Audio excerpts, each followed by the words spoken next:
is this so quiet? Wasn't plugged in all the way.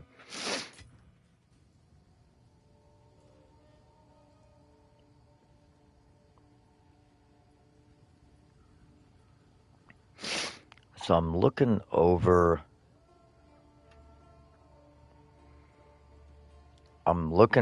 the Endgame Changes.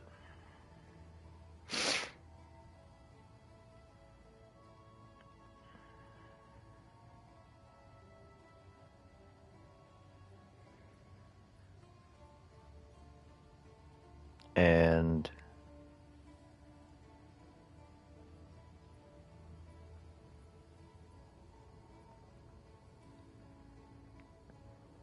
it just doesn't compute to me.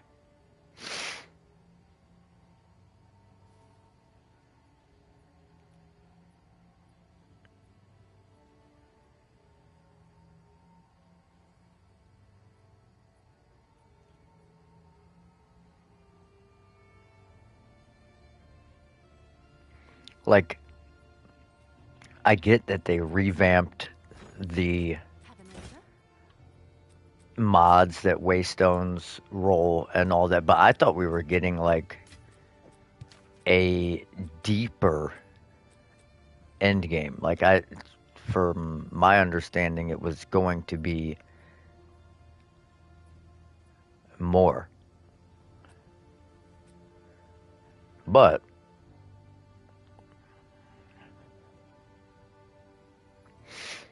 I will say this.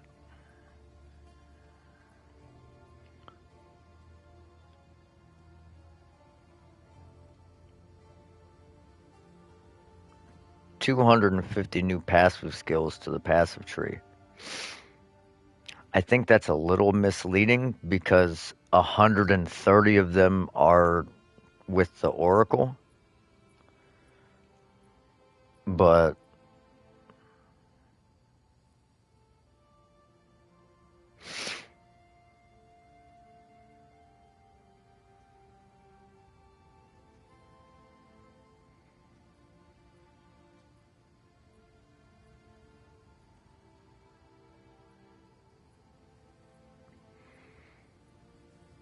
a lot of changes.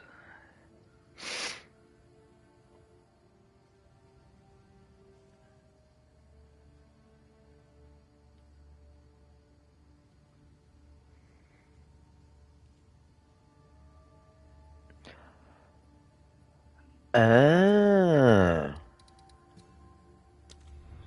So let's see this.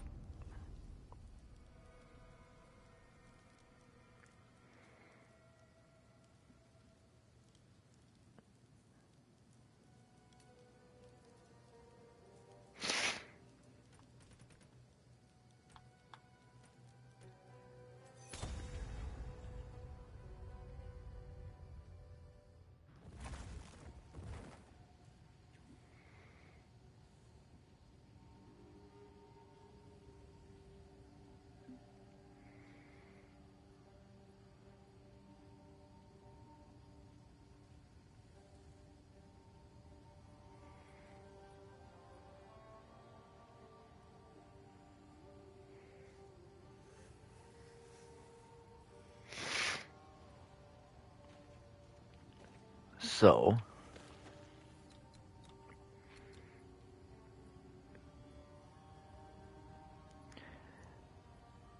this change confirms that this absolutely does nothing and has done nothing for a year.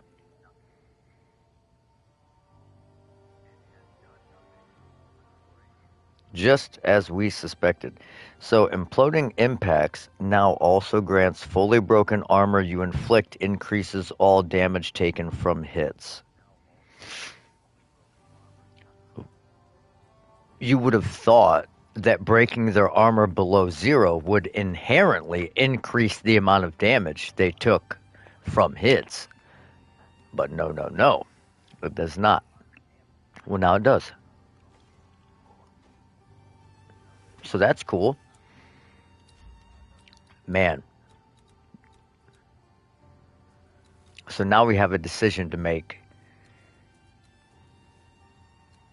We either don't take this and we come up and we take this. Actually, I don't know.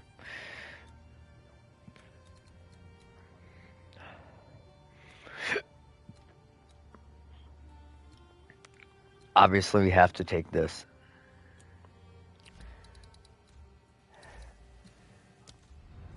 So I don't know what the skill. I haven't watched the live.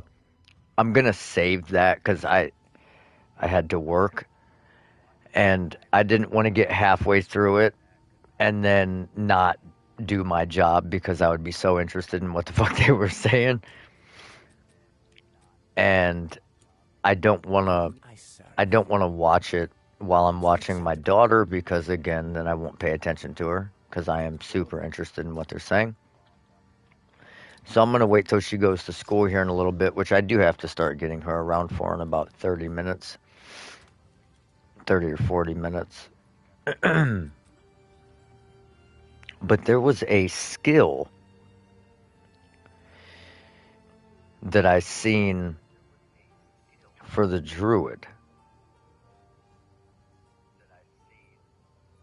It was like a shout that it like instantly killed enemies around it, like it did damage actually. Man, this is really hard to read.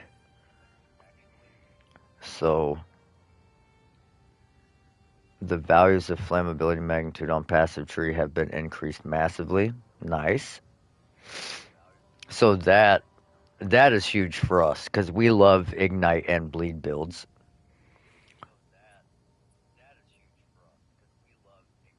Oh, why am I listening to myself?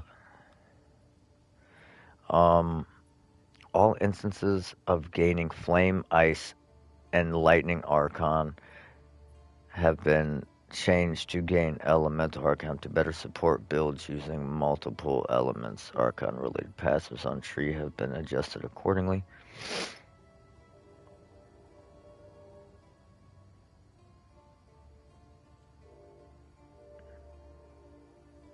Okay, so they did nerf the amount of attack speed you get from Hollowed Palm a little bit, which I think when I seen 1% per 25 evasion, I thought, oh shit, that's going to be crazy.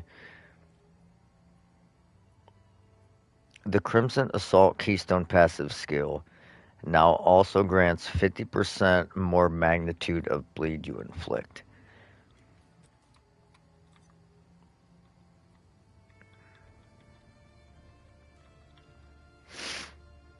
That's got to be like down here somewhere, right?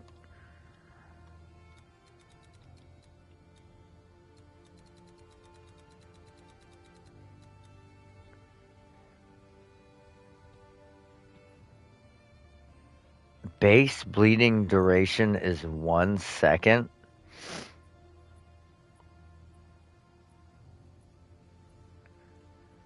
That doesn't seem good.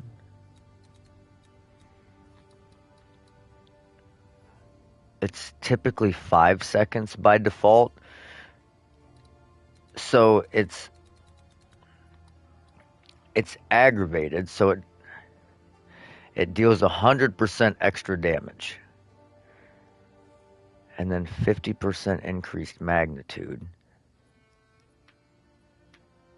But it's a 1 second bleed. So 1 second is a fifth of 5 seconds. So that's cutting your damage by a fifth, but then you're doubling it because it's 100% extra damage.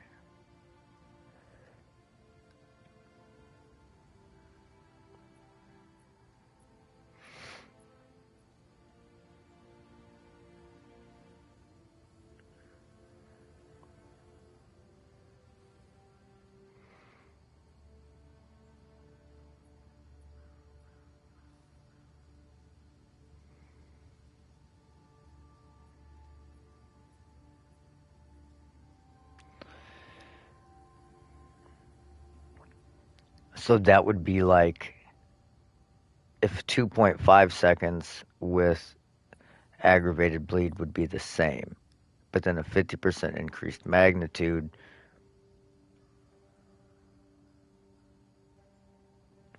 I don't know. I don't know if that's good or not. I mean, it isn't for us because we aggravate the bleed with our curse, anyways.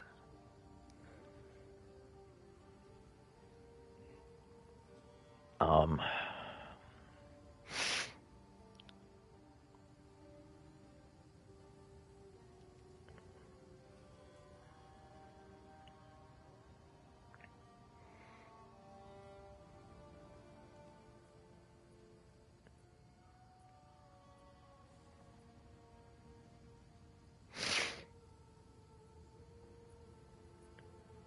so there's basically no changes in the passive tree for warriors, other than all of our favorite damage clusters, like these ones and these ones, are going to probably be gone and be something else because these were said to be placeholders because these are all just shape shifting. It says shape shifting, but it's just attack damage.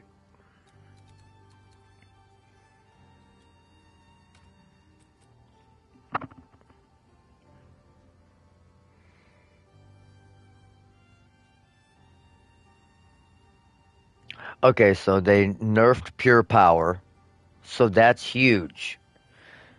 That is that is gonna gut some lightning builds. We were just talking about that. We were just talking about pure power being super overpowered compared to everything else. But you're still pure power notable no longer grants 2% increased lightning damage per 10 intelligence. Instead, it now grants 10% more maximum lightning damage.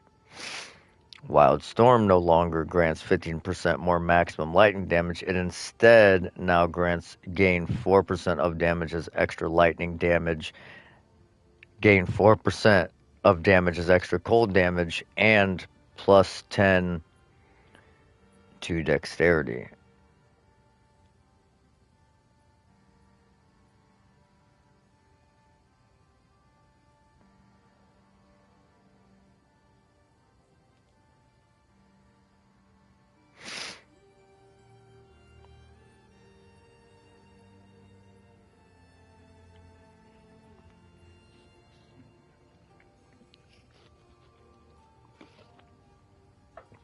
Okay, gym changes.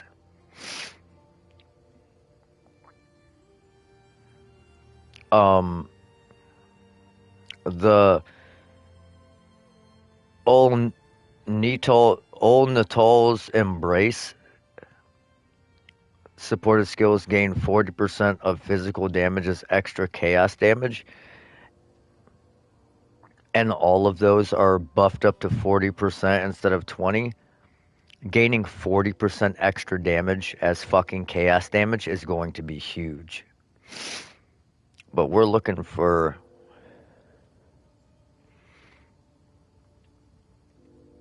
Oh, they nerfed the bloodletting and no longer has a cost multiplier. All right, that lineage gem is dead, boys. This shit is dead. So it had 150% cost multiplier, and you gain 2% extra damage per 10. Now it's per 20. So if we were at 188,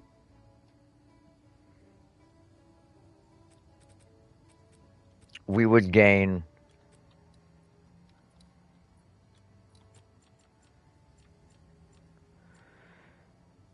Okay, so 768 life. 768 divided by 20. That's 38 instances, so times 2. That's 76% extra damage.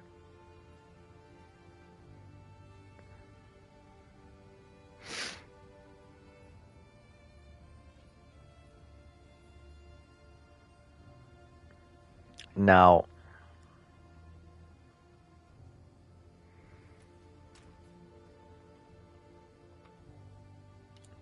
what else do we have in that?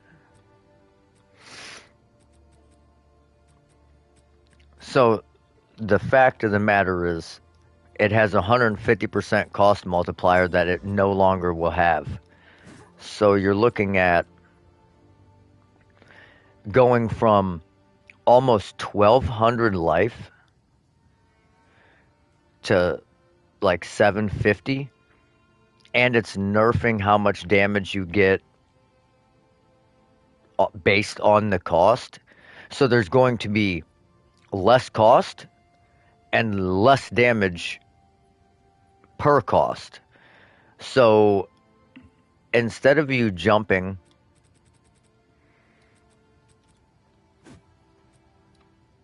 here, let me re-equip this so it fucking does the right shit. Why are you doing this?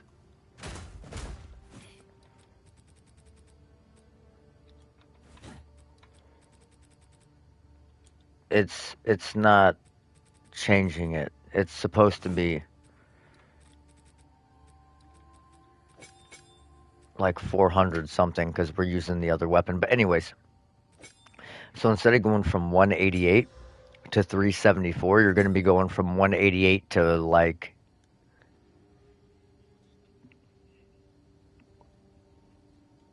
well, hold on, because it's physical, right? Of damage is extra physical damage.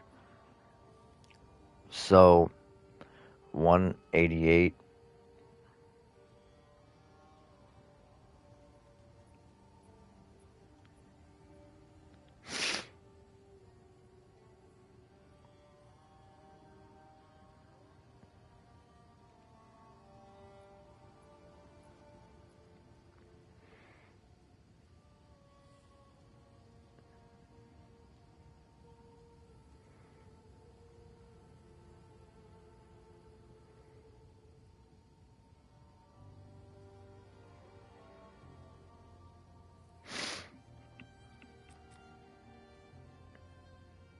You're going to be losing.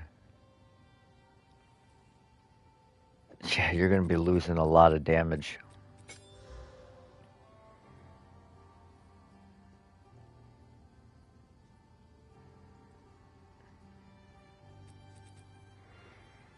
I mean, I still think it's probably going to be one of the best in slot support gems for Shield Wall, but that's basically just because you don't have very many other options for good support gems in it. Like, that's just, if you're using life already, that's going to be like the only thing.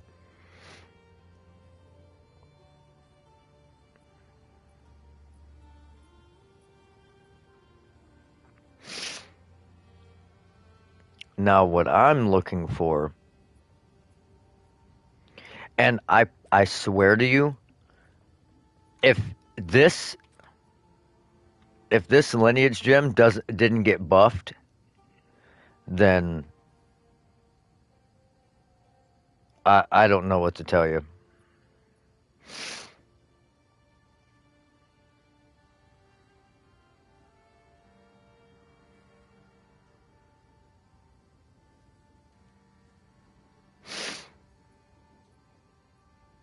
And it didn't. It didn't get touched. They thought this is fine. You get 0 damage increase at the cost of your health. That's perfect. It's the same amount of damage.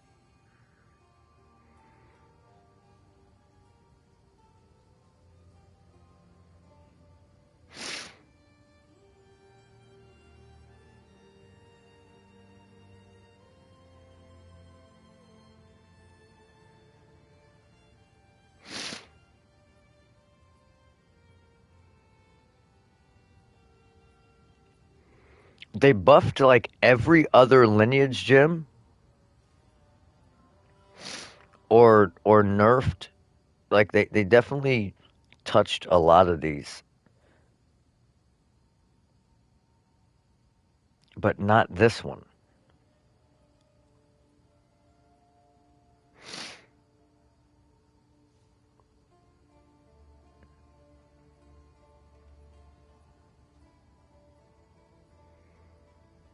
And they disabled the font of rage support gem? What? Why do you not want people to be able to generate rage from dropping totems or solar orbs or I don't I don't understand that. That one confuses me a little.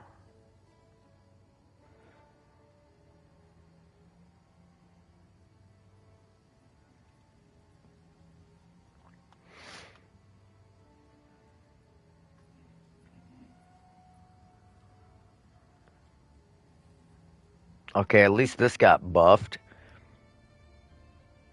Well, it just got like less nerfed, I guess, because it's still less damage, but and less attack speed and less area of effect, but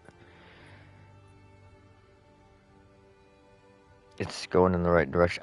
I can't imagine a world where you didn't buff this. Like at least make it 30% of your strength. Like why would you even put that on instead of just using Corrupting Cry 2?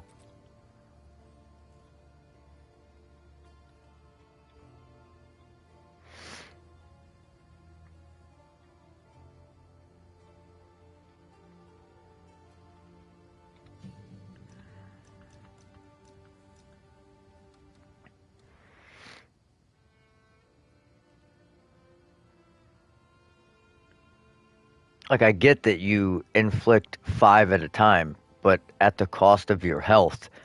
So you would think it would maybe uh, it would make sense that if it costs health, then it should also deal the damage of your percent maximum life that it's draining. So you could stack strength, which would in turn stack your life, which would stack both the percent increased strength, percent of your strength, and the max life that it drains. Because it's a percentage of your maximum life. It is not a static amount. So the more life you have, the more life it drains. It's going to drain you from 100% to 0 at the same rate, no matter if you have 8,000 health, 2,000 health, 500 health, same rate. So I would have liked to have seen Warcries get a little bit of love there.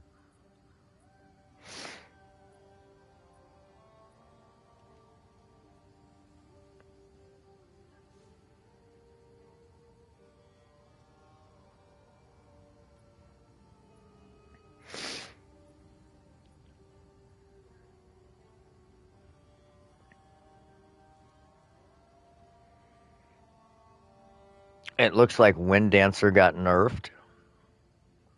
It's still going to be pretty good, but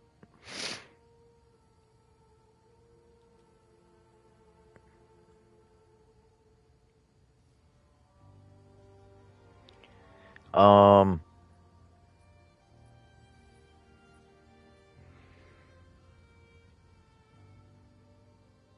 yeah, Wind Dancer got um a 100% damage nerf, so its damage has been cut in half.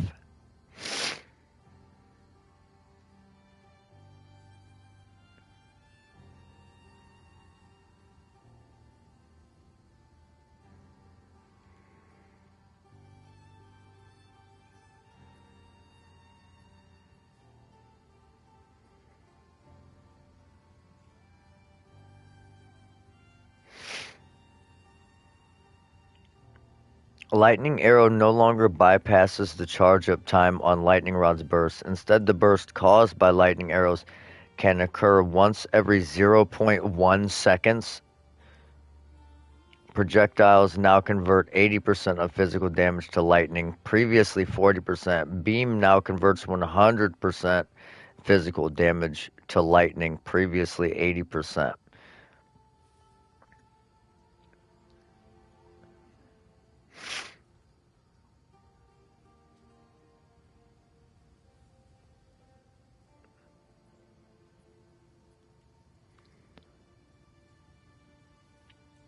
I mean, I guess they limited the amount of lightning rods you can have active. You used to be able to have 20, now you can only have 10. But I mean, how many lightning rods are you really putting down on the ground before you just spam lightning arrows at a? I mean, how many do you even have to spam before a boss is dead? I don't understand that. It's like a pseudo nerf. It's like we're gonna nerf the limit from 20 to 10, though most people put down 8 anyways, but or 4 or 2, but you can only have 10.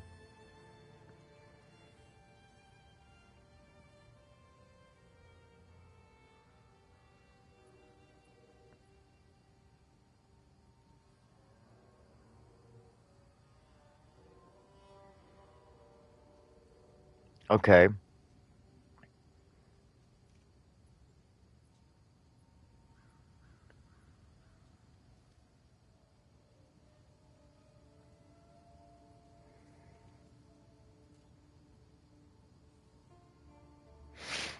Spiral Volley got a buff from 13 to 20.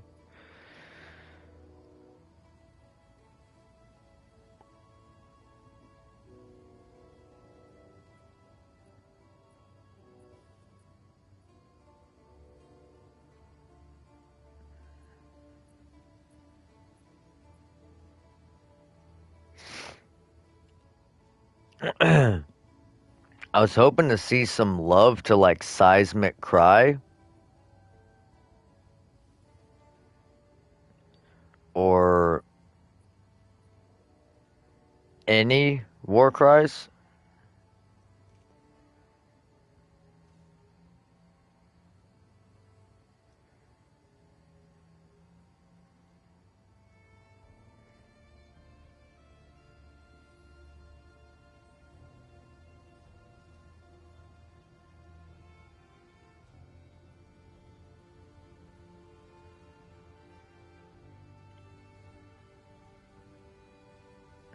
Fix the following skills having modifiable limits that were not described as limits. Earthquake, Earth Shatter, Shield Wall.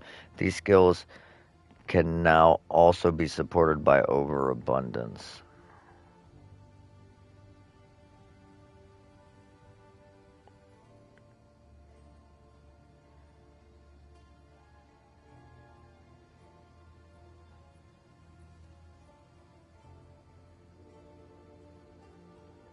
Okay, so Armor Breaker got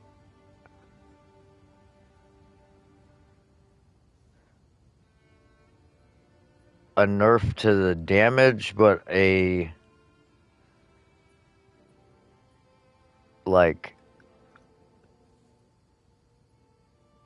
little buff to the amount of armor it breaks.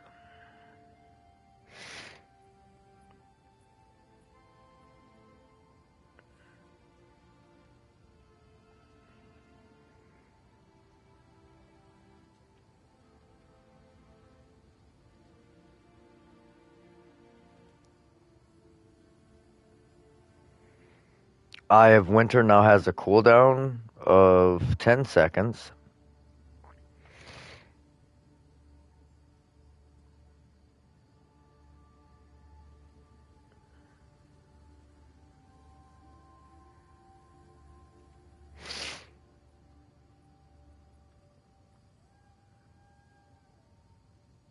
They nerfed Herald of Thunder by like 10%.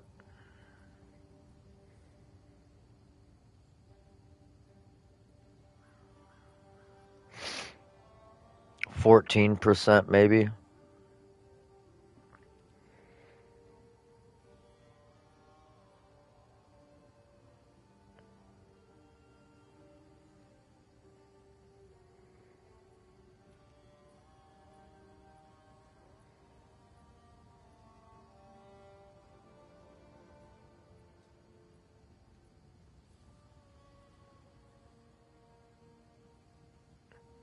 Yeah, like 15%.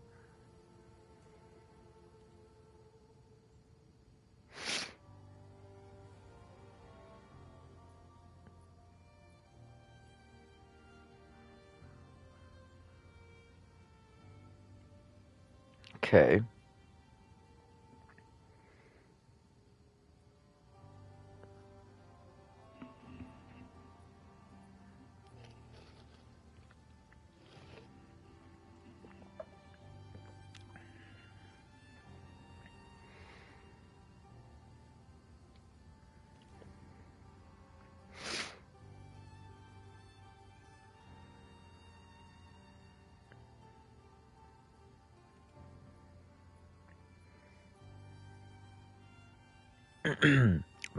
the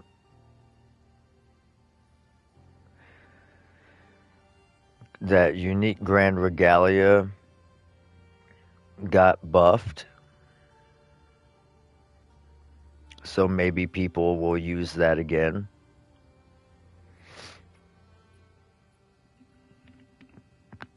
I mean, that could be incredibly good. I mean, 60 max life with 10 all res with 7 to attributes per socket. Matter of fact, I would like to hear what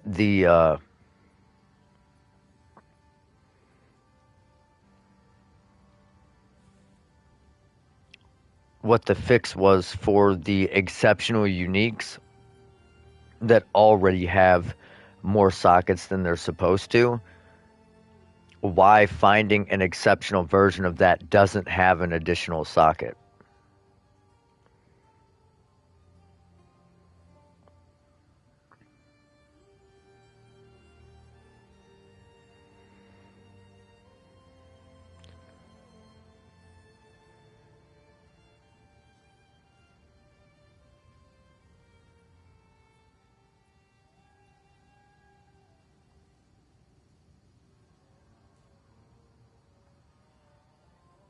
Okay, so you can no longer get bow attacks fire an additional arrow. But no one ever used it anyways. It was a pointless mod because people just socketed their bow with additional arrows because they needed attack speed, skills, and crit chance on their bow, so you weren't wasting a suffix with additional projectiles. You just would socket those bitches in.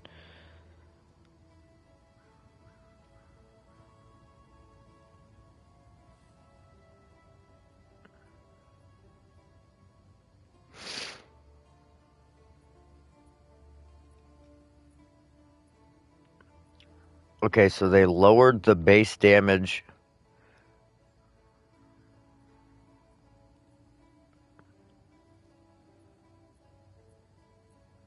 of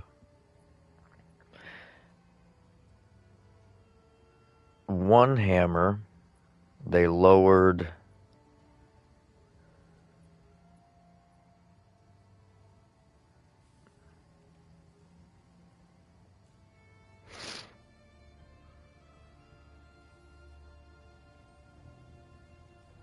so they no longer have increased stun buildup on the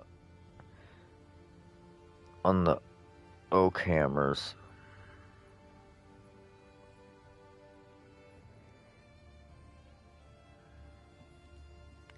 Yeah, what's up, my dude? I'm getting ready to take my daughter to school. I got to get her around. I'm just reading the updates because I didn't get to actually watch the video, but I'm kind of confused.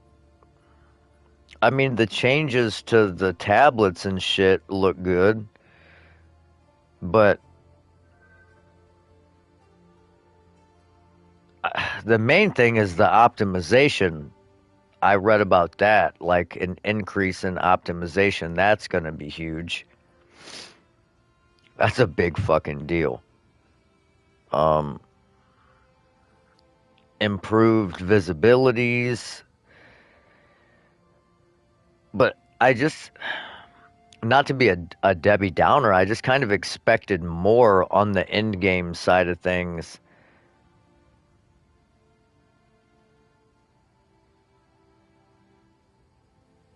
Because they said they were really focused on expanding the end game.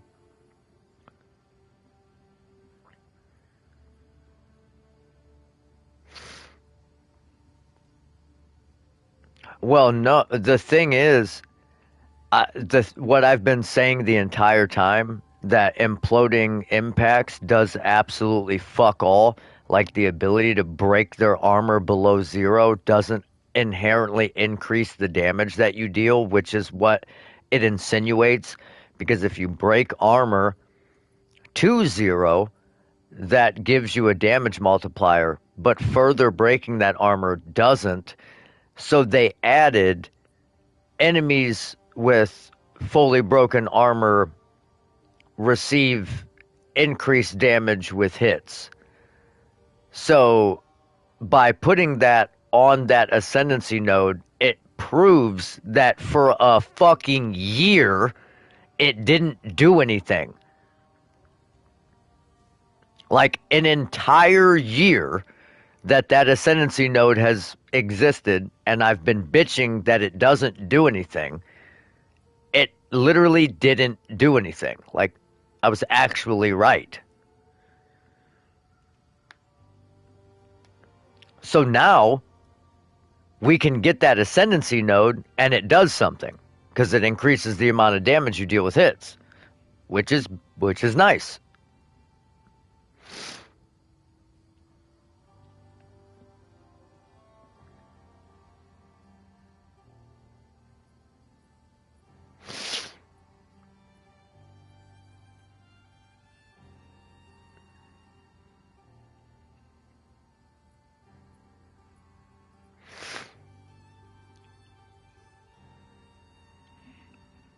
Yeah, because the way that armor works, the way the equation equals out, in some cases, breaking their armor below zero wasn't doing anything for you. And some, including myself, have theorized that when an enemy gets over like 5,000, 6,000, up to 20,000 armor, by breaking it below zero, you're actually doing less damage because it gets to a point where the math gets all wonky and the multiplier for how much armor they don't have ends up actually reversing the amount of damage you do. So you end up dealing less damage to like really heavily armored enemies once you break them to like minus 22,000.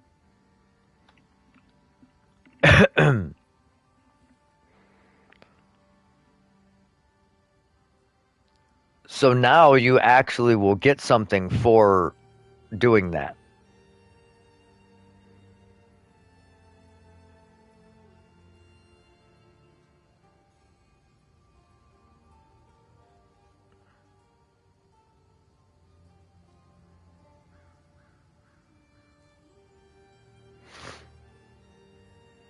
I got to start getting my daughter around for school, though, guys. Uh,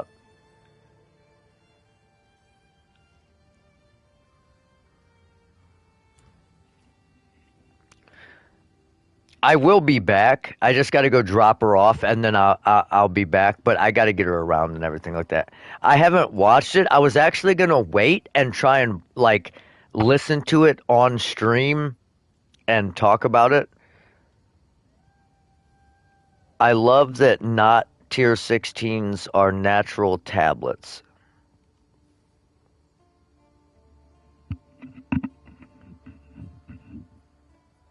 I haven't read that yet, but I'm getting to it, and I would like to talk about that. You have you have piqued my interest with that.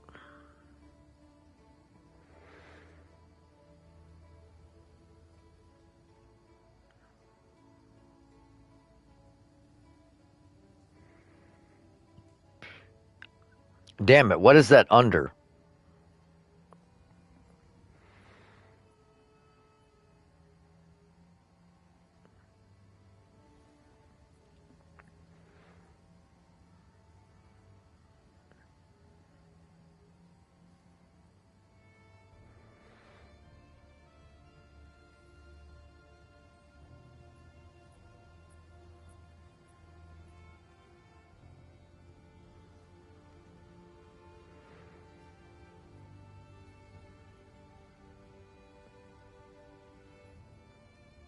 I like the changes to the tablets a lot.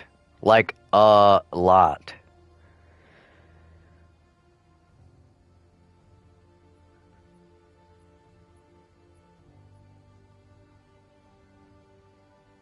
Oh. So a tier 16 can drop.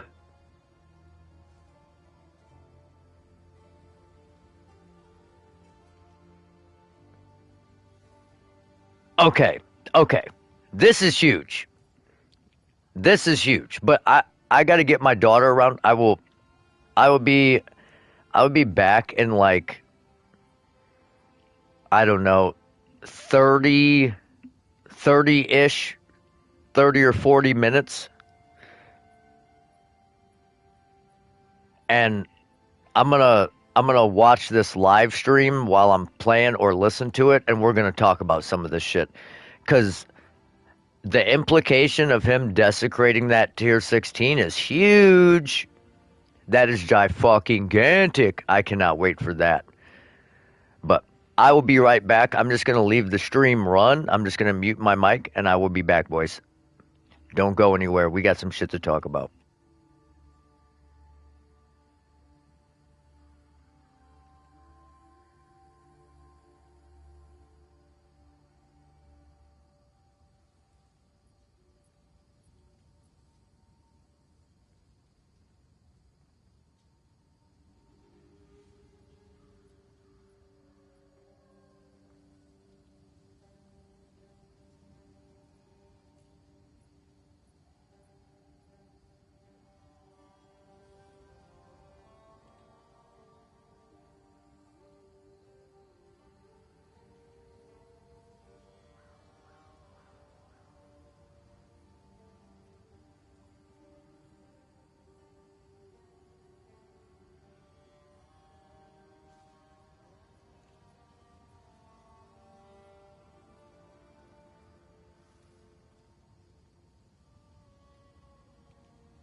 Let me see.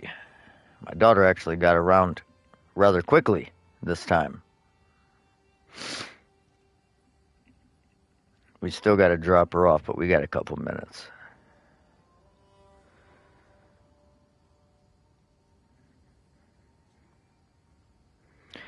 The one thing I am kind of upset about, but I understand it, is the nerf to Atuli's bloodletting. Dude, that's gonna take Shield Wall from being like God tier, and you gotta understand. For one, we're missing an affix on this. I understand that, but it was unnecessary anyways. We didn't need it. And when I sanctified it, it actually went well for once, so we'll take it. But this is with a 1700 armor shield with max roll, over max rolled everything. And we're at 374k, which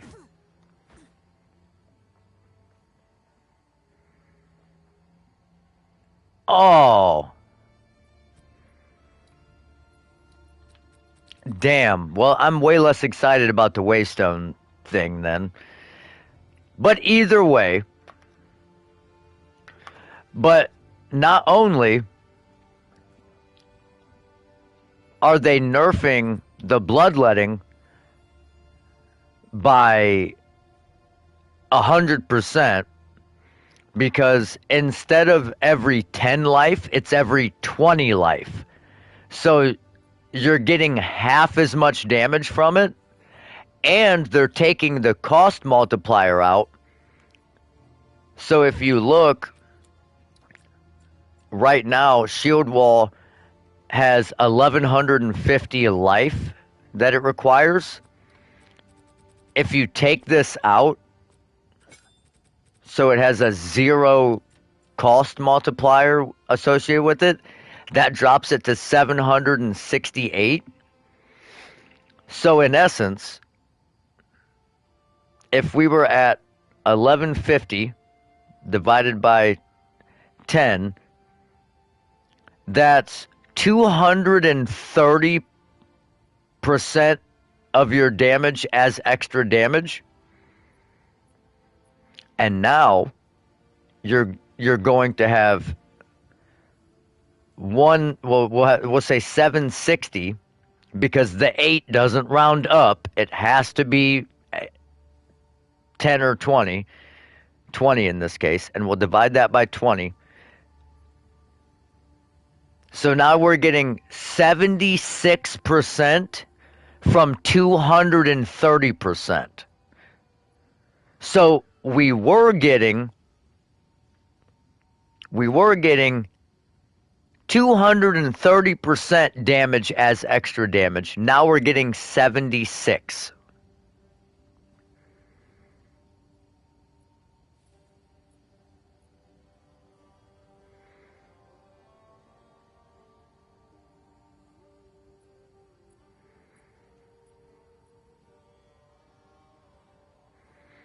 So that's actually only, it is, this support gem is 33% as effective as it was. So this is in totality, a 66% damage nerf. In totality.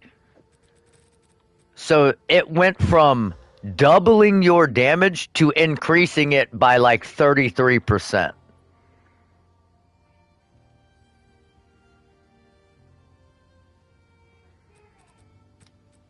So that lineage gem might be dead.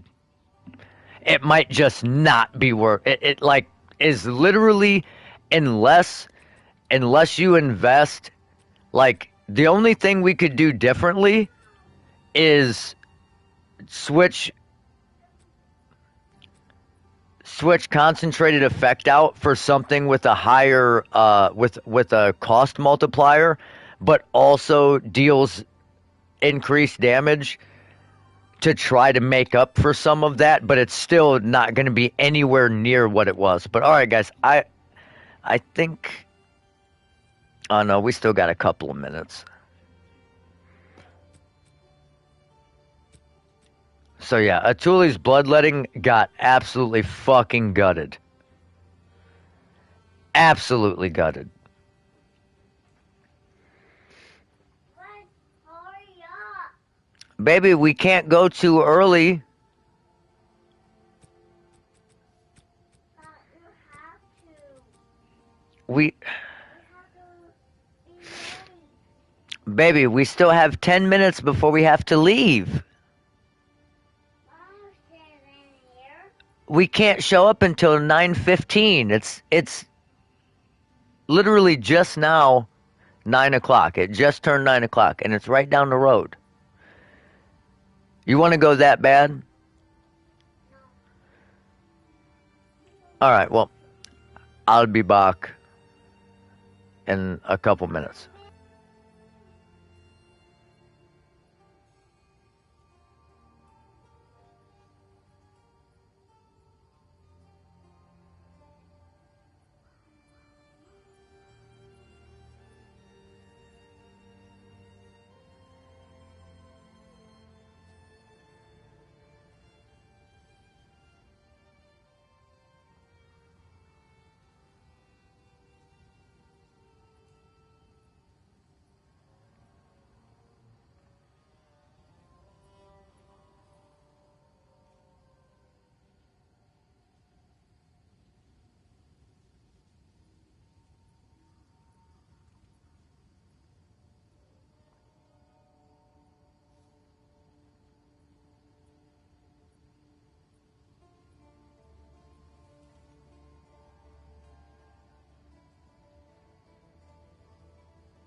All right.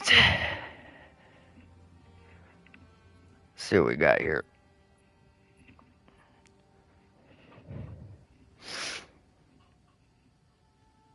So I seen the Oracle Ascendancy. I don't know if I just seen the clip and I'm wrong, but it unlocks 130 new passive skills. That seems a little crazy.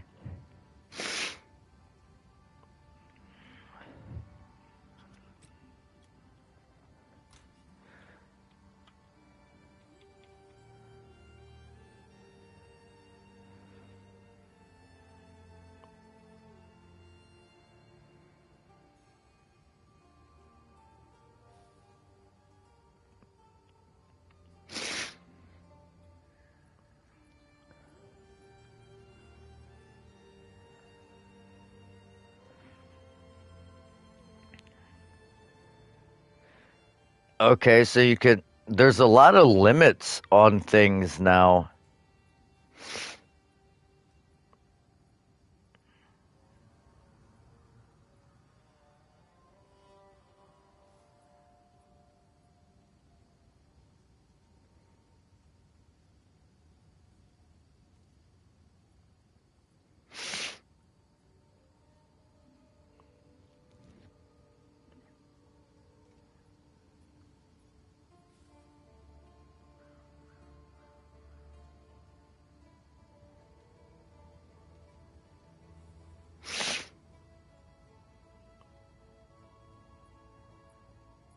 I'm kind of pissed about this one.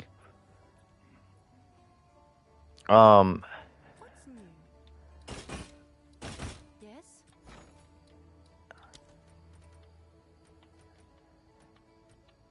establishing its identity. Yeah, I mean, I guess so. But I had an idea for a build, and it was revolving around getting boots with multiple sockets and the increased effect, and socketing a bunch of those increased speed of recoup effects, and now they're limited to one. So, well, that shoots that fucking build right in the dick. Our gold is worth more than this. I could always do it on a chronomancer, but I wanted to do it on a blood mage.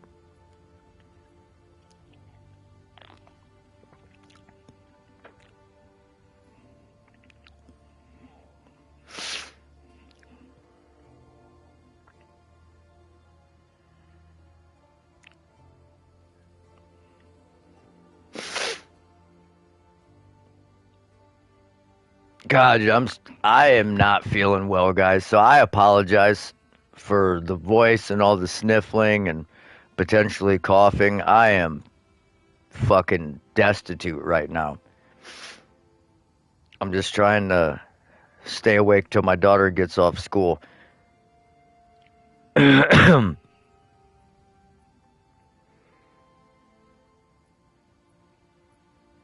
Okay, so lots of changes.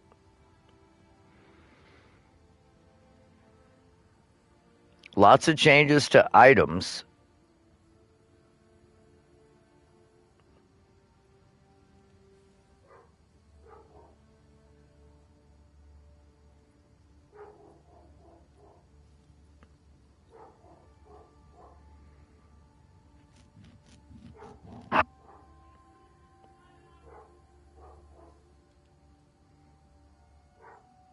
Damn.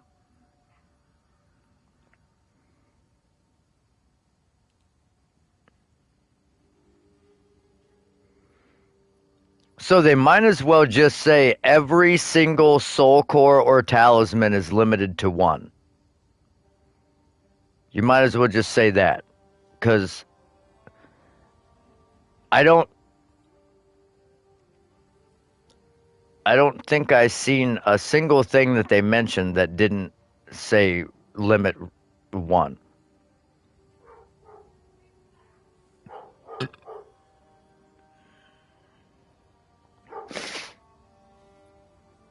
Okay, so the rarity is still at the ceiling the same, but the floor is 8% higher. Um,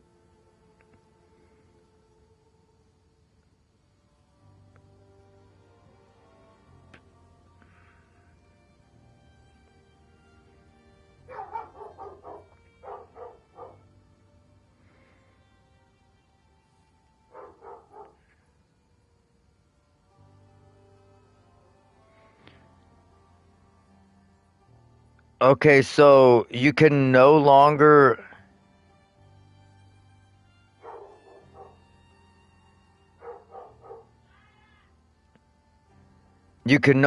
get quantity of items on your tablets.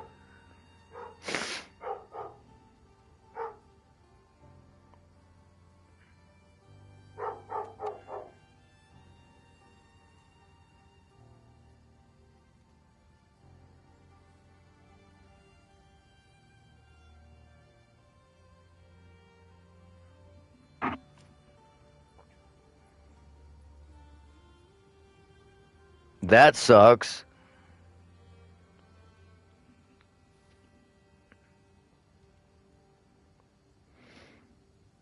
I mean, I was pretty excited because you were going to get 4 modifiers on a tablet. So you could get 4 modifiers on a tablet, and thus you could get quantity, rarity, and you're good. But no, quantity cannot roll on a tablet anymore. Maps no longer scale pack size as you increase in tier. Instead, increase non-unique monster effectiveness. Effectiveness grants monsters increased life, increased experience granted, and increased quantity of items dropped. So the higher the tier, the more quantity of items you can drop. So I see why they disabled it, because obviously you're running super high tier map, lots of quantity of items, and then you're stacking quantity of items. I mean, I get it. They don't want it to be like super out of this world crazy, you know?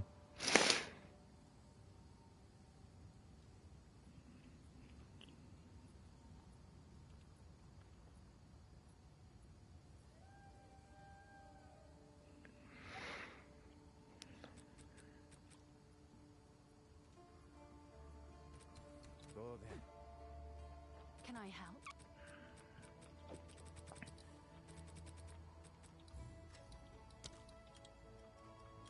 Is that a good price for that? I have no idea. Who sent you? Yeah, fuck it. Take our gold and go. Who cares? Oh, wait. Actually, I want that.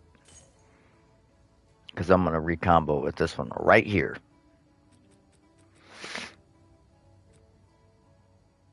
Acceptable.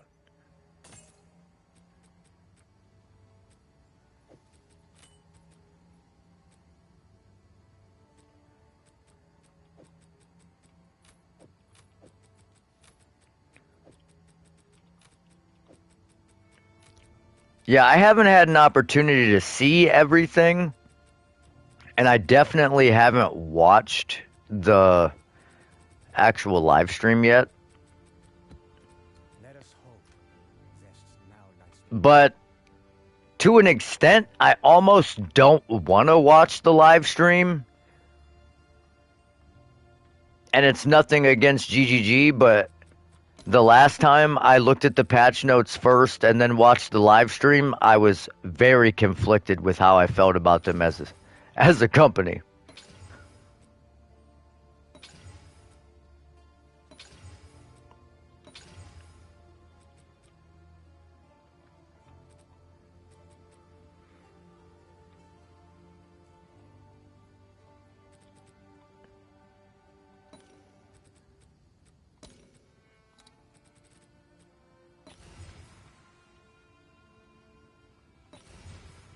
Because it always seems like the live stream makes everything sound so great, Can I help?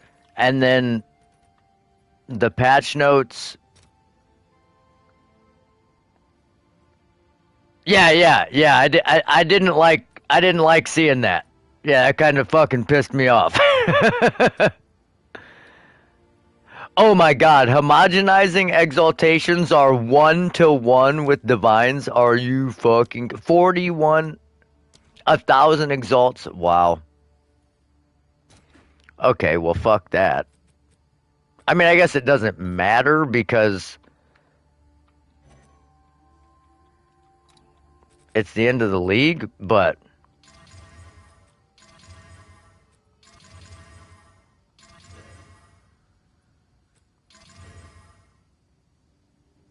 I don't just. Ooh, okay.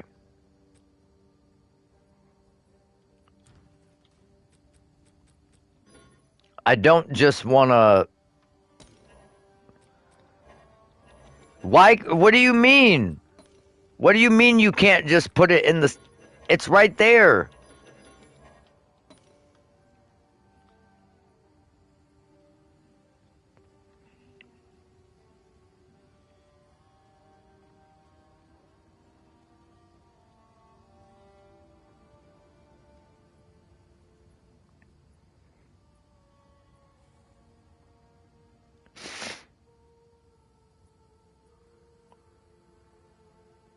Wait a second. What? W-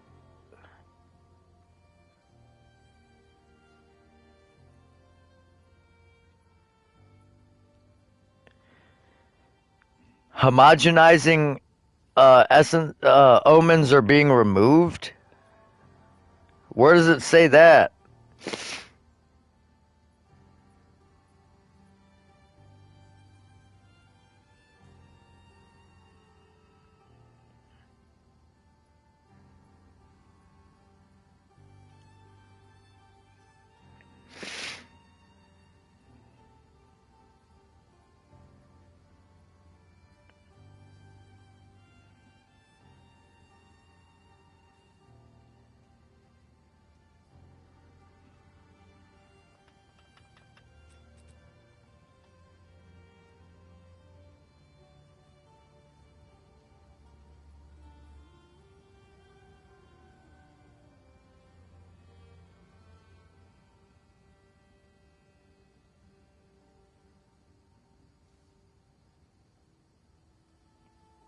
Then why didn't they put it in the patch notes?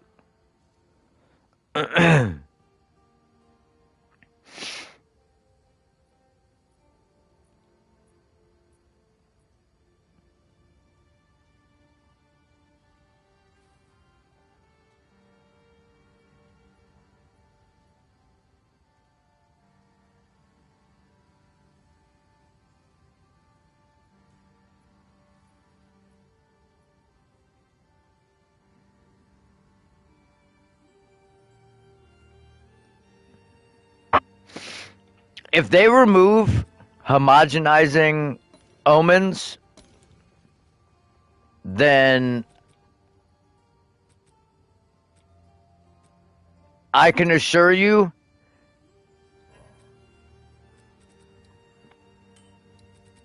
people are going to have a very hard time crafting. Like a very hard time.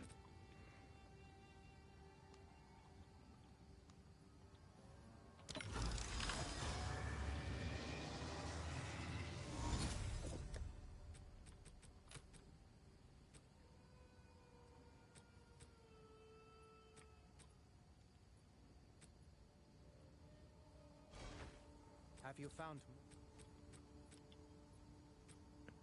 That gold is worth more. I don't even care about. Fuck it. Wait. No, never mind. Don't care about them. Those two are trash. Worldly vengeance.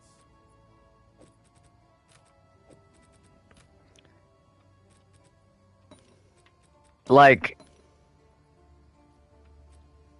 removing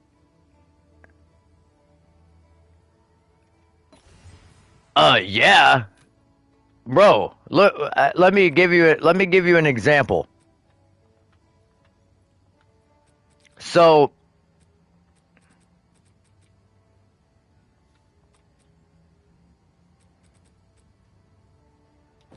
for example, this helmet. We're gonna spend a div just cuz. Let's say I'll post it right away. you were lucky enough to find you a helmet like this when you first got into maps. It's a tier 3 energy shield, which isn't like super good, but early game, it's very good. You would take homogenizing exaltation, a sinistral exaltation, and a greater exaltation, and now just bear with me here. We're going to fully upgrade this. And socket it.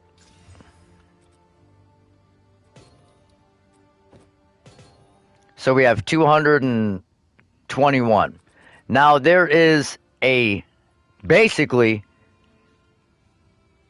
a 50% chance that we're going to get 400 plus energy shield. And we struck out and hit both the splits.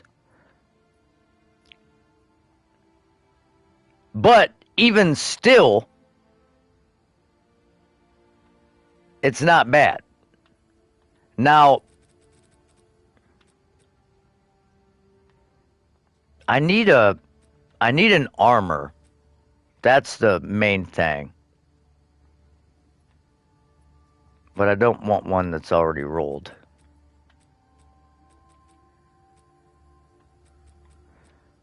The chest armor and the shields especially.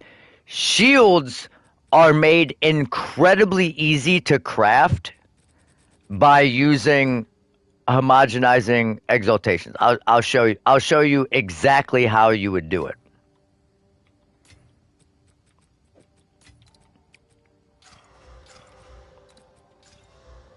So you would do this until you get a roll of a T1 armor. Now, ideally, you would pick it up off the ground as a magic item.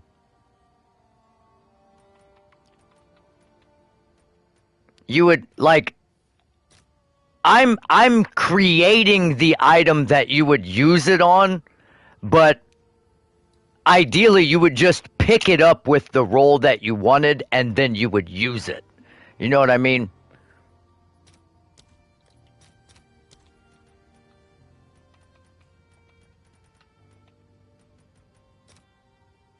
I'll fill that in as soon as I can. And I'm just doing this to burn divs because we can't take them with us.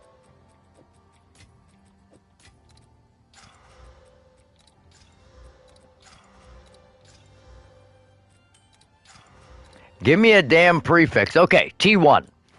So then, what you can do, you can use a homogenizing coronation, and hopefully we hit the prefix. And we did. So now you have a tier 1 and a tier 2 increased armor.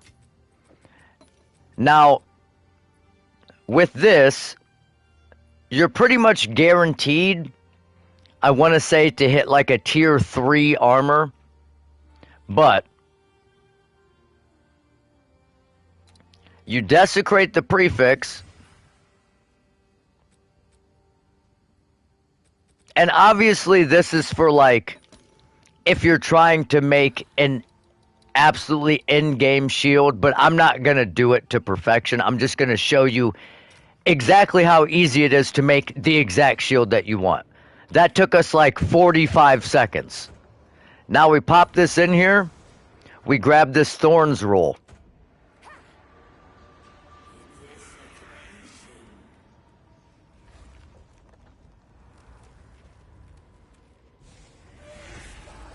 Now, the reason we do that is because if you see, additional physical damage reduction is a physical mod.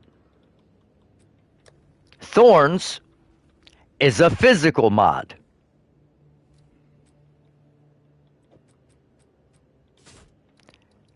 Armor applies to elemental damage is a defense mod.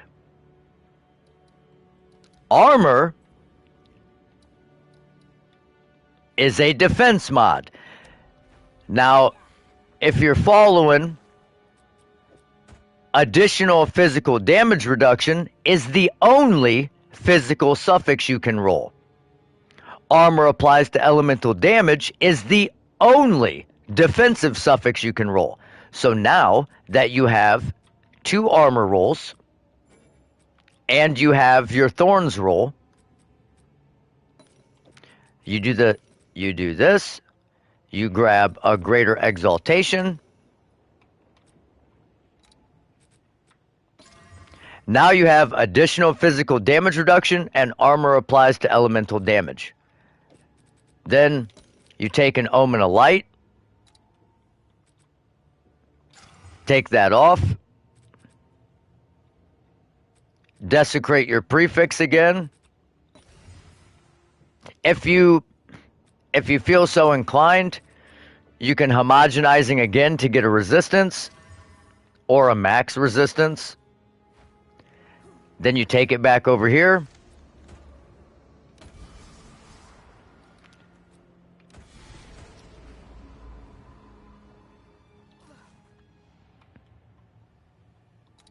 We picked our split to get us the most armor that we could get on a shield.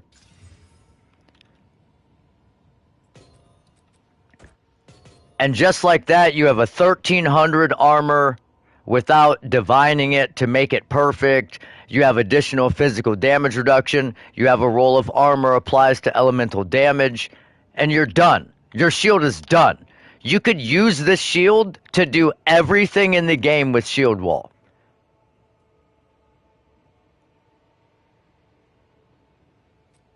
And you can guarantee those rolls with the homogenizing exaltation.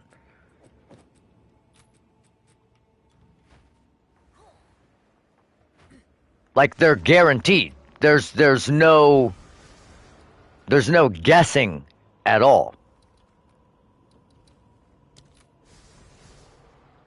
Oh, I fucked up.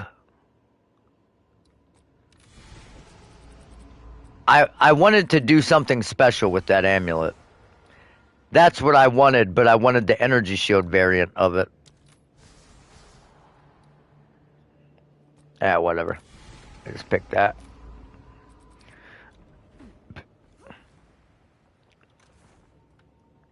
Now, let's say I gotta find one here.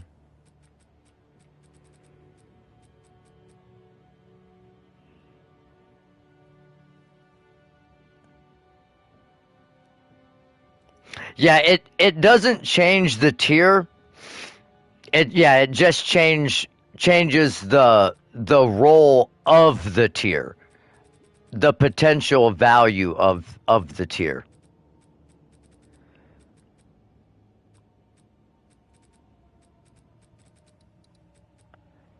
But let's say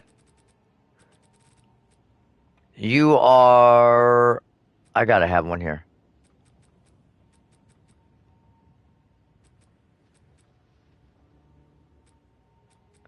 Fuck it, we'll use this.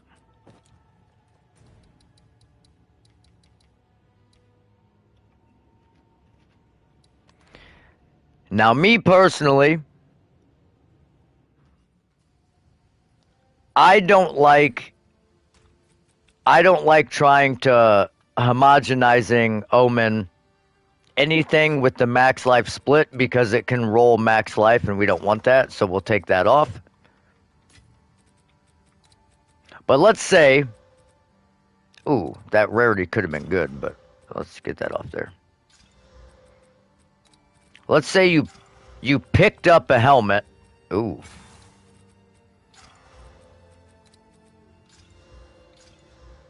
Oh, you gave it to me again, you beach.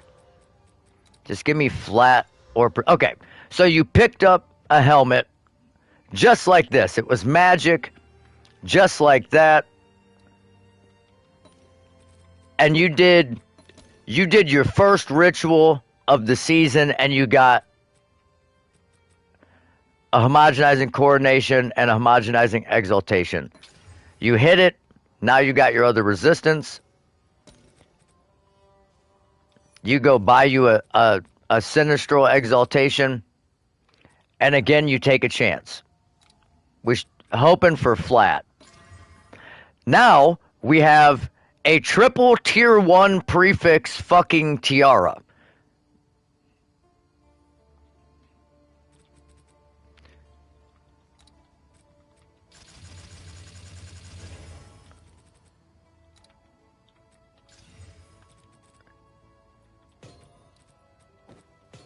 So without even divving it, it has the lowest possible flat roll, and it has 526 energy shield. That's how powerful the homogenizing exaltations are.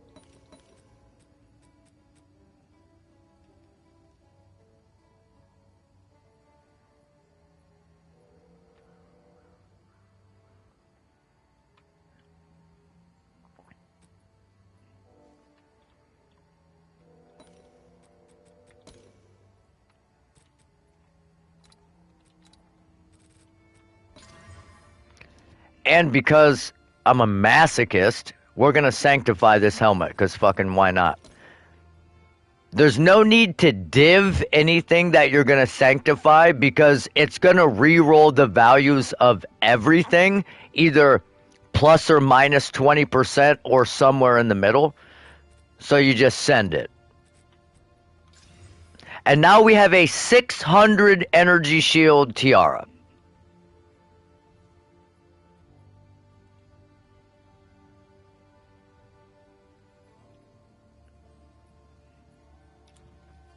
Yes?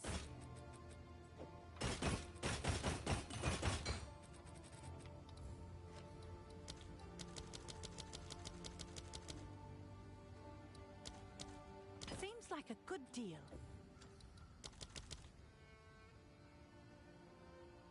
Yeah, fuck it. We'll sanctify this bitch too, because why not? We got divs to burn.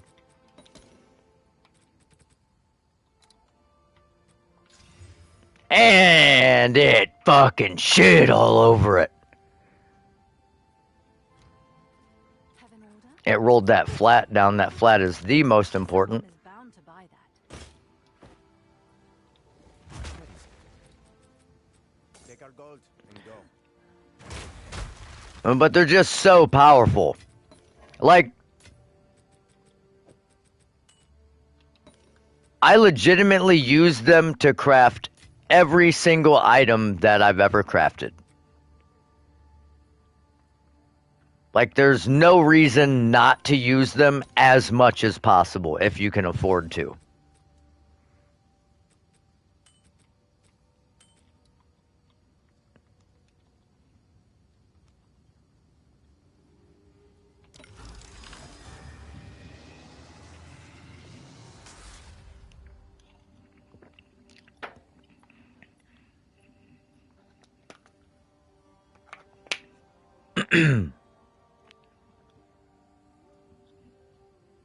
And mostly because What's new?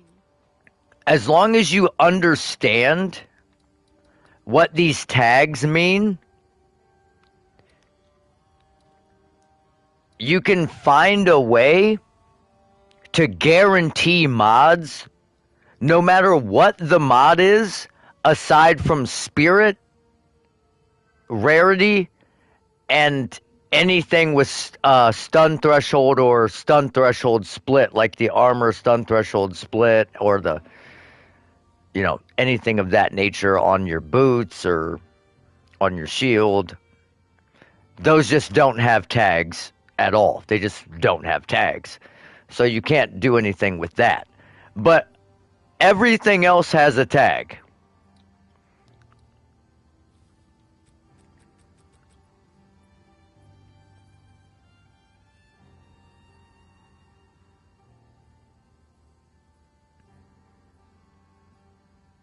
remembrances attached to the Knights of the Sun were often overly poetic. Does anyone actually know what a dale is? This one's used it 3 times to describe a valley, a clearing, and a meadow. Be specific, chronicler. I've deciphered all I can from this logbook. This one's up to you, Exile.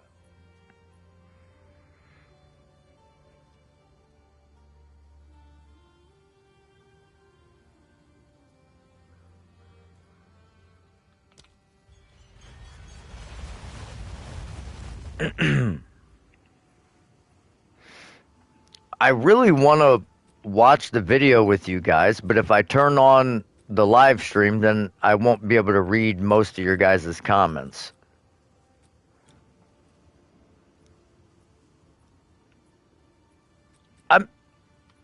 I'm just really confused.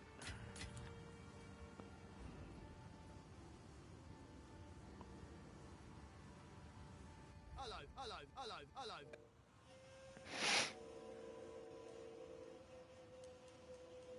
History left its mark. Time to leave. I don't know why you would implement those omens just to remove them the very next patch. Like, they were so well received by everybody, but maybe people that want to mirrorcraft and have unlimited currency, and they just like fucking chaos spamming everything. Maybe those guys don't like it, but I can't seem to come up with one single negative thing that came from those omens coming out.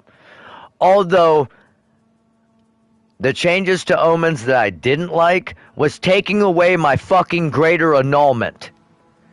So I have to pay 8 divine to remove either a prefix or a suffix with an annulment. I would like to be able to buy a greater annulment and take off 2 suffixes if I choose, so I don't have to spend 9 more fucking divine on another dextral annulment. I just don't understand why the greater annulment was taken out. Like, ooh, you can annul 2 things at once? That's too powerful. What?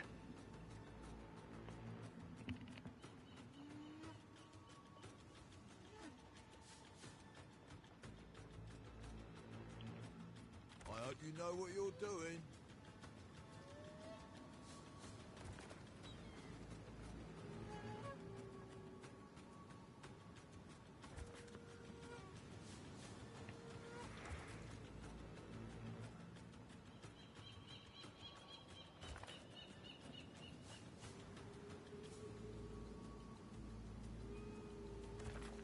I don't know. That's just weird to me.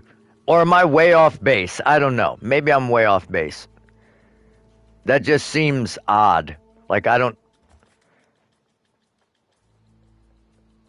get it.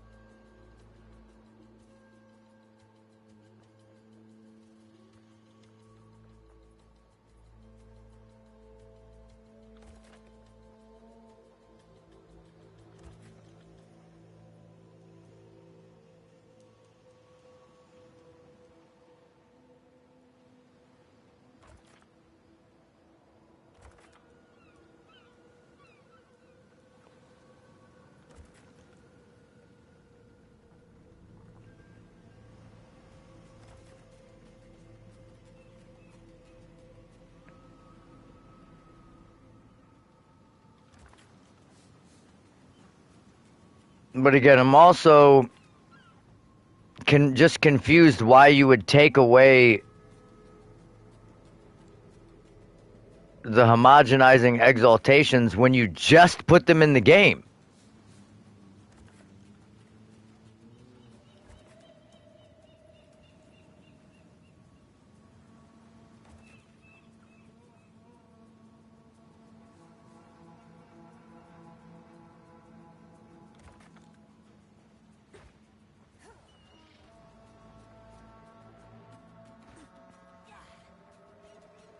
I'm pretty sure that's a researcher strongbox, but who cares?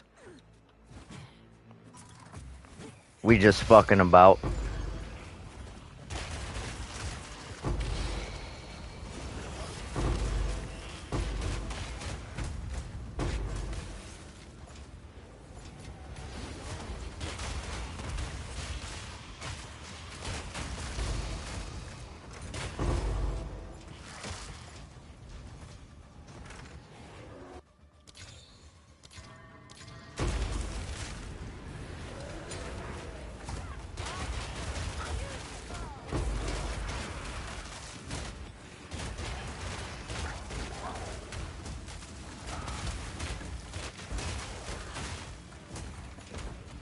What are some of your guys's?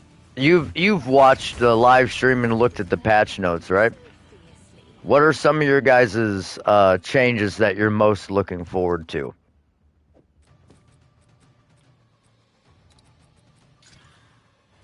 Oh, that's perfect. That is absolutely perfect.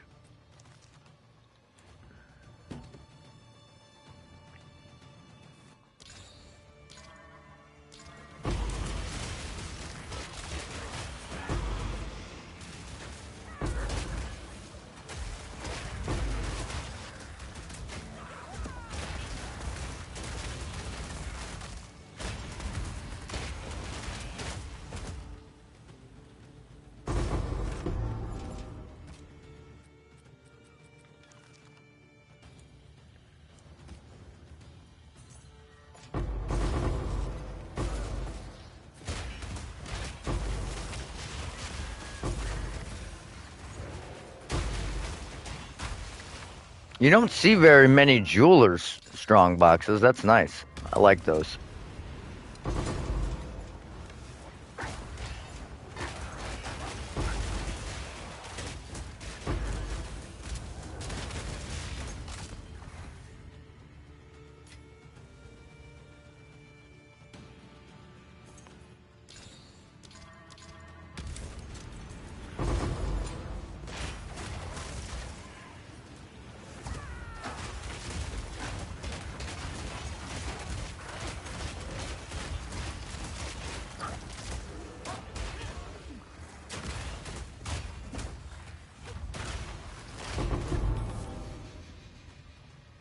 Inventor's Gamble, attack speed, accuracy with bows, and no trash. Trash. Trash. Okay, who cares? Whoop-de-doo.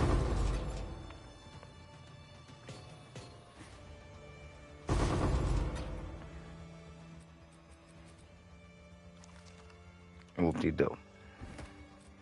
So, I'm the type of guy, I always pick these up and roll them. See, T1. And that's what makes those homogenizing essences so strong, because you can guarantee at least one prefix that's a T1, basically, with the perfect augmentations and transmutations. And then from there, you're just homogenizing Omen, and you're Gucci.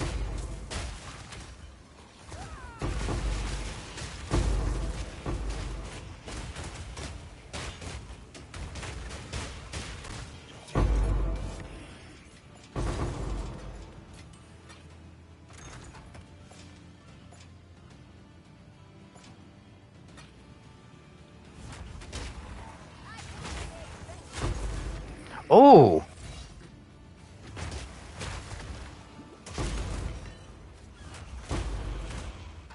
That dude hit me hard as fuck.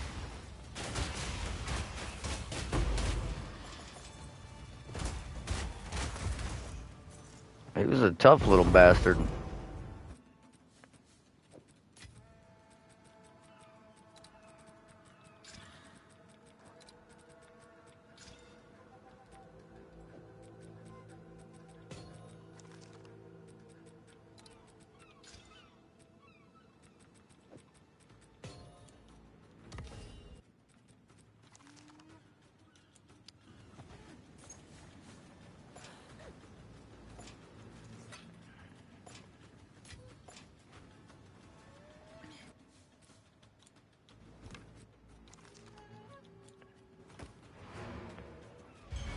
Oh shit.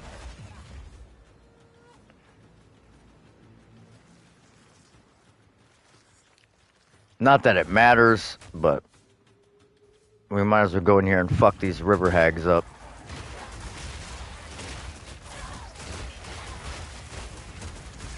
Hate river hags. Can't stand them. Death to all river hags, bro. For real.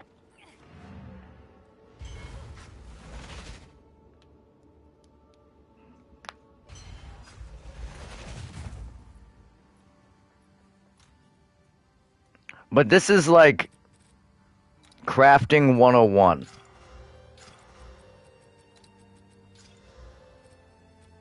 Obviously, I didn't want to take that perfect T1 off, but it's what happened.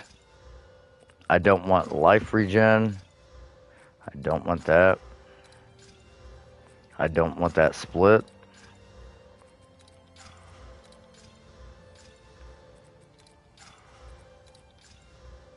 I said I don't want that split. And I don't want max life.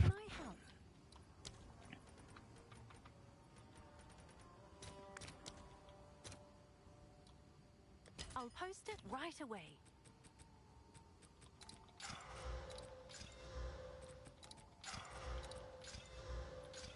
There we go. All right.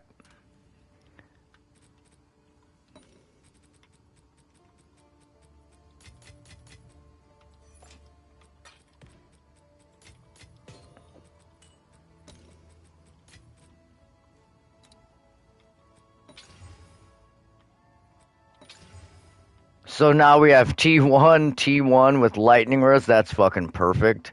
If we can just not fuck this up on the lightning res.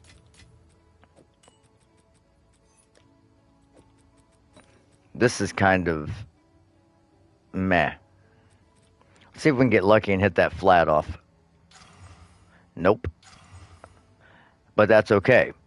Because now we have a chance to do it all over again. We'll use this defensive mod on the bottom, because this is a defensive mod.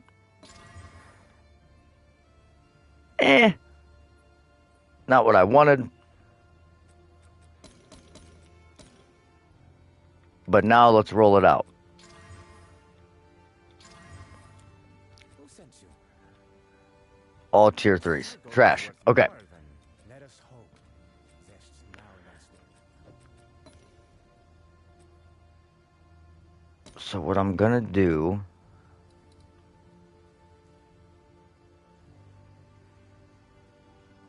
I want to roll the suffixes first, but I don't want to fuck it up and take off the wrong shit.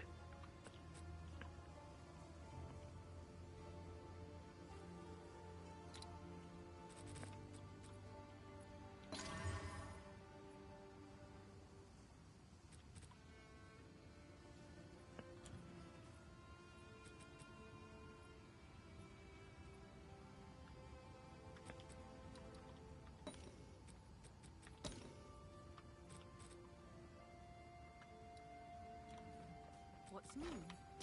I need this max life.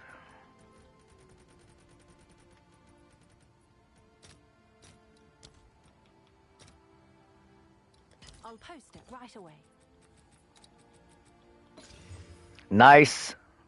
We kept the lightning res.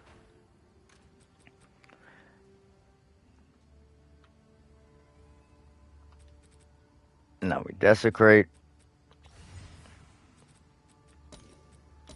And we hit it with another exalt. Oh, I wanted faster start of energy shield recharge and intelligence. Have an order? That's okay.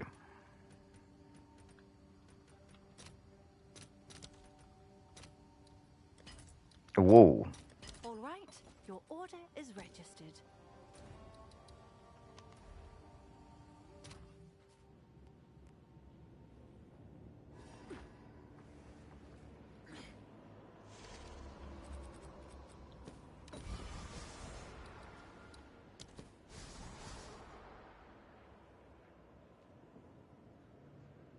And we'll take the stats.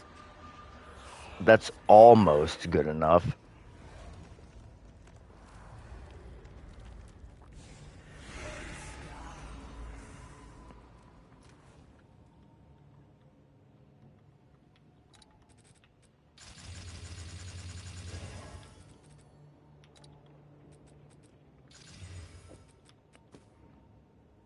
Okay. Come on, physical damage reduction. Come on, additional physical damage reduction implicit. Okay, that's also good. So then you would take a bunch of these max life soul cores and just drop them in here.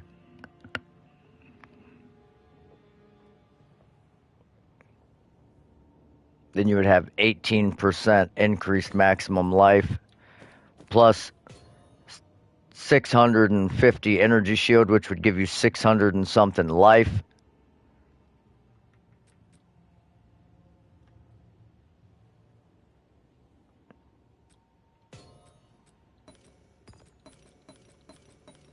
All right. Let's see what this live stream's hitting for.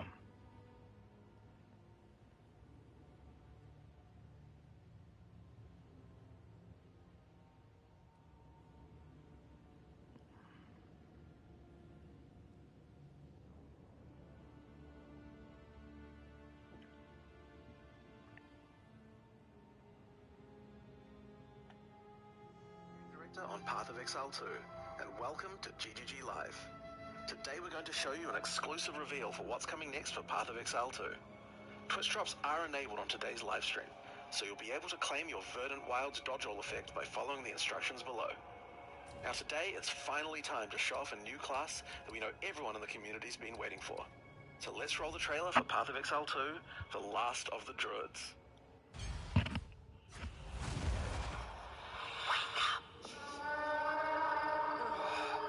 Okay, we've seen this. Oh wait, I want to go back. That. What was that?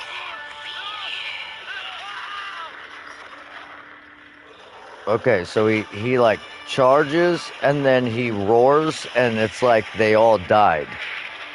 So I'm assuming there's a new war cry associated with like bear form.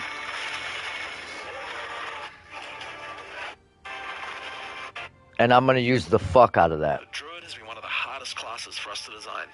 As well as having human spells, he has 3 animal forms, and we wanted to make sure that there were interesting combos between all of them. The Druid is our first hybrid strength and intelligence class. That means he needs to have the ability to use spells and attacks. As a human, the Druid typically uses magical staves to harness the powers of the earth and the natural world. One of the first skills you will learn is the ability to create small volcanoes from the earth. This skill spits out balls of magma at your enemies, and will continue to do so for some time. While the volcano is active, turn into an animal and wade into melee range. Many of the skills you use as a human last for a significant period of time, giving you a good chance to turn into an animal and rage out. But how do you turn into an animal, you may ask? Well, the answer is a new weapon type that druids use, animal talismans. When you equip an animal talisman, you can choose which animal form you would like the talisman to represent. Depending on what you choose, you'll be given that animal's basic attack as a new skill to equip. For a bear, that's Maul. To turn into a bear, simply use the skill. Your character will instantly transform into a bear and attack. If you want to change back to a human, just cast a spell. You will instantly swap back and cast it. We wanted to make sure that swapping between forms was seamless and immediate. Changing forms should be something that you do without even thinking about it all the time in battle. In order to allow for hybrid melee and caster gameplay, most of the skills you use in your human form last for some time and aid your animal skills in some way. So you can't use the spell while in bear form. Making it perfect for use with your bear form's Furious Slam. While in bear form, many of your abilities use rage. There are a lot of ways to generate rage, but the easiest one is simply smash your enemies with Maul. Wait, so they Once you see the runes on your back glowing, It means you have enough rage to do a much more So they devastating just, version of Furious druids Slam. just generate rage with their basic attack? Your bear form can also go on a rampage, stomping the ground. Can warriors get that without having to use a fucking support gem? The more rage you have, the longer the rampage lasts. And doing it over a volcano makes it even better.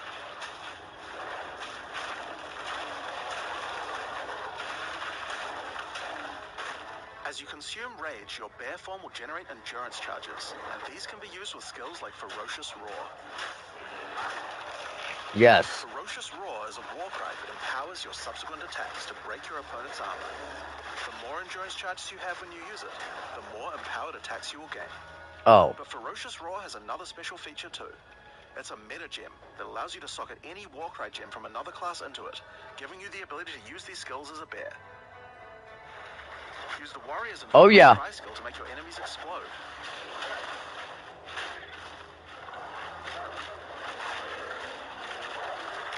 Oh yeah. Or use Seismic Cry to stun your Yeah, enemies just give me less attack speed and less HP.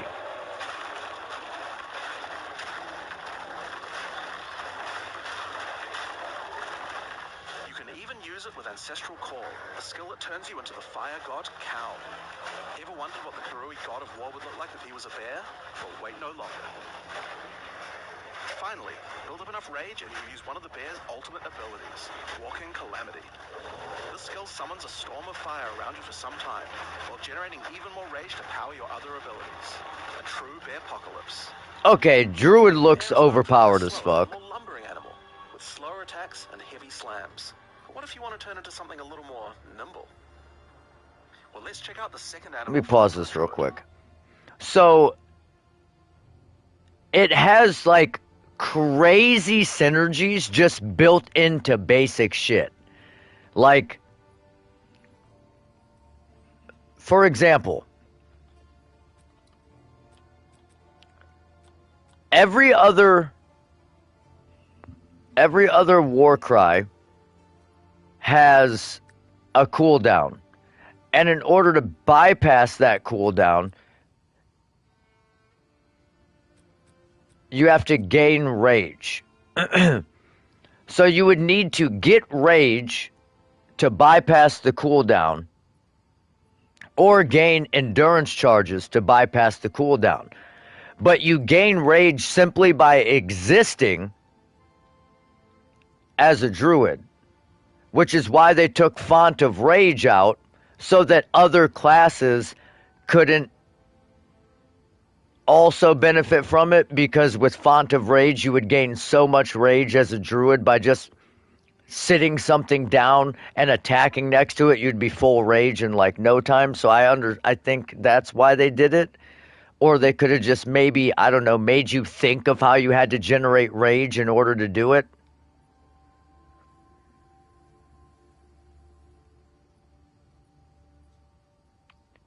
So you just generate rage to empower your attacks, and when you consume the rage, you gain endurance charges, which empower other attacks.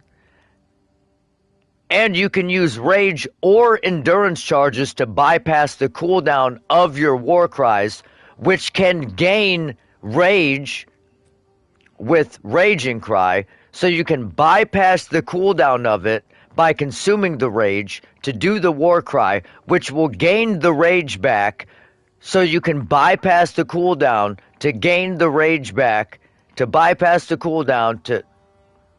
Okay. We might be making a war cry druid, or a bear form warbringer. Wolf form. One of those two is happening. And furious. Even just the wolf's basic attack will leap forward and rake his foes. After attacking, the wolf stands up on his two legs, but after running for a short time, he goes back on all fours, allowing to move more quickly between packs of enemies. The wolf has a lot of cold attacks based on his association with the moon. Wait, so they just get like inherent movement speed bonus too? After they're frozen, use your basic rake attack to knock shards of ice off your enemies, which land on the ground nearby and explode. If you want to get into battle quickly, you can use your pounce attack. This skill leaps at a target and applies a mark to them. Killing the marked enemy will summon a wolfman into your side, allowing them to fight with you. Mark and kill as many enemies as you can to build up a sizable pack. While an enemy is marked, your wolves will prioritize that target and do more damage the more wolves you have. And you can summon wolves as a wolf? Now, one problem you might run into is your wolf pack dying in boss fights. You often don't have any enemies that you can mark and kill in order to regenerate your pack. To deal with this problem, you can use Cross Slash. Cross Slash jumps backwards and does a vicious double slash. Any marks on your target explode and triggers their abilities. This allows you to pounce to mark an enemy and then summon a wolf even without killing it. Cross Slash also has another feature though. Remember those ice fragments from before? Well, Cross Slash will propel any ice shards on the ground towards its central target. And again, First, freeze your enemies with lunar assault. every single skill synergizes with another skill. Cross Slash can generate a field of ice So you explosions to obliterate you make the ice on the ground, then you use another skill to explode the ice. If they're still alive after that, your pack of wolves can finish them off. Excuse me. Just like with the bear's raw skill earlier that allows you to use skills from other classes, Pounce is also a meta gem that you can socket mark skills from other classes into. So for example, you might want to try adding Freezing Mark from the Monk to Pounce. After pouncing at an enemy, Cross Slash to explode the mark and gain extra cold damage for a time. The wolf has many other ways to go all in on cold though. Using the Arctic Howl Warcry will allow you to add cold damage and chilled ground to any slam, while buffing your pack of wolves as well. Arctic Howl? Use it to freeze enemies that are close to being frozen, making it much faster to use your other combos. Finally, the wolf also has the ability to call down the power of the moon to transform into an Arctic werewolf with Lunar Blessing. In this form, you move and attack more quickly and deal extra cold damage. Consuming Rage will extend the duration of your Arctic wolf form, so you could try a hybrid bear and wolf build if you want to utilize the skill to its full effect. Oh my god, and he just froze that boss without it even being close to chilled. Alright, let's talk about the third form available to the druid, and I think it's a cool one. The Wyvern. The Wyvern has a number of long-range breath abilities, but that doesn't mean you can't get into melee range when you want to. The basic attack of the Wyvern is Rend. Jump forward into combat and slash your enemies with your lethal talons. If they're close to being stunned, you can blow them off balance. I always with thought it one was swing pronounced cause an wyvern, explosion of damage. but wyvern, I guess. After the battle, though, So this whole time I was playing Warcraft 3, I was pronouncing this shit wrong for like 15 years. Really come online. When using Rend, you can consume a power charge to charge up your wings with lightning. Not only does this do a bunch of damage, but it allows you to turn this melee skill into a much larger AoE attack. Wait, Once your wings are charged, what did that say? power charge to charge up your wings with lightning. After the battle, though, it's time to feed. Devour the corpses of monsters to create power charges, and this is when the Wyvern's abilities really come online. Wait, so you can consume corpses to just gain power charges? Not only does this do a bunch of damage, but it allows you to turn this melee skill into a much larger AoE attack. That's insane. Once your wings are charged, your wing blast will also do lightning explosions for even more damage. If your enemies are close to death, no need to wait for them to actually die. When you see this blue marker, just devour them alive. Oh, and you can just eat them while they're alive too. Alright, so those are some melee They don't even weapons, have but to how be about dead. range? You can just eat them while they're alive and Dragons call don't them, breathe fire, basically. after all. Rolling magma is the first of the Wyvern's breath attacks. Spit balls of fire that bounce along the ground. These balls will trigger volcanoes as well, so it's a good idea to cast one as a human right before you start spitting. But that's not all. But yeah, the tablets having 4 max is that's Spitting a barrage of huge. oil at your enemies will cover them in a viscous sludge that makes them easier to ignite. If you have power charges though, But you can no longer get quantity. lightning-infused projectile. You can no longer get quantity of items on your tablet because you get an increased quantity of items based on the tier of map you run. The more power charges you have, the longer you can do this for. But make sure you keep your foes at range. You're vulnerable to melee attacks while channeling this skill. In order to help with that, let's take a quick diversion back to some of your human abilities. As a druid of scope, you have the ability to harness the power of nature to create entangling vines to slow down your enemies. Another of nature's punishments is the thunderstorm. Creating one of these will create periodic strikes of lightning from the sky and will also make your enemies wet. Why is that useful? Because it conducts electricity. Easier to shock. Yeah. Use it with lightning damage from your wyvern form to enhance your damage. Wow, so many synergies, bro. So it works nicely with your wolf form as well. So many And fucking you know what else likes synergies. water? Plants. Water your plants to give them various extra abilities. Even the fucking plants get watered by your thunderstorm to harness more abilities. Bro, there are no synergistic things like this throughout the entire warrior other than fissures. Every single skill synergizes with every other skill for the druid. This is crazy. This shit is insane.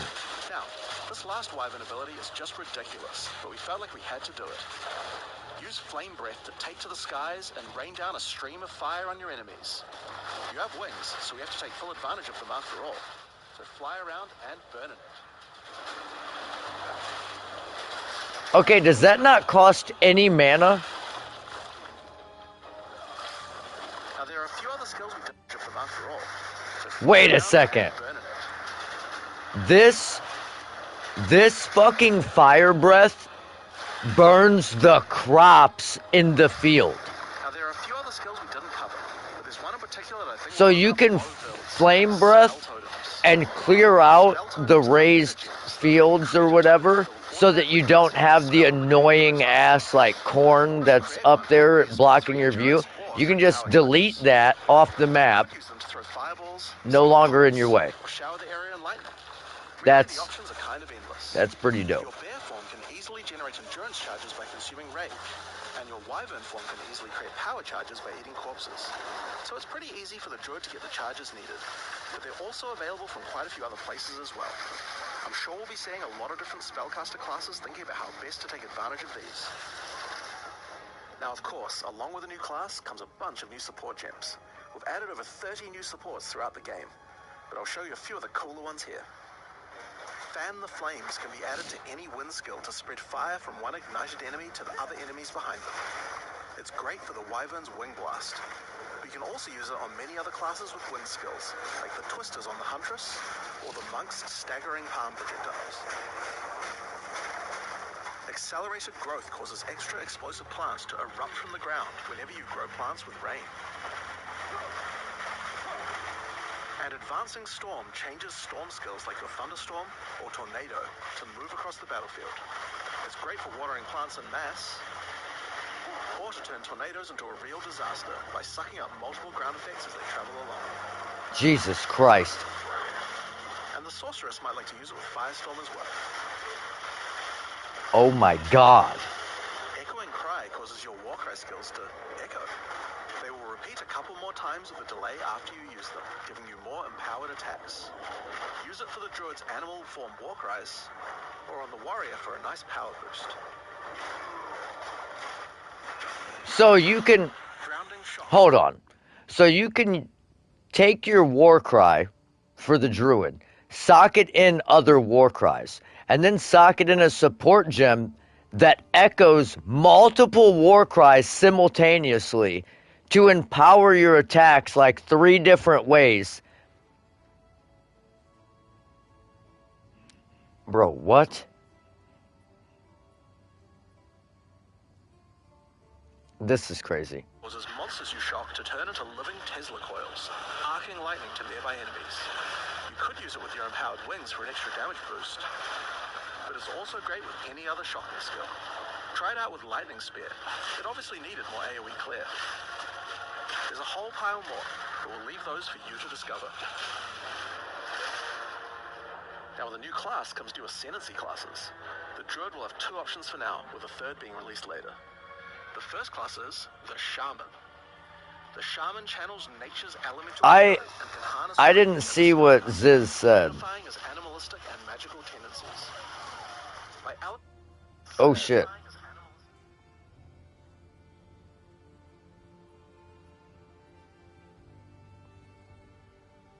causes monsters you shot Yeah, to turn but into Smith the really juicy Katava bursts, arcing lightning to nearby enemies.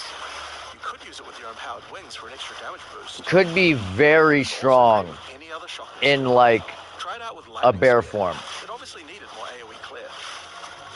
There's a whole pile more, but we'll leave those for you to discover. Now with a new class comes new ascendancy classes. The Druid will have 2 options for now, with a 3rd being released later. The first class is the Shaman.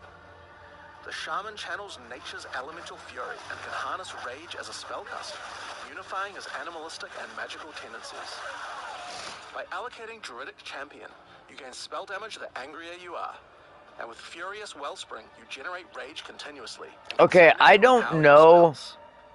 Hold on. With the knowledge tendencies. By allocating Druid... Okay, it does say more spell damage. So every 2 rage gets you 1% more spell damage. So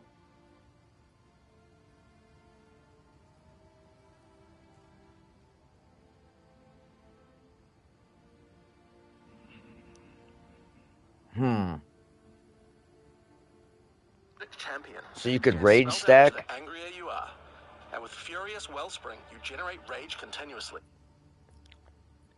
Generate 6% of your maximum rage per second? What the fuck? Increases and reductions to mana regeneration rate also apply to rage regeneration rate. Skills which are not default attacks cost +5 to rage to use. Plus, does that say 7 to maximum rage? And can spend it to empower your spells. With the knowledge of the Asmerian Magi, the Shaman can harness untapped power from Gain the benefits of additional bonded modifiers on runes and idols. What the fuck? runes and idols. After allocating Wisdom of the Magi, you will notice that all runes and idols have extra mods only available to the Shaman. These new mods unlock countless new possibilities for enhancing your build. You can also allocate Bringer of the Apocalypse, allowing you to become a walking natural disaster. See, After dealing enough that's the type of shit that ascendancies like the Warbringer need. Something that is unique only to them.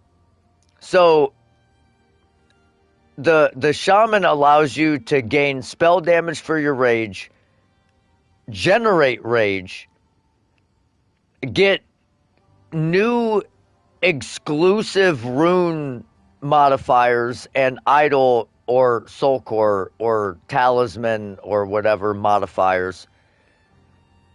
And the Warbringer gets your shield has more block chance and you break armor.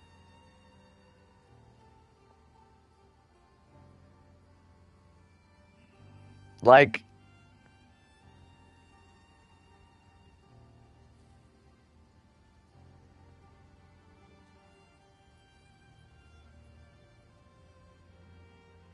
I don't know. I didn't read that part.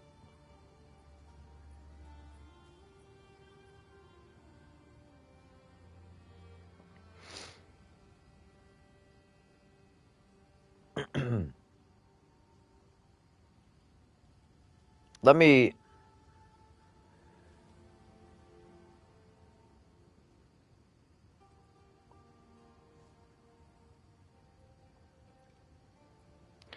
Bosses now have an anti-bursting damage mechanic. Once a boss has finished its emerge or becomes aggro, the damage reduction period starts counting down. The damage reduction tapers down from full effect to no effect over the course of the duration. For every unit the boss moves from the starting location, the damage reduction will fall off even faster. Okay, no. So the anti-bursting mechanic basically means that, let's say you're Deadeye that just tosses down a bunch of fucking lightning rods and waits for the boss to spawn and then instantly shits on it. It spawns with an anti-bursting mechanic, which is an inherent damage reduction. And as the boss moves, or as the fight progresses, it reduces the amount of damage reduction it has so that you actually have to interact with the boss mechanics. So what that's going to do is it's going to maybe stop spark builds and lightning arrow builds from instantly disintegrating bosses, and it's going to make not like off meta builds really, really fucking difficult to progress mapping. Like, it's going to be incredibly fucking difficult because you have to kill the boss to complete the map.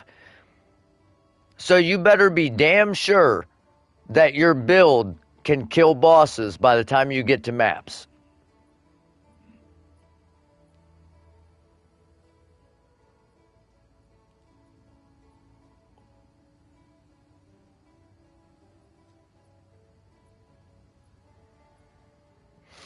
allowing you to become a walking natural disaster.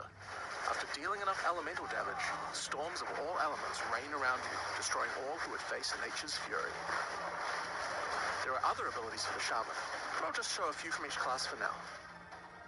The other druid ascendancy is the Oracle. The Oracle perfected the power of foresight and utilizes this in combat to gain massive advantage. When taking Fateful Vision, you will see visions of your future self using specific skills. If you decide to follow this path by using the skill yourself, it will do significantly more Right. damage. It is still possible to get one-tapped. And with converging paths, at a critical moment in battle when a monster is vulnerable to freeze, stun, or electrocution, the Oracle can use Moment of Vulnerability to see a vision of the enemy's future, and then merge it with the current timeline, allowing him to deal damage to both. Okay, so the druid can deal double damage to bosses. You'll notice over 130 new extra passives appear in the druid section of the tree.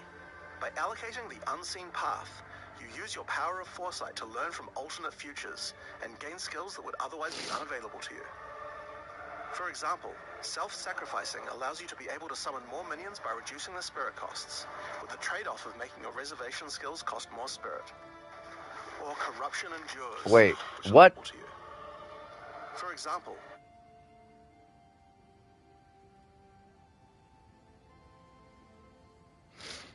How does that make any sense?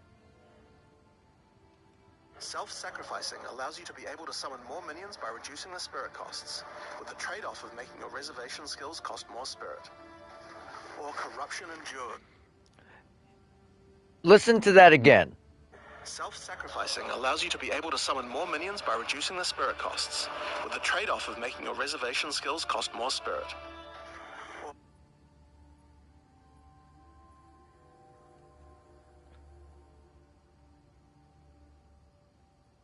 So your minions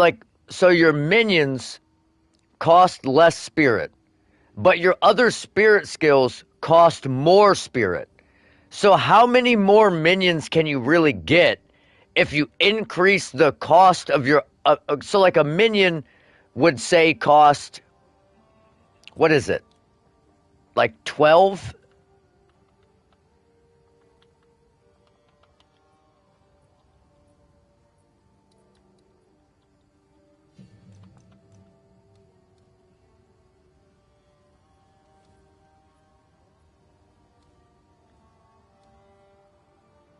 Where's the fucking...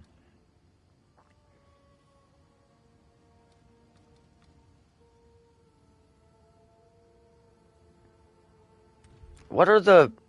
Oh, you could... That's right. You gotta have the fucking wand. I mean the scepter. I got one here somewhere.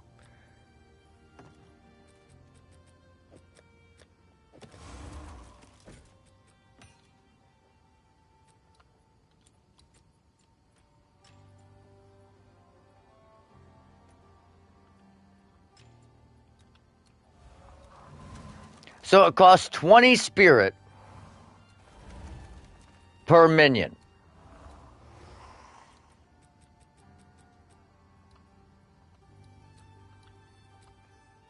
And let's say you use,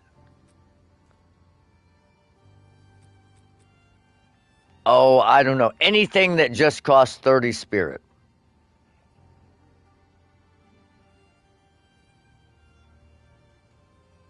So now your minions cost about 12, I think. Yeah, so your minions cost 12 spirit.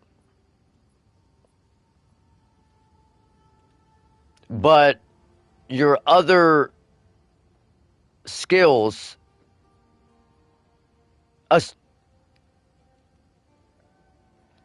now imagine you're using support gems that also cost spirit. You're saving like 2 spirit in the end. I don't. That just doesn't seem. I don't know. That seemed like a bad example, but Or corruption endures, which allows oracles to have a small chance to avoid death.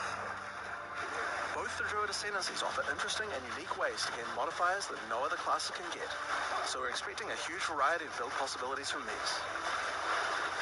Now there are unique talismans for the Druid to use as well. We won't spoil all of them, but this one was particularly cool. Fury of the King turns your bear form into a fire demon, converting most of your damage to fire. As a demon, you can also use Molten Crash, a jump and slam attack that leaves fishes around you. adds 510 to 691 fire damage. This unique also continuously grants glory, allowing you to use your ultimate abilities more easily. Now, of course, the Druid isn't the only thing we're adding to 040. We still have a bunch more to show. With every new release, we create a new league. That is a two-handed mace worth of fire damage. So let's roll the trailer for the fate of the Val. The palace of Queen Atziri. I mean, that is literally more damage in fire damage than our two-handed mace does. And that's just the fire damage on that fucking talisman. That's crazy. But in the dark, machines still churn.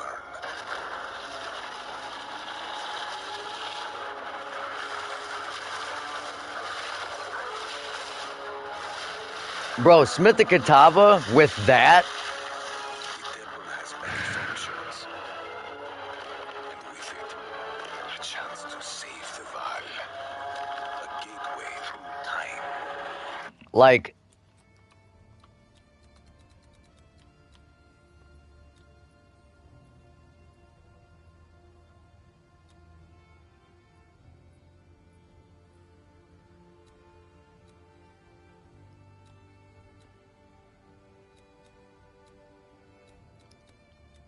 and that's all like right there in the druid area.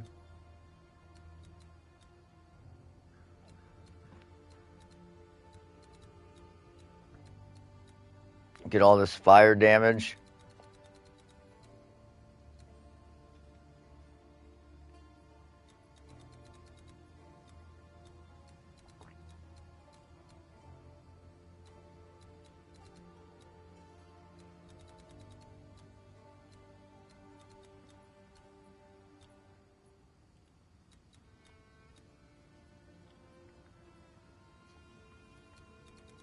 And then you could use all these too. You could use all these to empower your attacks and increase your fire damage and gain extra fire damage. You could track.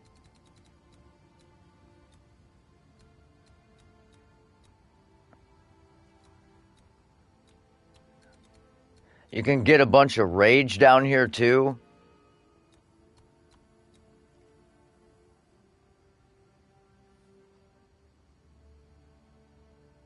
That's wild, dude. That's absolutely wild.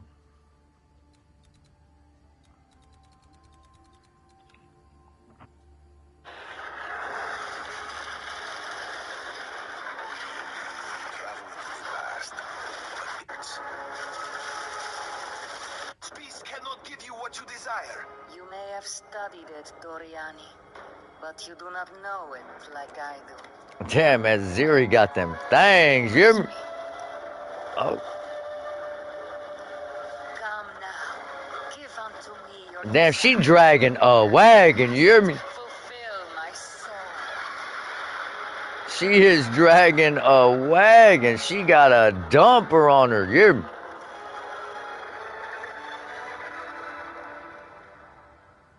Hi, I'm Mark Roberts, game director on Path Man. of Exile. In the fate of the Val League, you will find remnants of the ancient Val civilization scattered throughout Rayclast.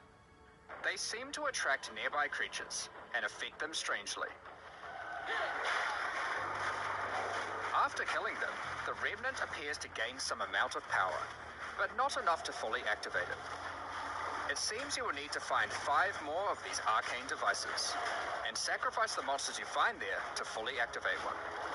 But things don't always go to plan. These devices are old, and sometimes infected by corruption. Twisted versions of ancient Val may emerge, and sometimes even stronger foes. On fully activating one of the devices, you finally discover its true purpose. A portal opens and takes you deep underground to a lost temple, once the home of Atziri, Queen of the Val. What treasures could still be inside? I think you're gonna want to find out. In front of the entrance is a console of some kind, and on activating it, you can see a map of the temple. Atziri's personal chambers are on the far side, but how could anyone get there? There are disconnected rooms, and the layout doesn't seem to make sense. And that's when you realize the purpose of the ancient devices scattered through Rayclast. The temple is powered by sacrifice, and this energy can be used to modify the very structure of the temple itself. Each time you run the temple, you will be given 6 rooms that you can place, allowing you to craft your own dungeon to explore. Okay, Place that's paths cool. to link up the dungeon, and place rooms beside them full of precious loot. After you are happy with your choices, open the temple and discover the results of your efforts. Each room contains different challenges along with its rewards. On entering a room, the doors will slam shut behind you, and you will need to face the encounter within. But choose wisely. It's important where you place the rooms to get maximum returns. Am I the only one that thinks that Ziri For example, is smoking? when placing a commander, I mean, this... you could just place it anywhere along an existing path, but a much Yes, better please. strategy is to place it next to a garrison of troops for him to command. With better leadership, the garrison will level up, making the monsters harder, but also more rewarding. Different rooms have different requirements for leveling up. For example, if you want to fully level up a smithy, you will need to supply it with golems from an adjacent golem works, and hook up a generator to the power network to supply it with power. After doing so, the golems will be powered up, making them much more dangerous. You don't need to memorize what interacts with what. When selecting a room, you will be shown the locations that will make other rooms level up, and exactly what effect it will have on the temple.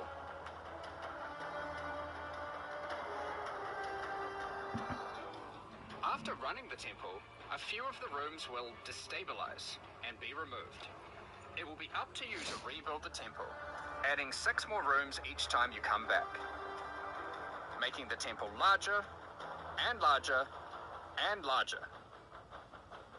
So, that's the basic functionality of the temple, but there is a lot more. Once Doriani finds out about your travels to Laraval, he will attempt to persuade you to take on a new mission. The temple entrance contains a prototype of the time portal device. It will be able to take you back in time, but only to one specific point, right before Atziri triggered the cataclysm that destroyed the Val. He requests that you go back and attempt to stop Atziri to prevent the Val from ever being destroyed.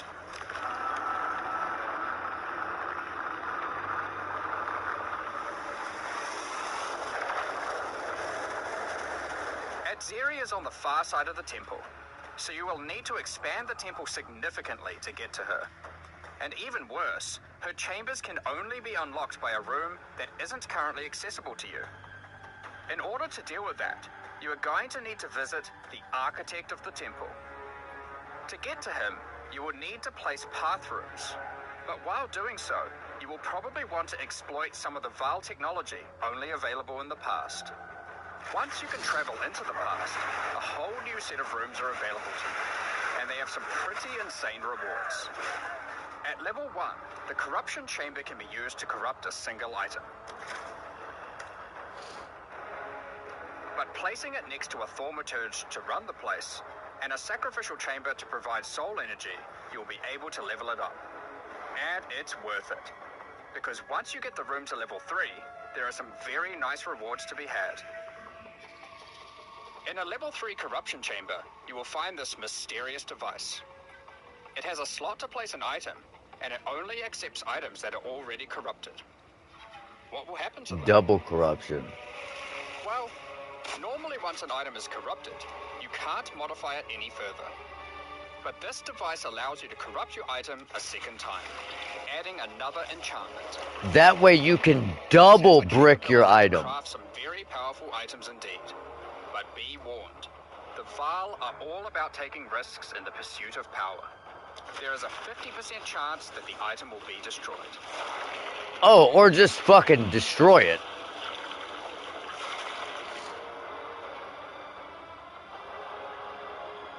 Each room has its own interesting mechanics and rewards when it levels up. Many of them contain bosses to fight, special drops, and in many cases, new crafting opportunities. For example, a level 3 alchemy lab has a nasty Val construct to fight, but if you can defeat it, you can find new corrupted soul cores. Like Guatalizzi's thesis, which on boots allows you to sacrifice your life to run faster. Or Quetzalcoatl's thesis, which on gloves will revive one of your minions whenever... Okay, we gotta hear that again. Guatalizzi's thesis, which on boots allows you to sacrifice your life to run faster. Or Quetzalcoatl's thesis. Quetzalcoatl, that's how it's pronounced. One of your minions whenever an offering expires. Get a sacrificial chamber to level 3, and you will need to face a highborn priest of sacrifice. Defeat him to be able to further corrupt a Val unique, modifying it in unpredictable ways. One of the mods of this unique will be removed and replaced with another random mod.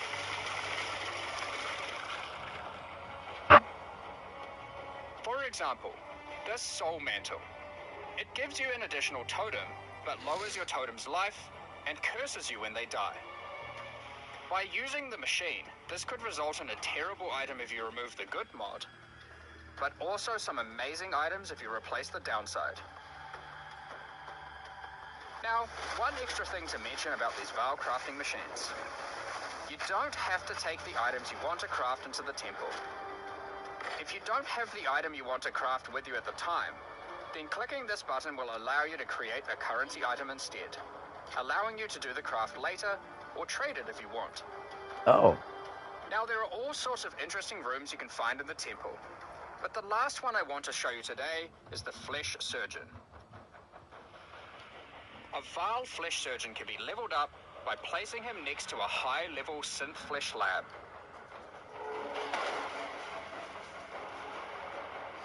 But be careful. The Flesh Surgeon has some rather unpleasant experiments in his personal lab. Afterwards, you might notice the surgery table just sitting there. The Val are great at crafting items. Why not do some crafting on yourself? After laying down, you'll be asked which limb you'd like to replace. Left arm, perhaps your right leg. Each limb can get a different set of random bonuses, so choose wisely. After getting up from the table, try out your new limb. It What seems the to work fuck? fine, and even perform better than your normal one. Now, there is just one thing with replacing body parts. If you die and are resurrected, your body will return to its natural state. You might need to return to the Val Surgeons if you want another robot arm, and maybe get a better one next time. Some rooms, like the Commander, can give you a new type of reward. Medallions that can be used to manipulate the temple in other ways. Using a Quetzalcoatl's medallion will allow you to artificially boost a room, even if it doesn't meet the normal requirements to level up. And a Huatalotli's medallion will stop rooms from destabilizing when you complete a temple, allowing you to guarantee getting a reward a second time. Great if you want to stock up on double corrupts. Now, with all that aside, time to face the Architect, and you will be in for a fight. Once defeated, you will find another console that can be used to modify the temple. But this one is special. It allows you to place new types of rooms with specific rewards. There are rooms with specific uniques, special runes, and currency. But also a few other, more niche crafting experiments. Like this one, that can extract the soccer balls back out of an item, at the cost of destroying it. I guess. Now, something really important is every league we release a significant amount of content for the in-game. In order to make sure that the Fate of the Veil works well for late-game players, we've added many mechanics to make sure that you can scale the difficulty and rewards to match. Getting some rooms to level 3 adds extra mods to the entire dungeon, and these stack with each other. So in Endgame, when you can get some really big temples, you can generate a challenge that can even match the strongest of characters. We also start to introduce ways to store up energy for the temple, allowing you to save up many runs so you can do them later at your leisure and not interrupt your mapping too often. Now in each league, it's important that we have a new pinnacle boss to test your character's might. In the Fate of the Veil, you will get to face Exile while she was at the peak of her power. One of the rewards you will gain by defeating the Architect is the ability to place the Royal Access Chamber. Once connected to your temple, you can visit it to finally reach the Queen of the Veil herself. This fight takes place at a critical moment in history, right as Exile communes with the beast's power and takes her true corrupted form. Now, we are not going to show you the whole fight, but we will tempt you with one of the rewards. This is Exire's rule. This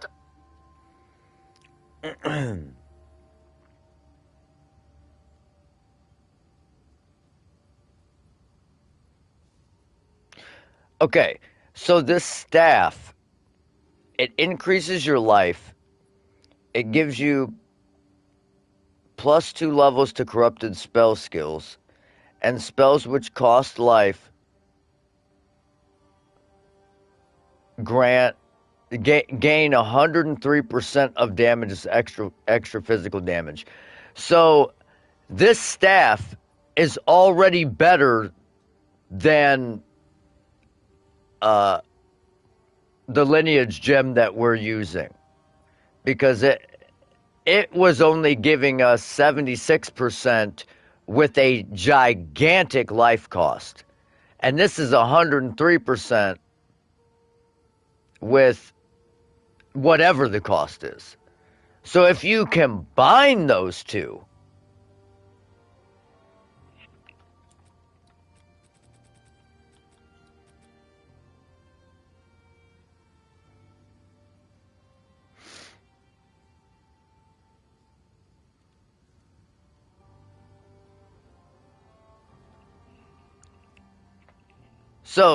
so this is why they nerfed this, because certain builds would be overpowered with it, I think. staff gives additional levels to all of your corrupted gems. But let's and see lets you what trade the life for extra damage. implicit skill But is. in addition to that, while using the staff, mirrors of refraction will constantly appear on the battlefield. Any projectile you fire at these will split into a nova, and they can change Jesus. from one to the other. So, that's the Fate of the Veil League. But we are also bringing the previous league, Rise of the Abyssal, into the core game, along with a few changes. Now, for those of you who haven't seen what happens when a league is over, it's important to understand that you will not be seeing abysses in every area anymore. Rise of the Abyssal is now one of the league mechanics that can show up randomly in endgame. If you want to specialize in running abysses, there is now a tablet that will allow you to add them to any map. Bro, what? You can also craft the tablet to add abyss-specific mods to enhance how they function. Now that Abyss is core, it also needs its own Atlas tree. You can gain your first points by completing an Abyss. But there are more available for doing depths and killing certain bosses. And there are a bunch of different options. You might just want more monsters and bosses. But you can also make finishing an Abyss have a chance to overrun a nearby map with the Abyssal. Or make your Waystone modifiers also apply to Abyssal depths. You could specialize in the interaction with other leagues, or specialize in a specific Abyssal faction. One of the important elements that we have heard loud and clear is that needing to do Abyss crafting on Waystones is quite annoying. So, we have removed that. In fact, we have removed... Wait. Oh, my girl's calling.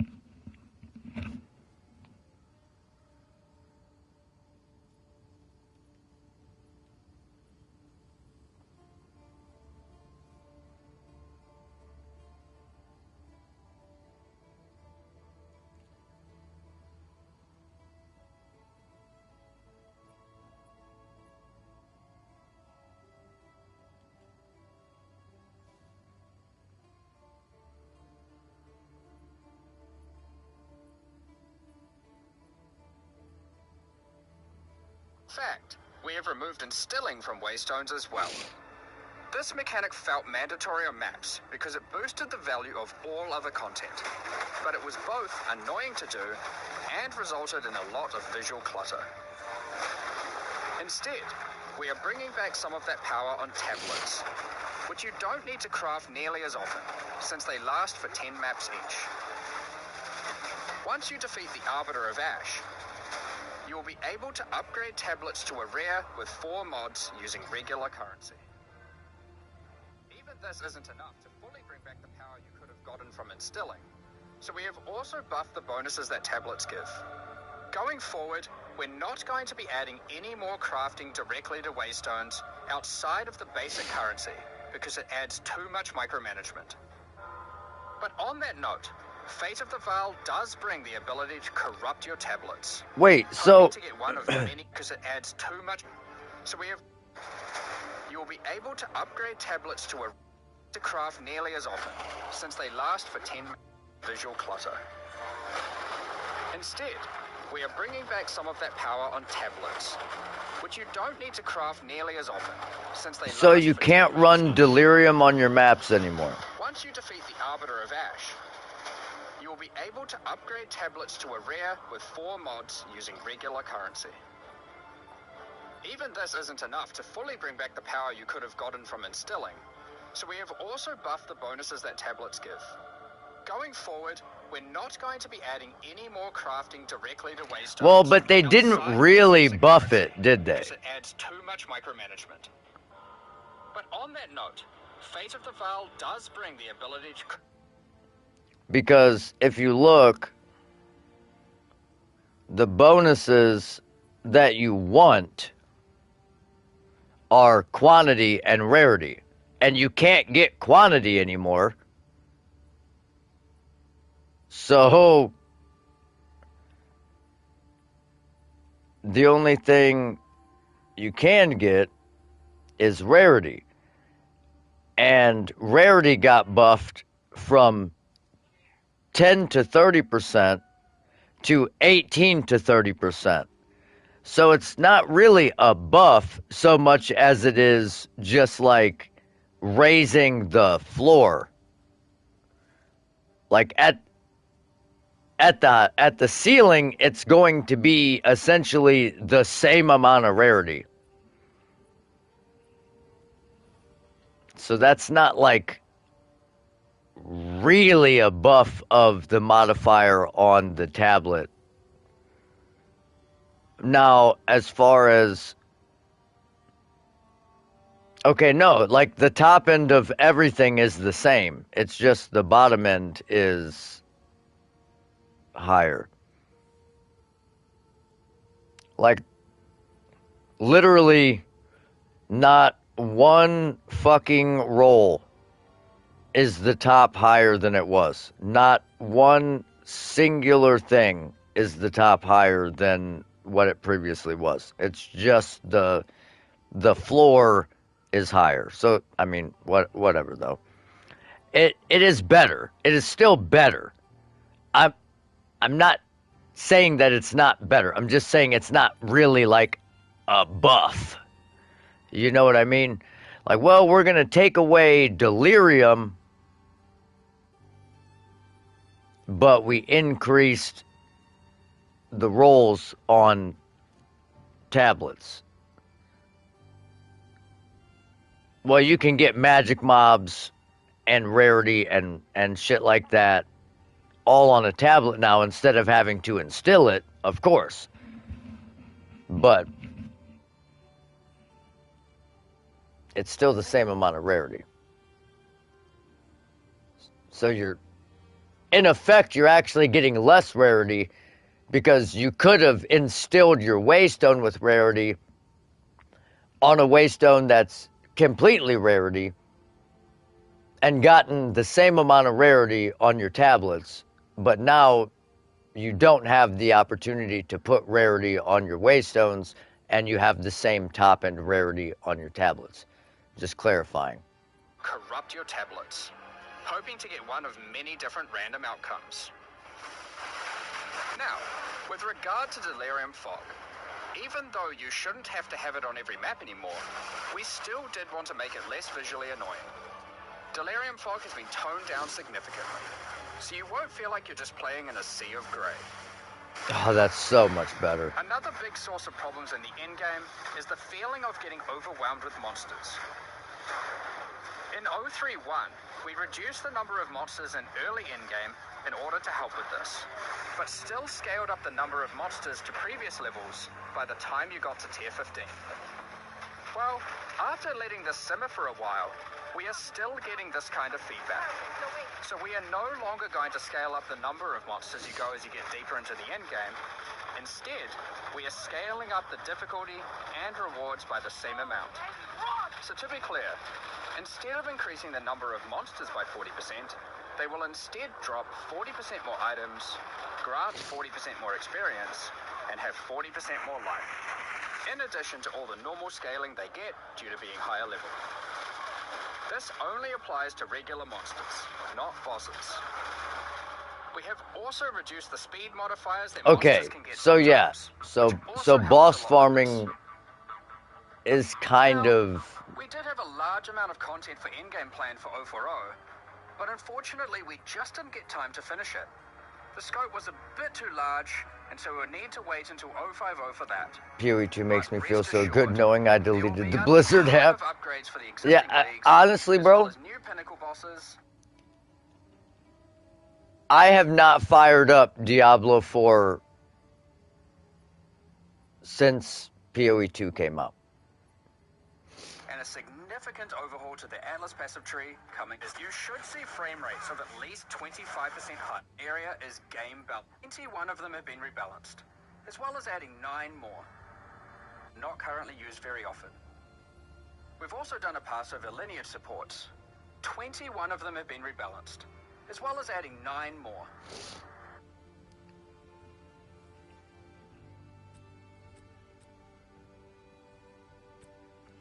Yeah, I mean, you're not wrong. I don't know if I can say that on stream, but yeah, exactly what you said.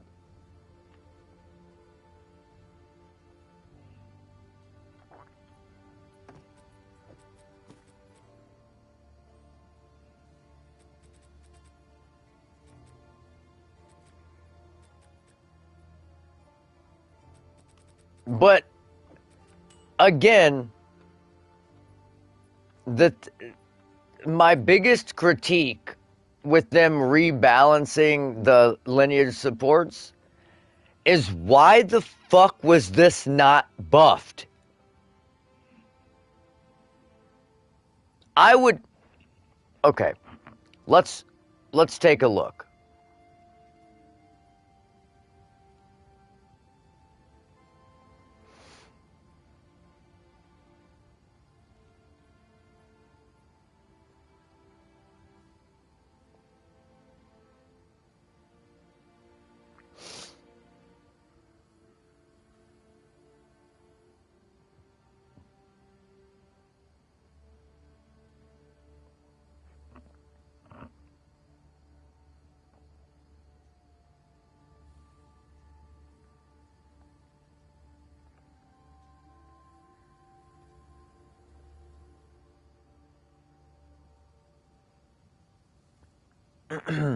I want to sort by.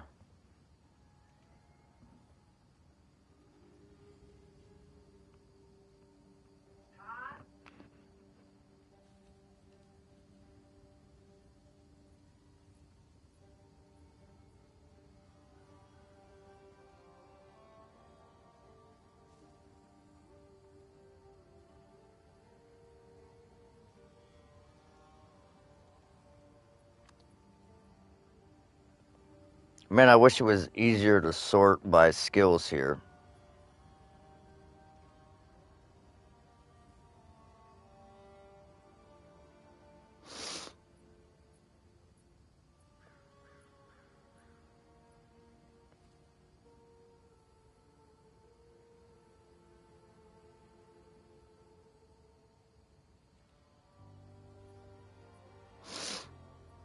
Spectre, companion, spectre, companion, spectre, companion, spectre, companion, spectre, companion.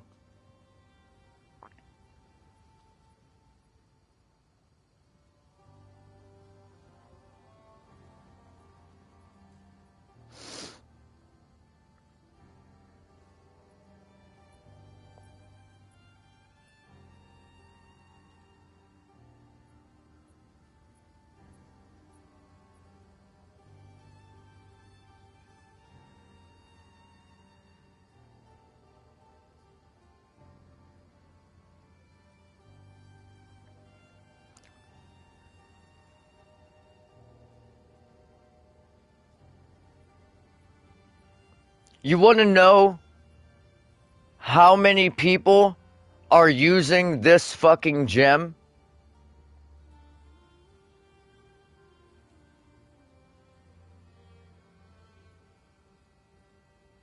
Zero 0.1%. 0.1.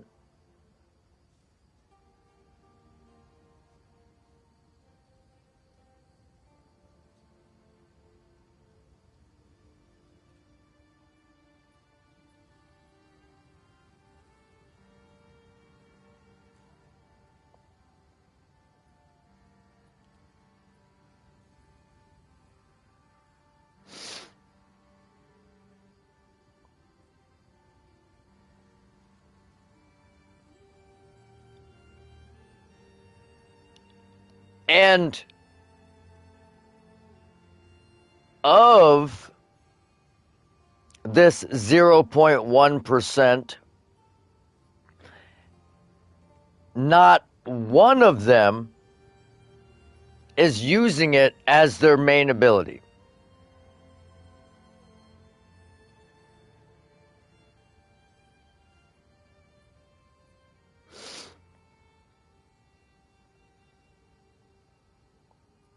Now, the people that are using this with Seismic Cry,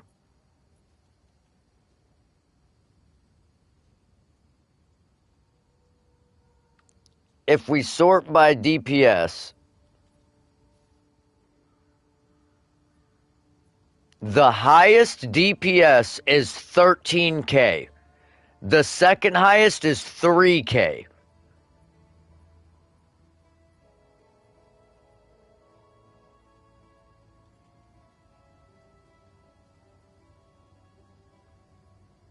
And the guy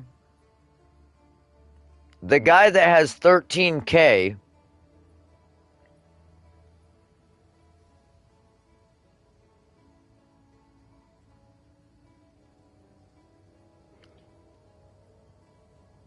He has 7,000 base life, and his effective hit pool is 14k. His EHP is 14k.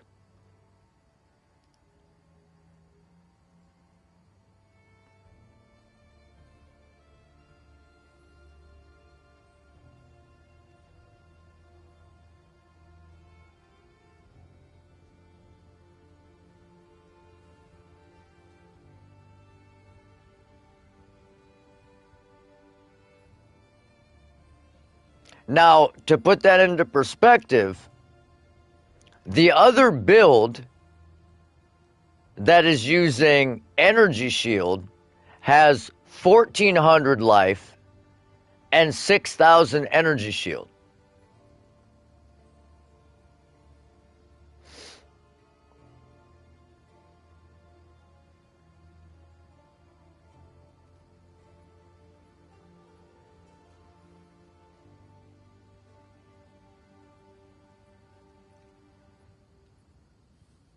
Or wait, I take that back. They have 7,700 Energy Shield and 1 life. And their EHP is 63k. So they have like the same amount of Energy Shield as this guy has life. And it is quadruple as effective as the life.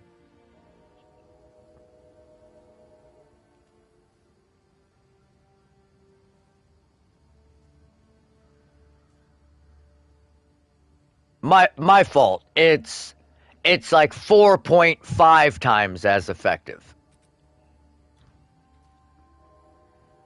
What's new? The only difference is when you only have 1 HP, you can't drain your life. Like how are you going to drain your life? But when life is your only hit pool, this drains your life, and the more life you have, the faster you're going to see your globe go down, even though it's going to go at the same rate. Obviously, 2% of your maximum life is 2%, but it's taking way bigger chunks.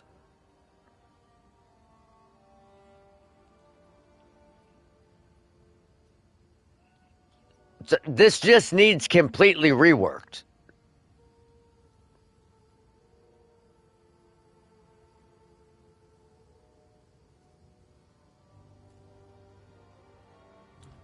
Oh, dude, I've been saying that for a long time.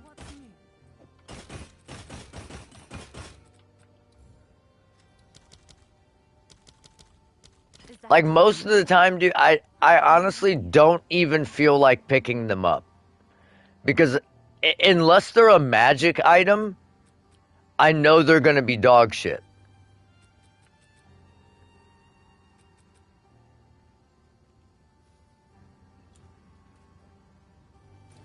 Like, I know the only way I pick them up is if it's magic, because you have a chance to get something like this. This was a tier 5 drop, and it's magic, and that makes it good. The problem is, I don't think anyone would fucking use this, but hey, fuck it, let's craft. Let's craft. So,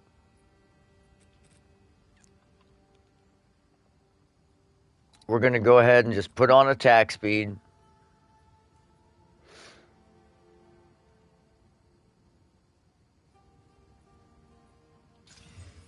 I'm going to try and fracture this physical increased phys damage.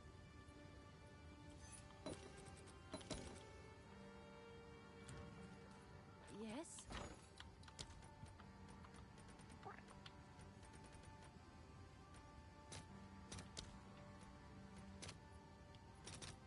I'll fill that in as soon as I can.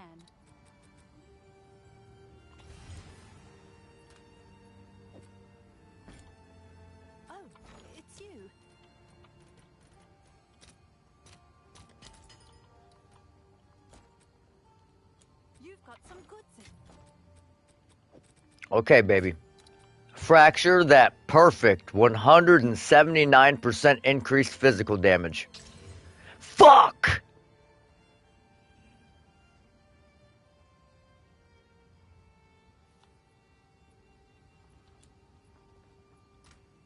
Okay. Okay.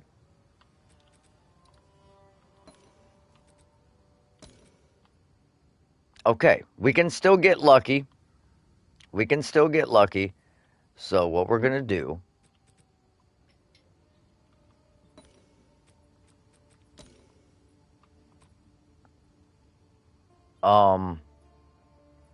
we're going to put on another suffix. Well, actually, we're going to put on our skills.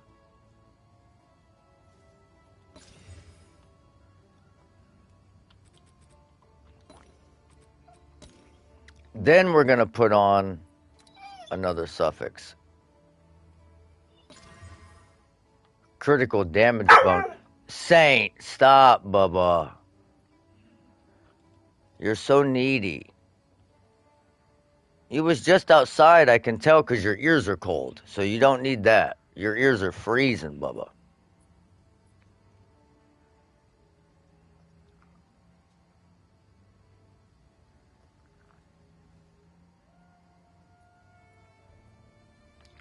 Well,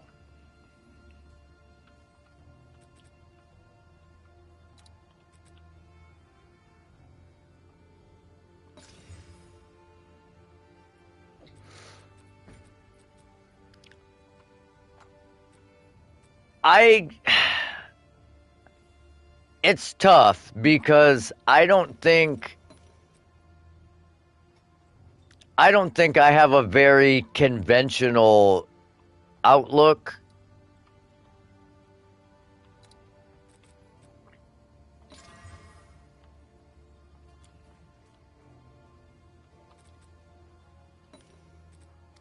So my idea for a league starter might be a little weird, but at a glance,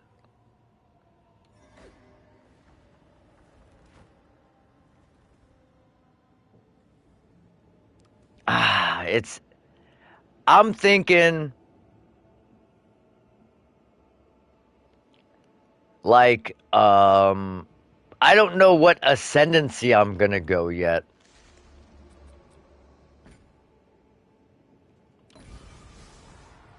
Oh, you fucking bitch. There was our physical damage, but it was too low.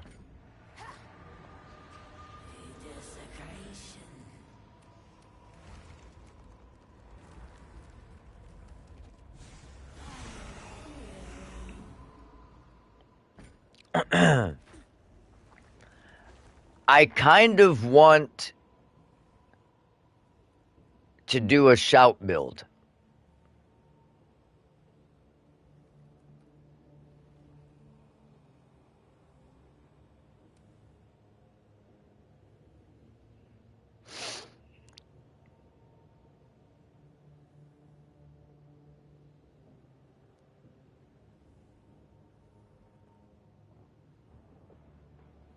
Just because I know it's not gonna work, but I want to try it anyways.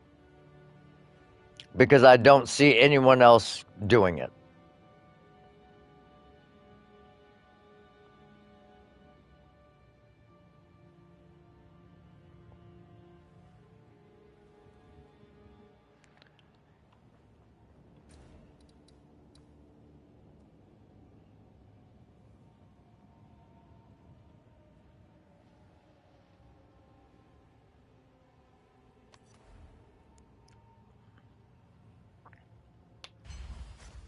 In theory, with Giant's Blood, you should be able to, yes.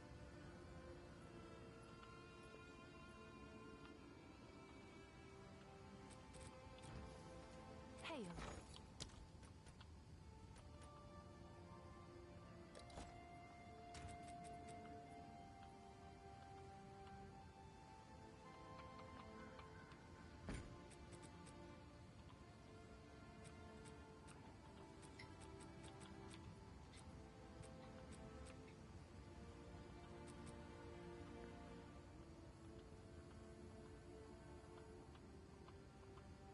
Where?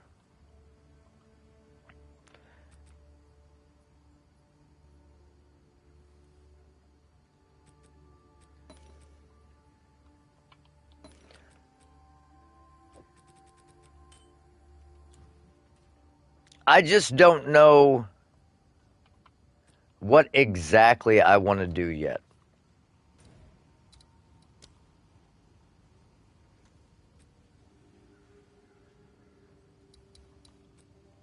I'm so fucking torn, dude.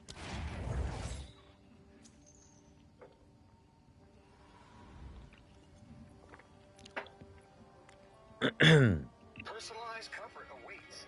It's the Sleep Number Cyber Week sale.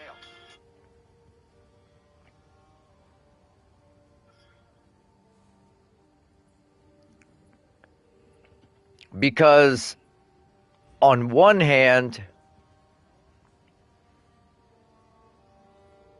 I have to imagine that in the druid passive tree somewhere, there's gonna be thorns mods, like thorns passive nodes. Simply because they deal with plants, and some plants have thorns, so it just like thematically would make sense. And I would really like to make a thorns build. Remember this ramshackle place. A second home.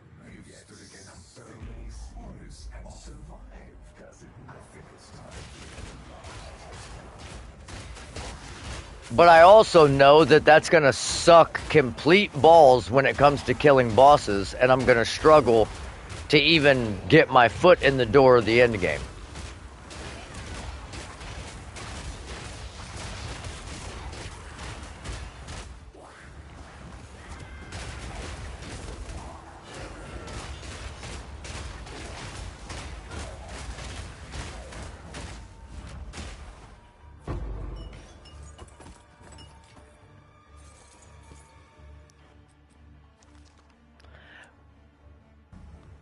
But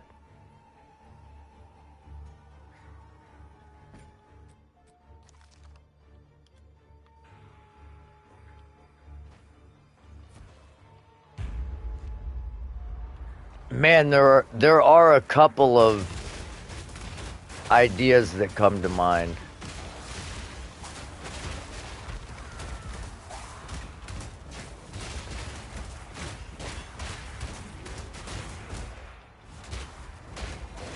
I would have to see the full patch notes though, like everything. I gotta know the numbers, what the skills, what the percentage of attack damage they scale with, what the spell damage is. Like I gotta know the specifics before I can decide. This is only the beginning.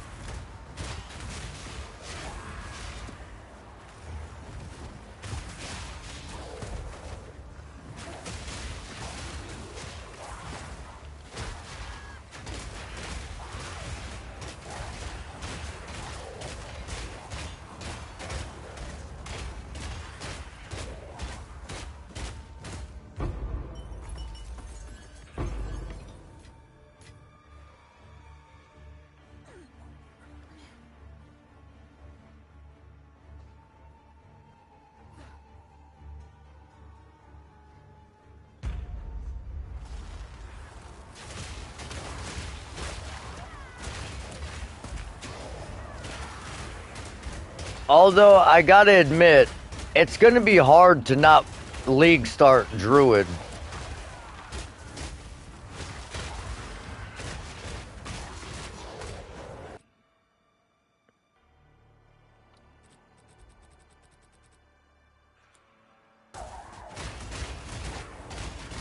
Just because the ascendancy sounds so cool.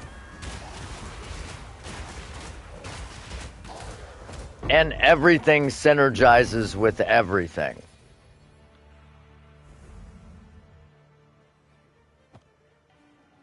Like you can't really go wrong per se.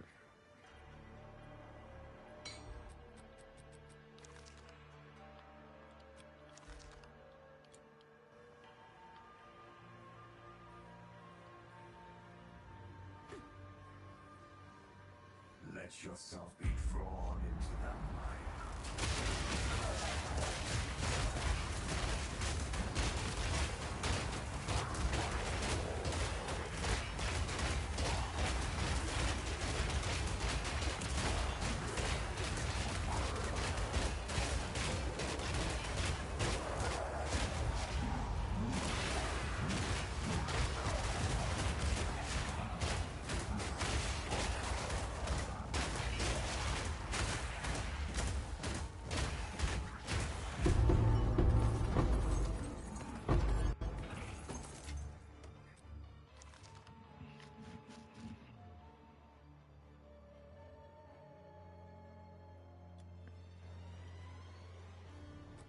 I'm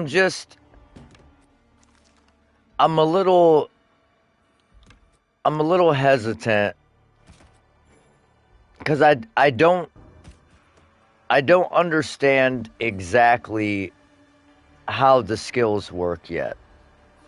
Like the socketing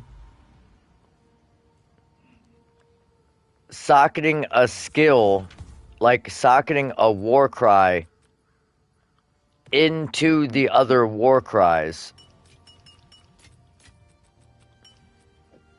Now, would you be able to like make another variant of that war cry and put support gems in it, and the socketed war cry act as if it's the supported version of your war cry?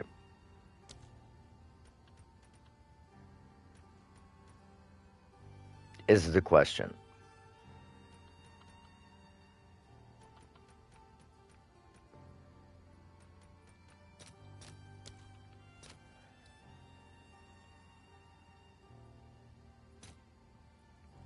I'll post it right away.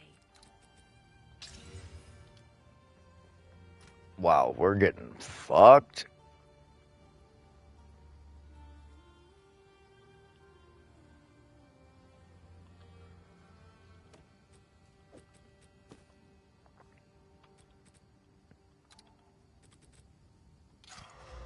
Nice.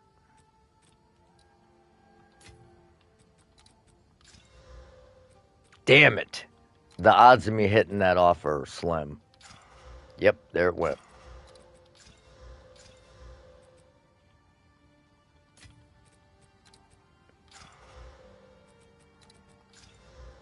Got it back. Okay.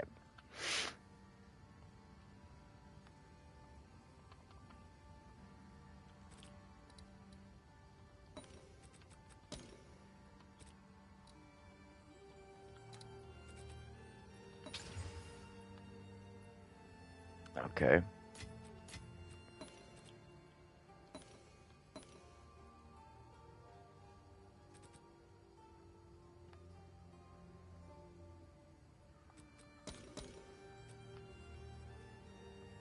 Well, wait.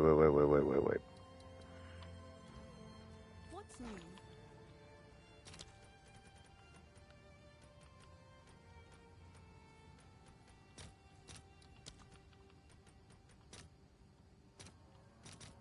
Let's see if there are any takers.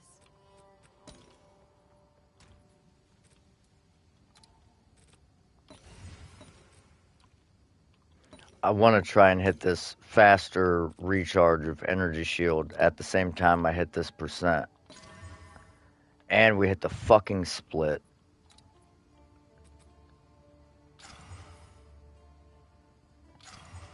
Nice. Nice. We got T1 on there. Okay, sweet. Have an order? This is going to be completely different crafting without these homogenizing exaltations. Like, it's going to be so different. Okay, we hit the max life fucking split again, bro.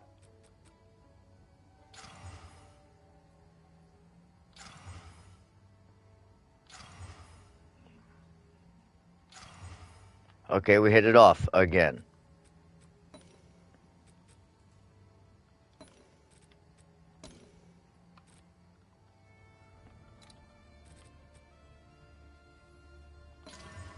Okay, it's a tier 3, but it's better than the split.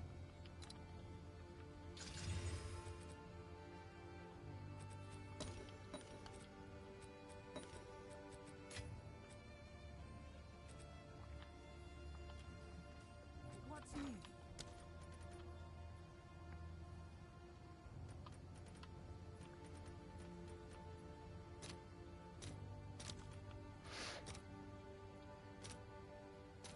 Let's see if there are any takers. And we'll desecrate, and we'll figure out what we get later.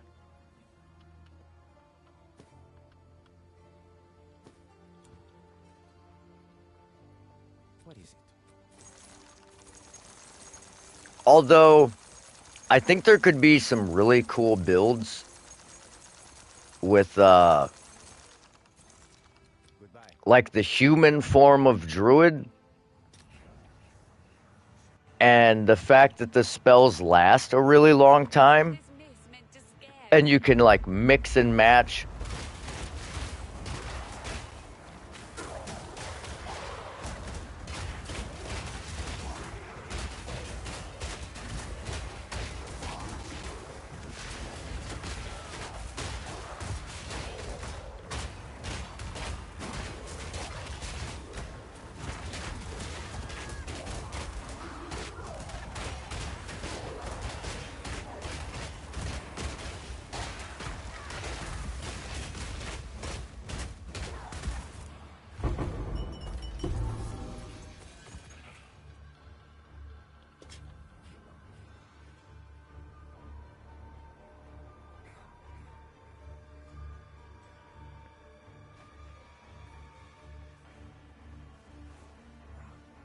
Are you trying to cleanse yourself of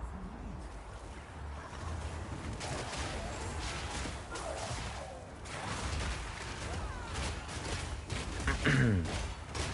I'm curious to see, like, the entire patch notes.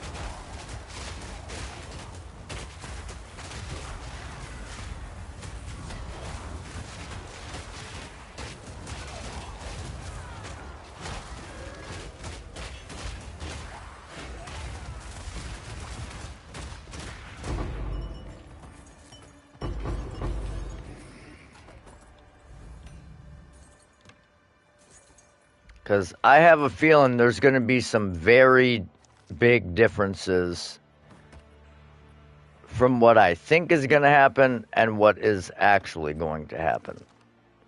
I could be wrong. I've been wrong before, but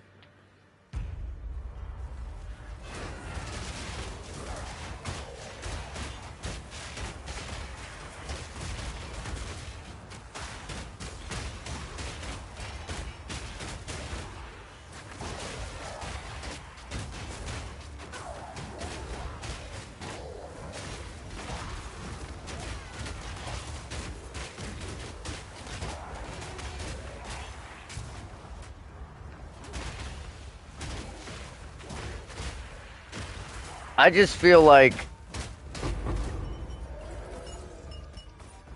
every time they release a new class, instead of really upping the ante on like the currently existing classes, they just like let them fall by the wayside because they just want everybody to play the new class so that they can get a feel for like how to balance it. You can't get rid of me. But just like look at the druid, the showcase of the druid, and compare that to the warrior. Like everything synergizes with everything, and they get 130 more fucking passives to pick from. They get unique rune effects from socketables. Like, it changes the identity of the character. The ascendancy changes the identity of the character. Whereas with, like, the difference between Warbringer and Titan is like block chance, life. Like, Titan is like you get more powerful, but nothing changes. Besides maybe your inventory space. You get like a little more inventory space. And with Warbringer, you get tankier and you can use your war cries more often. Whereas with the Druid, it is a fucking completely different character once you ascend. Like, it is a completely different playstyle.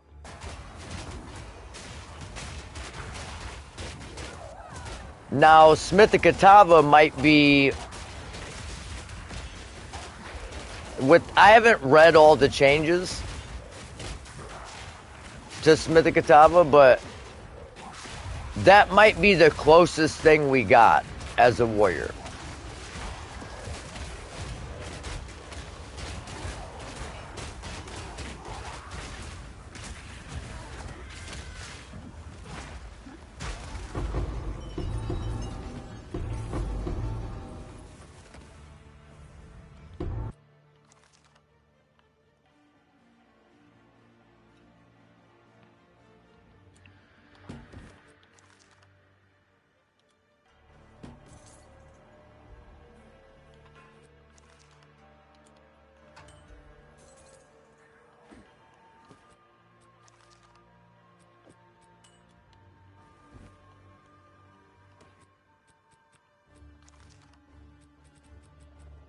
Damn it.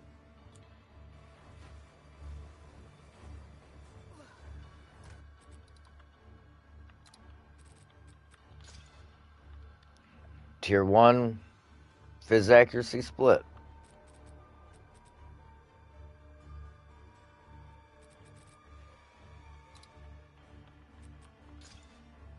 Wow, that's a low-ass roll. That's like bottom bitch roll of everything.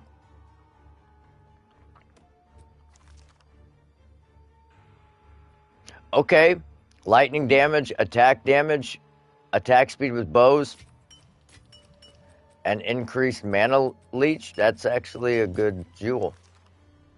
It's just like 4 months too late.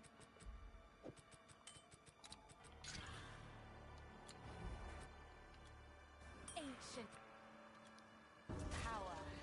Nothing you do matters. The dream will end. Next world.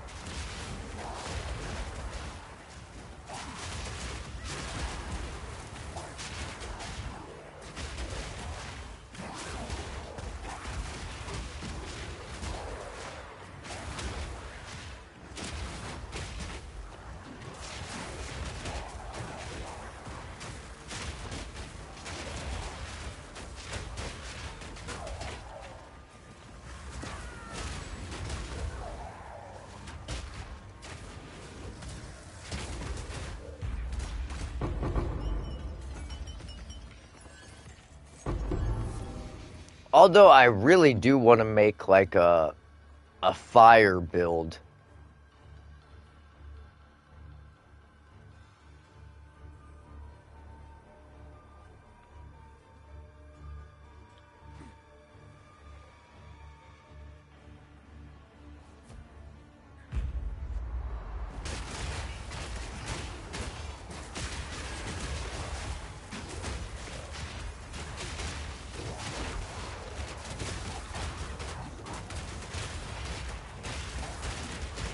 I just don't know how to feel about them nerfing our fucking support gem.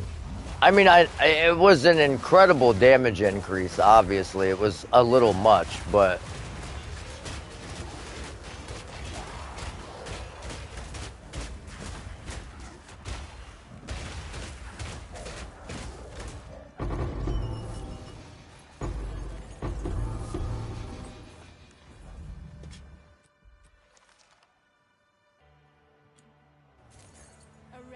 from long ago.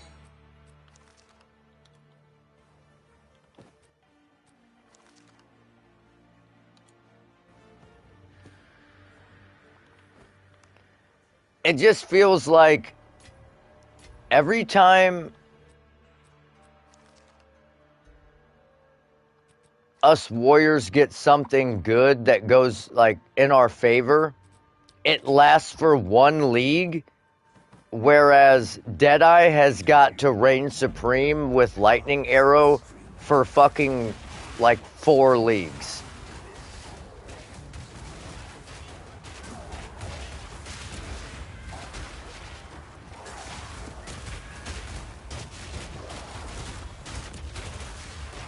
And if you really look at it, you can't even say that they nerfed the lightning arrow build. You like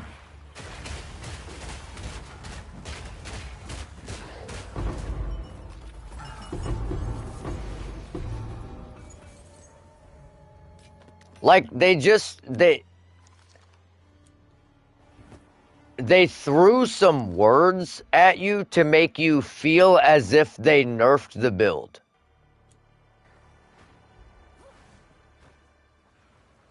But when you break those words down, they mean nothing. It like legit like okay. I'll read it and I'll tell you what I mean.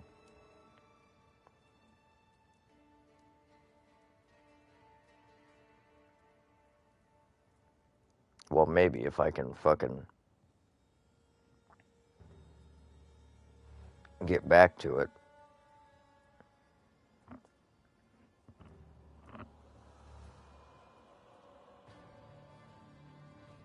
Okay.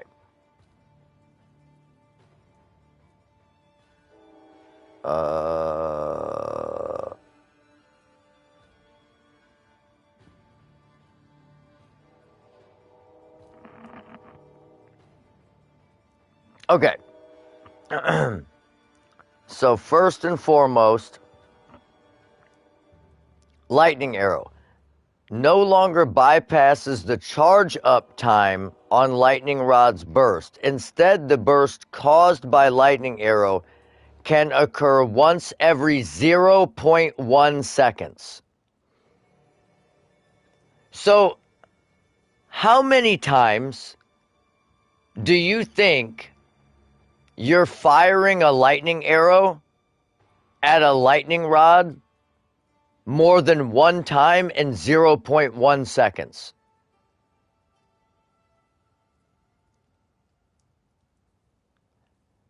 How many Deadeyes are out there attacking 10 times a second?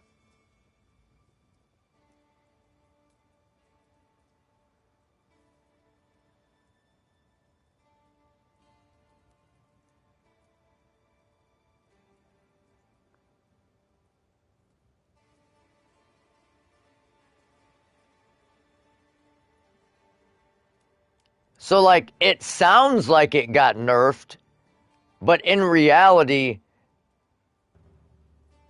who is attacking fast enough to where they're trying to trigger their lightning rod more than one time every 0.1 seconds?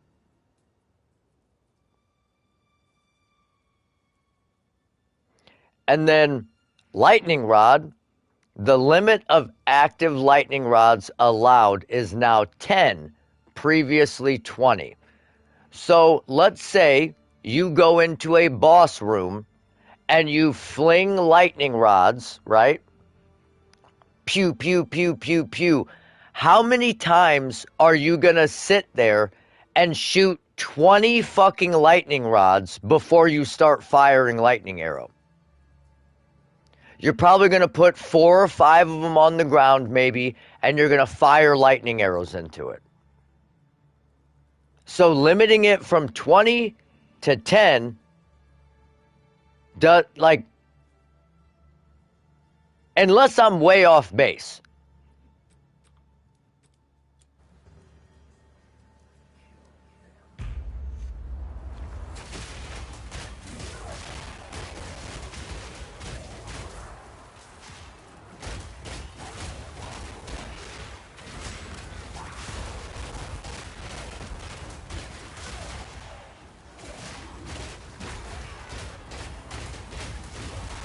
I wish fucking Big Kev was in here right now. He would be able to tell me.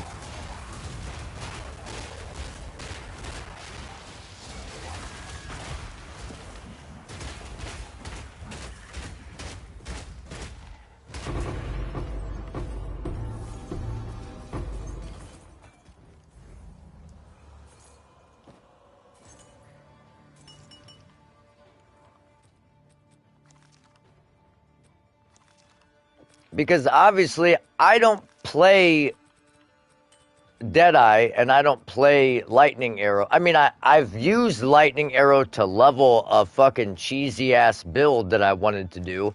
I just wanted to level it fast.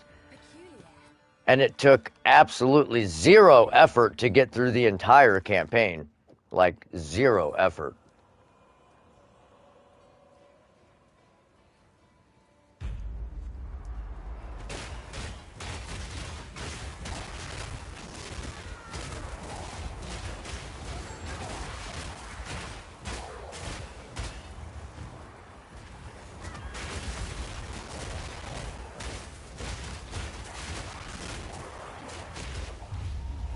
Whoa!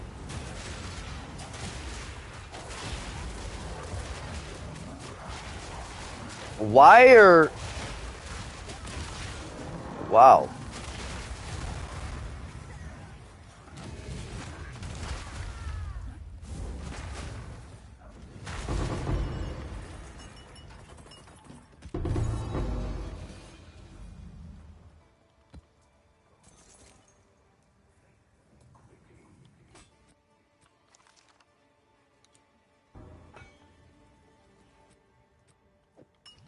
I don't know.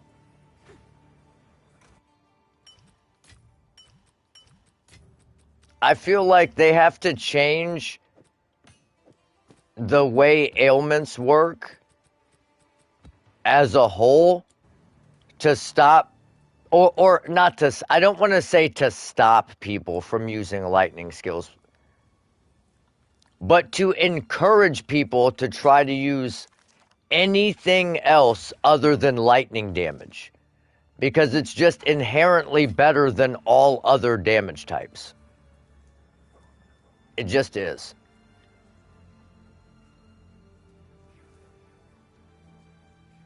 So, explain to me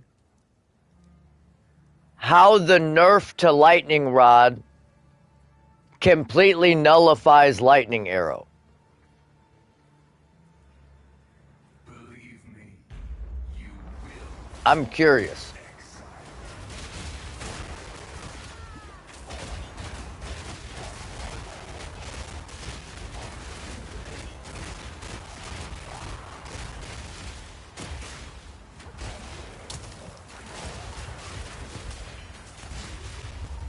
Right, but how many lightning rods were you really putting down at one time?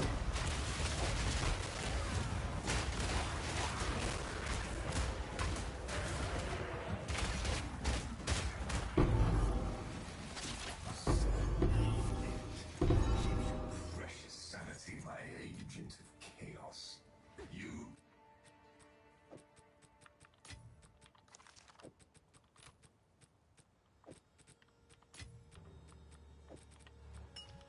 So be it. Keep precious sanity. So be it. Because they lowered the maximum from 20 lightning rods to 10. You shall serve me whether you like it or not. I'm not going anywhere.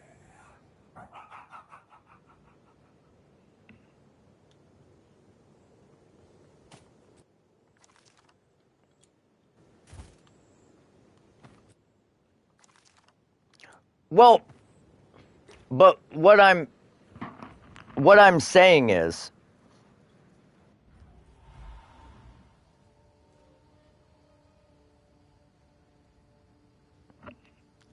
you can have 10 active lightning rods at a time still.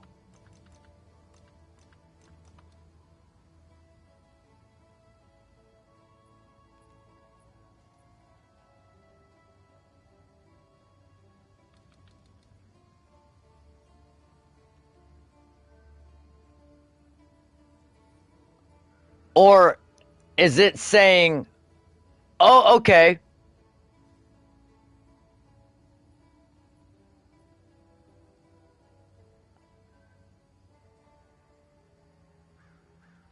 that's unachievable.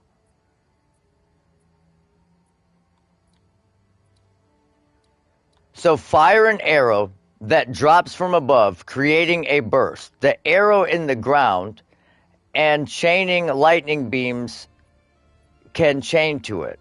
When chained to the arrows,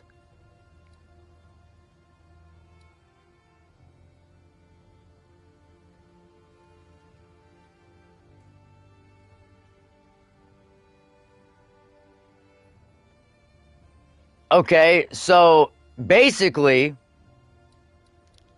you fire an arrow and it creates a lightning rod. And for every projectile that you have, it increases the number of lightning rods.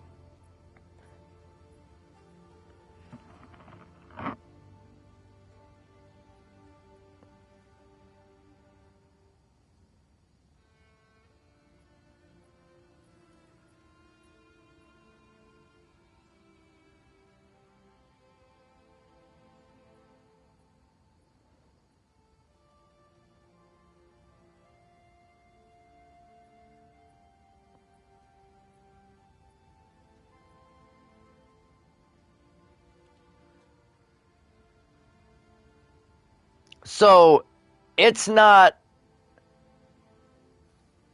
a how many maximum lightning rods you can drop down. It's how many arrows.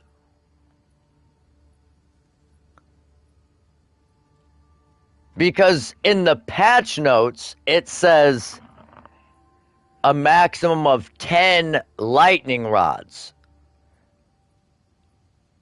So it would, when you read it like that, it sounds like you can cast 10 of them.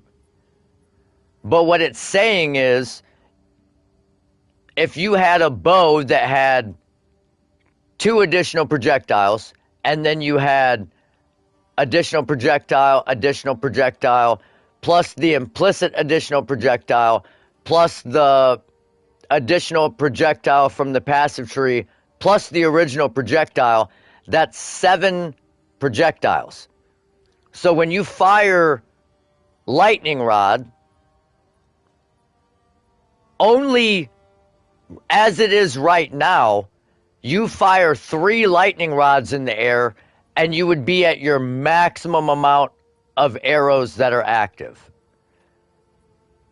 But with the new changes, you would fire 2 lightning rods and you would actually just be wasting arrows, because the extra projectile, you would have 7 from the first one and you would only get 3 from the second lightning rod to make 10.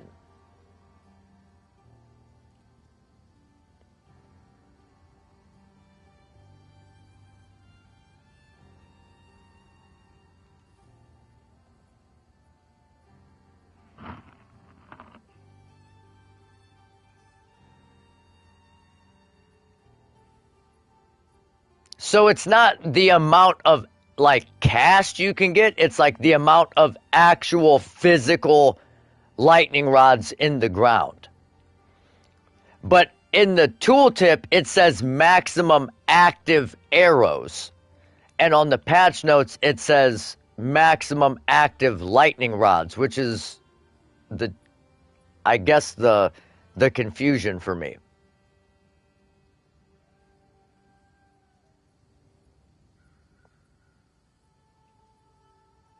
Well, I mean, I know they do crazy damage.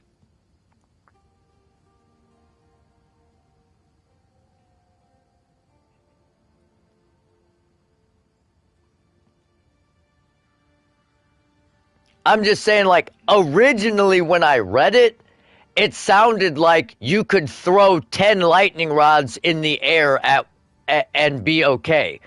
But that's not the case. It's 10 active arrows from the lightning rods. Lightning rods stick into the ground after impact. Any chaining lightning skill, such as Lightning Arrow, can hit these rods and cause them to explode again. Lightning rods stick into the ground after impact. Any chaining lightning skill, such as Lightning... So, like, in that video, if you only have one projectile, you could fire lightning rods 10 times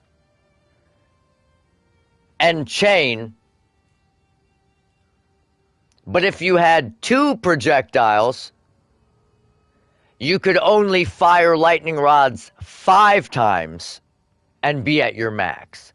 It's the number of projectiles per cast equaling 210. So yeah, if you have a lot of extra projectiles in your build, that's a pretty significant damage decrease.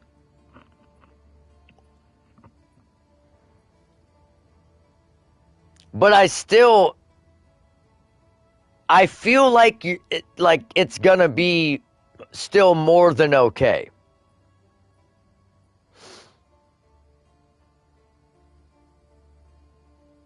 Because they also upped the physical to lightning damage conversion, which is going to scale your damage, because everyone just fucking maxes out lightning damage.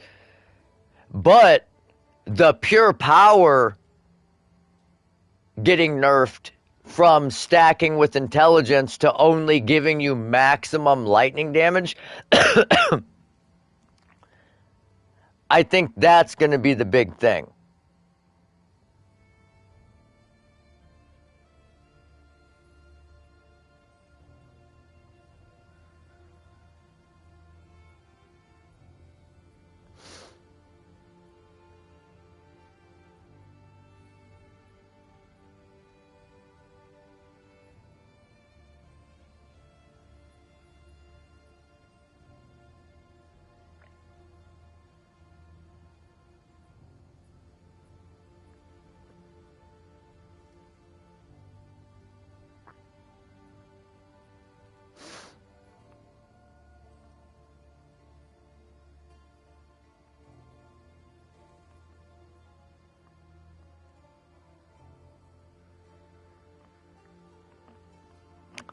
Well, here's a plus.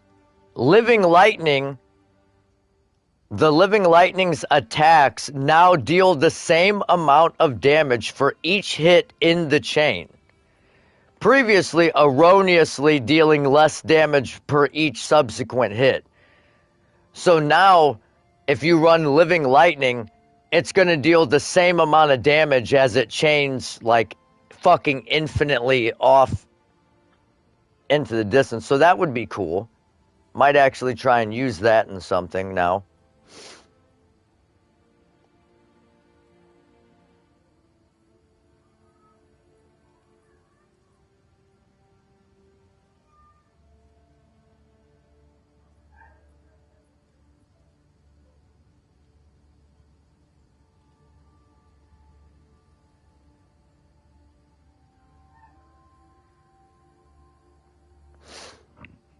I don't know.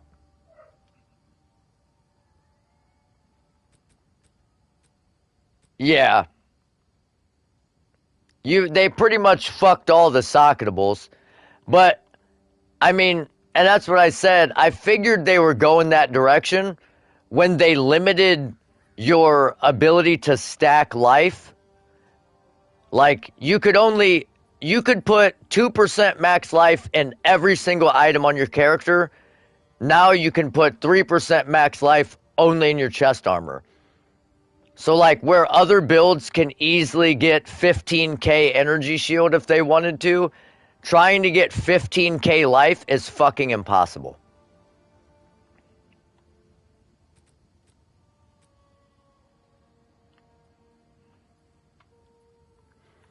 And now they've just basically limited everything to 1. Like, the attack speed, I'm assuming the attack speed rune is going to be limited to 1.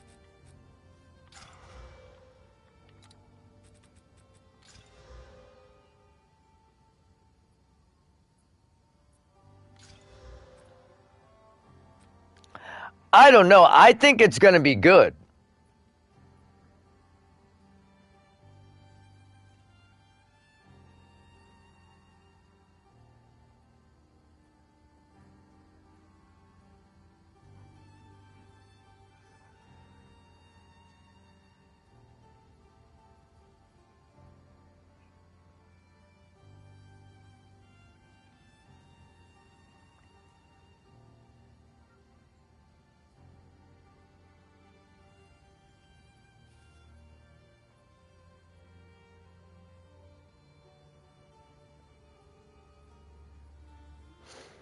Because the problem is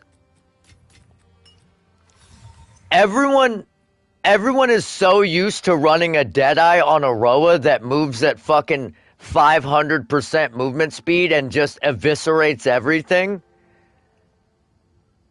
that they need to like bring that down a little bit and increase the life of the mobs and buff every other build so that like the game has challenge.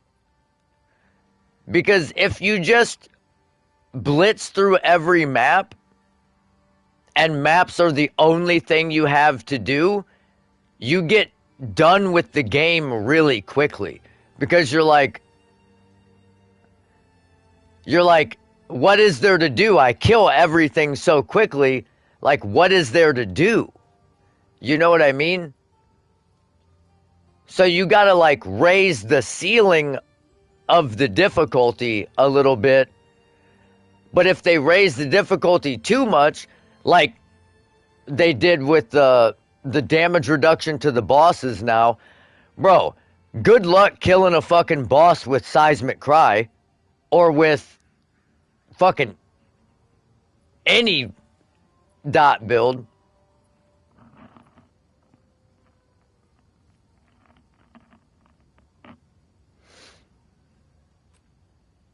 It's gonna be tough.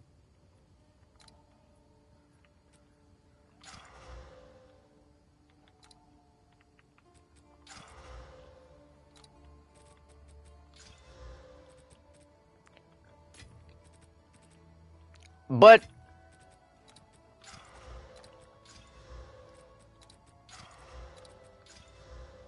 really, what the fuck is this?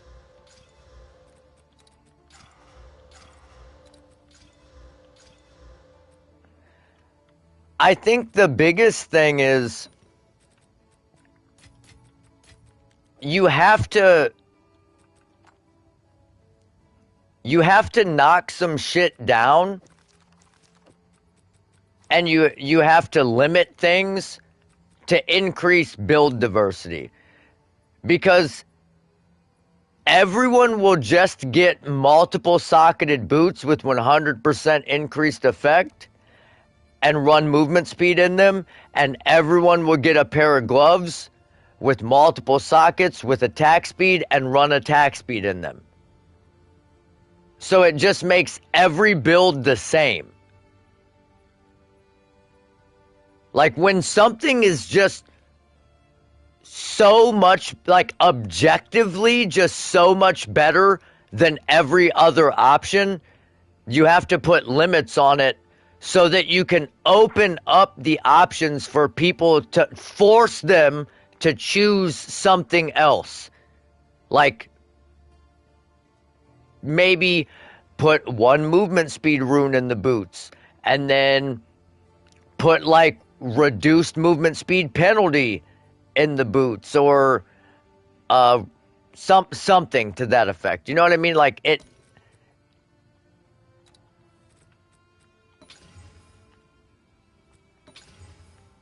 it's not always just like that easy, that cut and dry, but I get where they're going with it. But the nerf to Atuli's bloodletting, like that just, that ruined some builds. Like that absolutely destroyed this build. Like this support gem, like for example, I don't know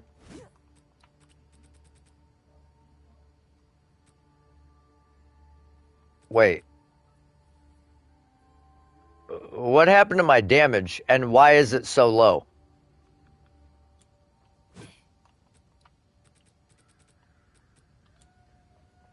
Why is it not 400?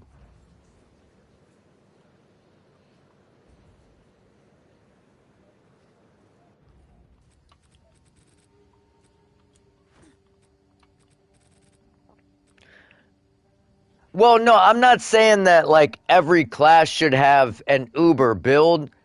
It would be ideal if every class had 5 builds that were really good. But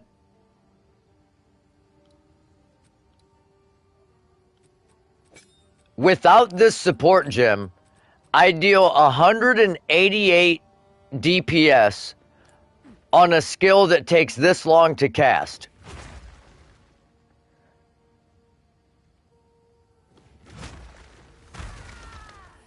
Whereas with Lightning Arrow, you could deal 188k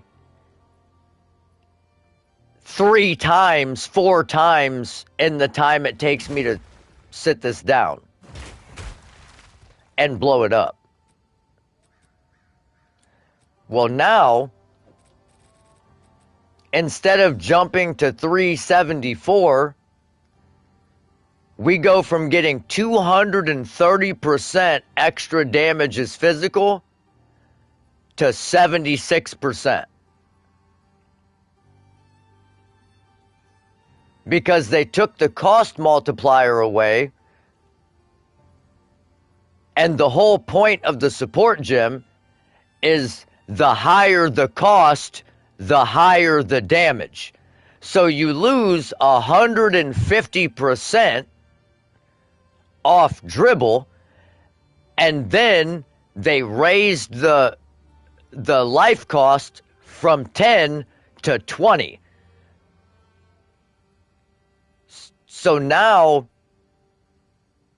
you get half the damage and you get 150% less cost. So for me, it ends up being like a 100 and what is that? 76. Like 144% nerf.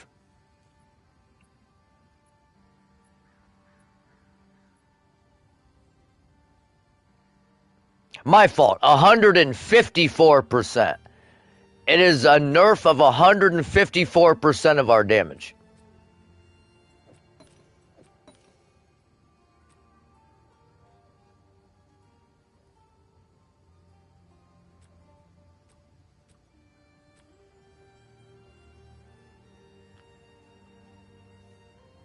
That's pretty big.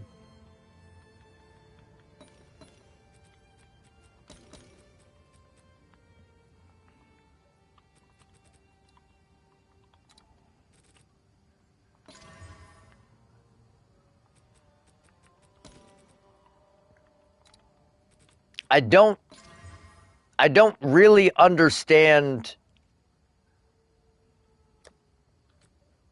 why they elected to do that, but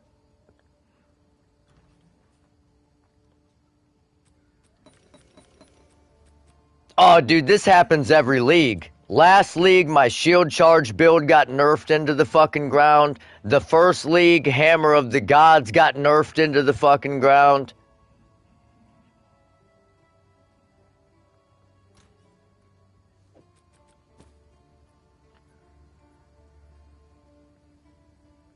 I'm used to it at this point. I already know I'm gonna have to end up making a new build every season.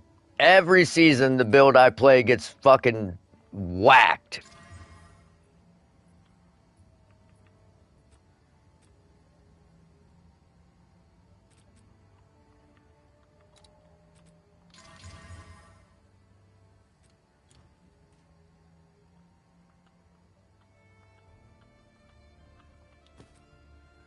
Which is odd because they don't even know who the fuck I am.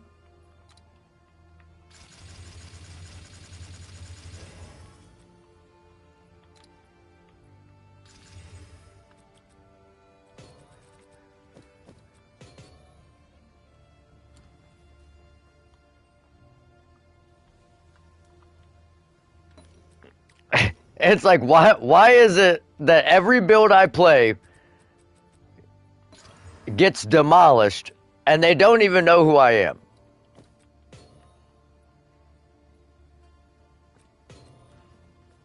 Hey, Just so weird.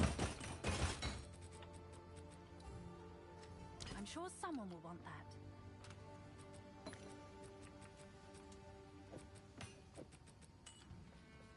Yes?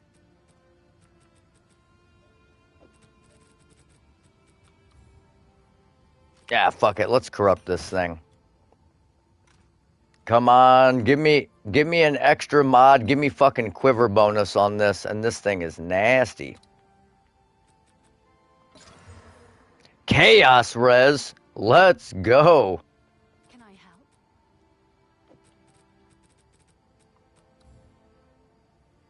Someone is bound to buy that. Attack speed, mana leech, attack damage, lightning damage, chaos res. Hell yeah.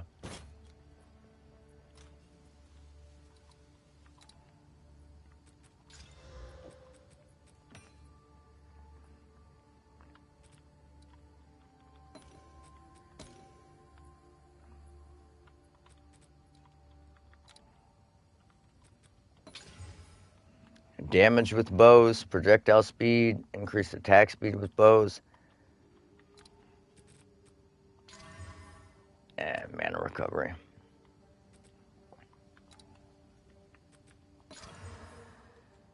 Eesh.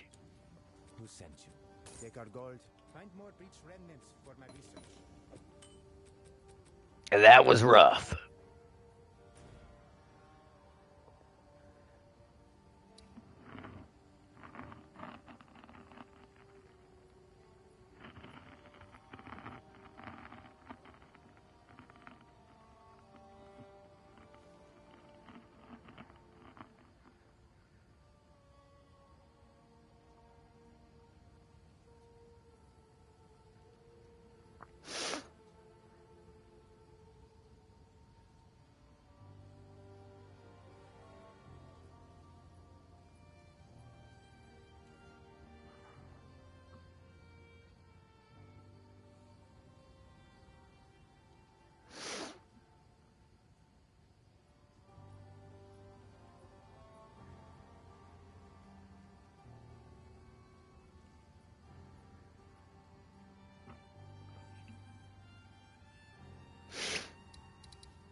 Man, I am fucking tired. I'm sick.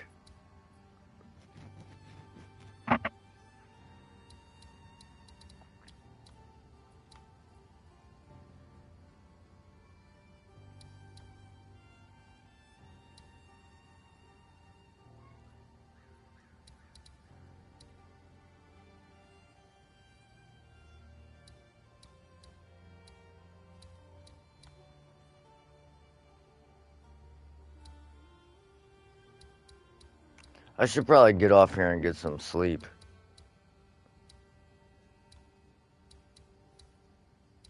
I got work tonight.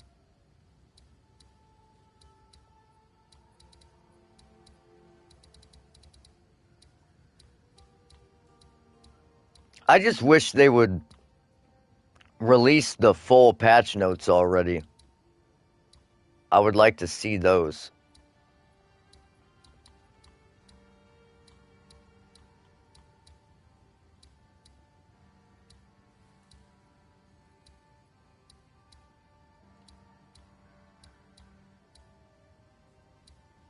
But yeah, I think I'm gonna get off here, boys. I'm gonna make some notes, read through these patch notes, jot down some of my biggest takeaways, and probably make a video on that tomorrow. Maybe not like right away when I get home. Maybe we'll get on here and play for a little bit until like my daughter wakes up and all that.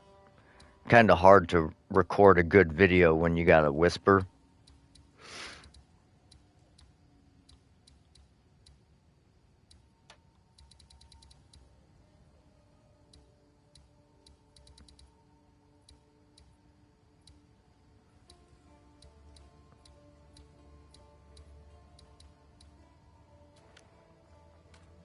I'm just hoping that there are more changes coming than what they said. Although the new league mechanic looks super interesting.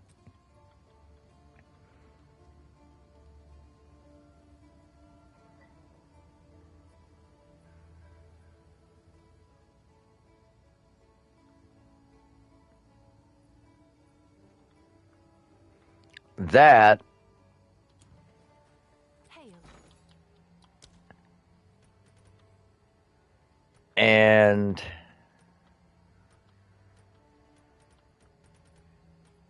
they're buffing all of these. Chaos damage from hits contributes to shock chance, and they're buffing it from 20% to 40% on all of these. So like the extra fire, like gain 20% of fire damage, fizz damage, cold damage, lightning damage, those are all going to 40%.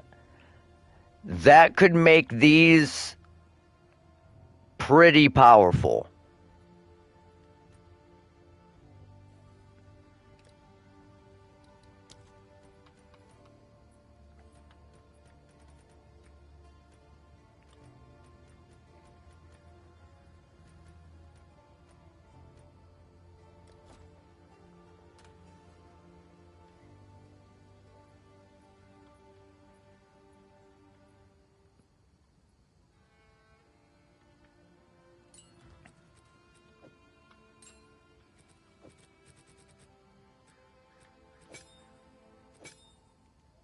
We must not do a lot of fire damage.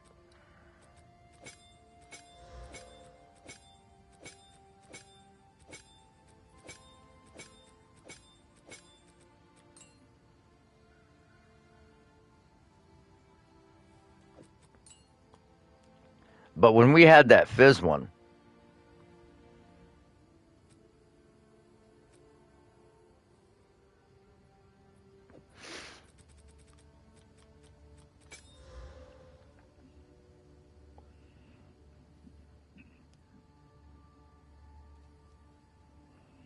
well,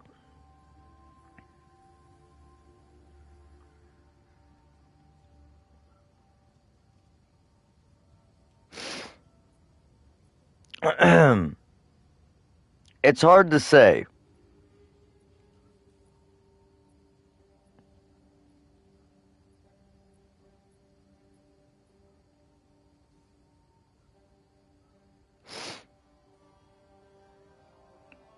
Because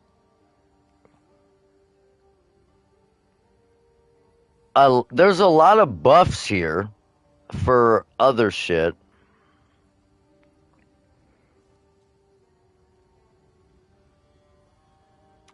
But they nerfed Wind Dancer by 50%. It went from 53 through 163% of your attack damage to 27 through 82% of your attack damage. So it just cut the damage in half for Wind Dancer, so that sucks for us. So yet another fucking big nerf for us. But Spiral Volley got a buff. A little buff, but a buff. I did kind of want to make a Spiral Volley build.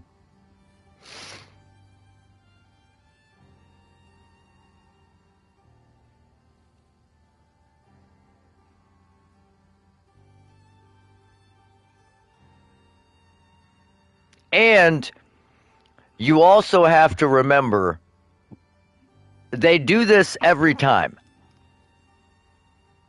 They nerf things because the thing they're adding, like for example, you can double corrupt an item.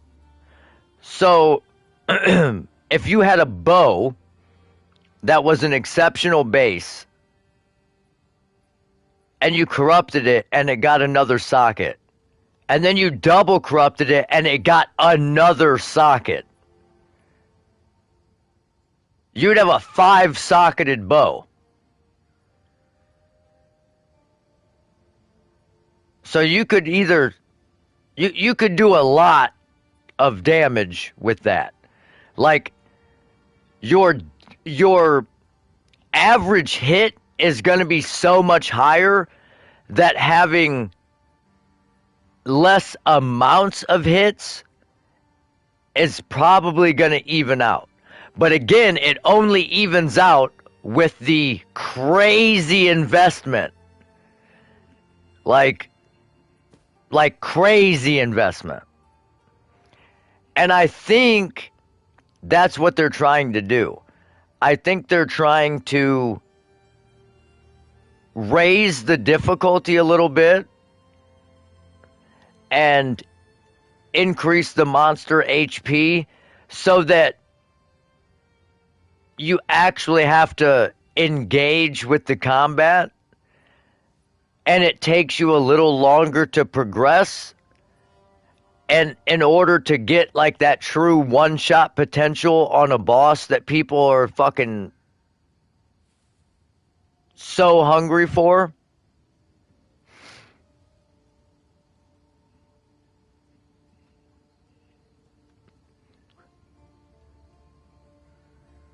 Well,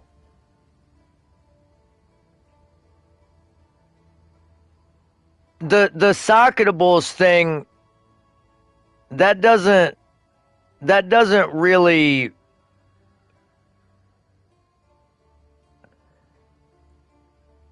when it comes to your weapon, if let's say you socketed in flat lightning damage, I'm pretty sure you can still have multiple flat lightning damages.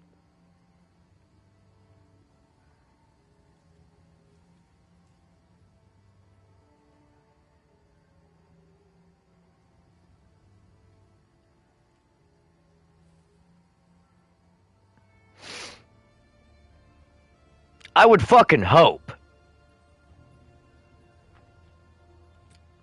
Let me look at the list.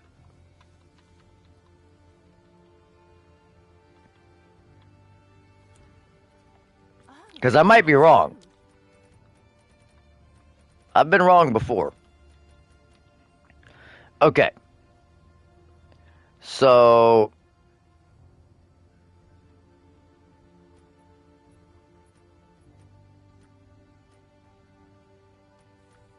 oh, okay, we're fucked.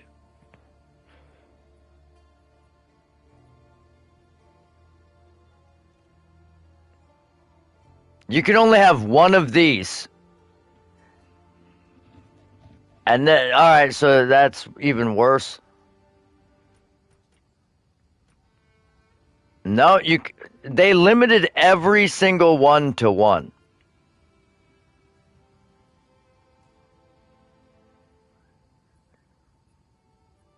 Except for, like, these runes.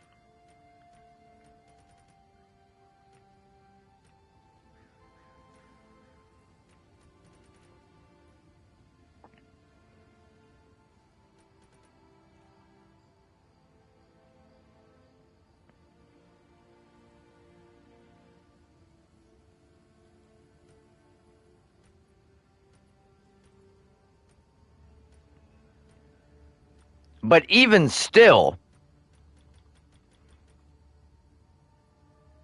you could just socket your bow, get a high fizz bow with high lightning, socket in one flat lightning, socket in a bunch of fucking iron runes, and it converts 80% of your fizz damage to lightning anyways. So you're still gonna have I mean, I don't know the exact math.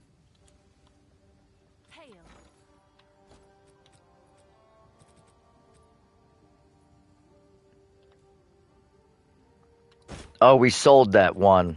Damn it.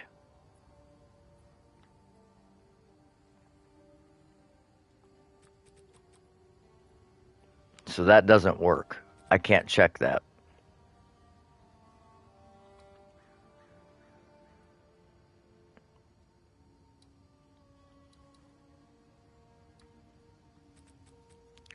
But it does really suck for shield wall, for sure. Because now you're going to have to, like, you can't just use the extra damage as all elements. And this is like a really big damage increase for us.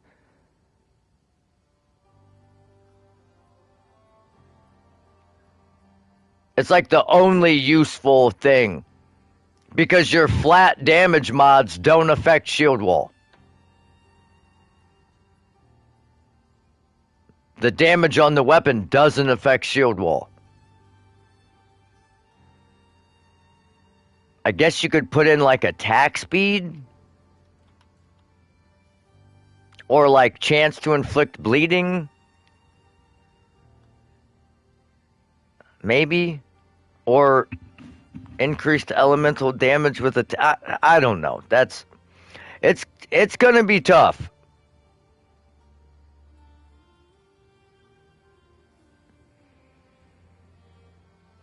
It is gonna be tough.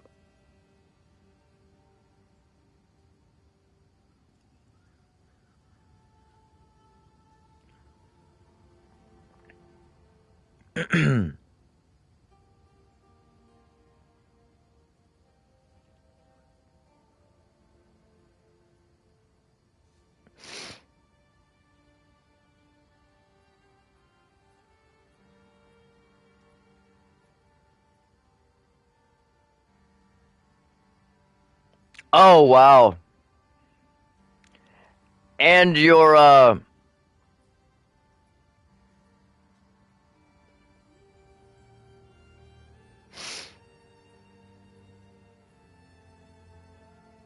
perfect essence of battle now only grants 3 and 5 to attack skills instead of 4 and 6.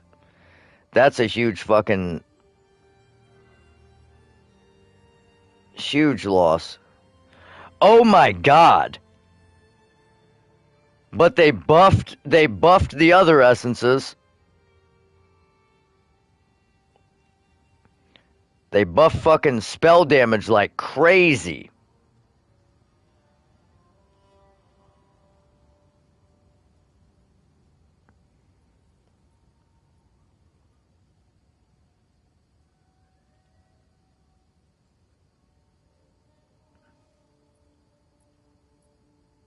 That's wild.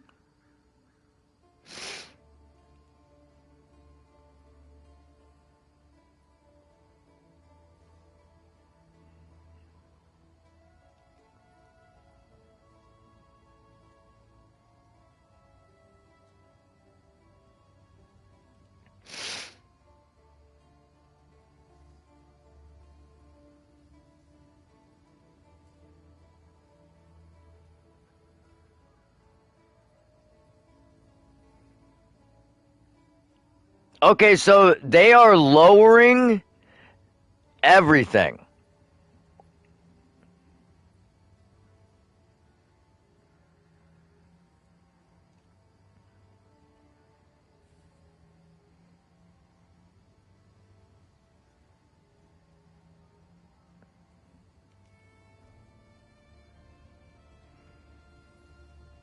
Wait, but why is it only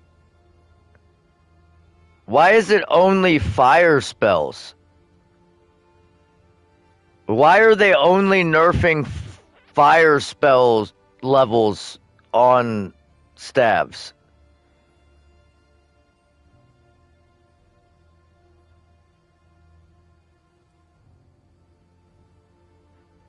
And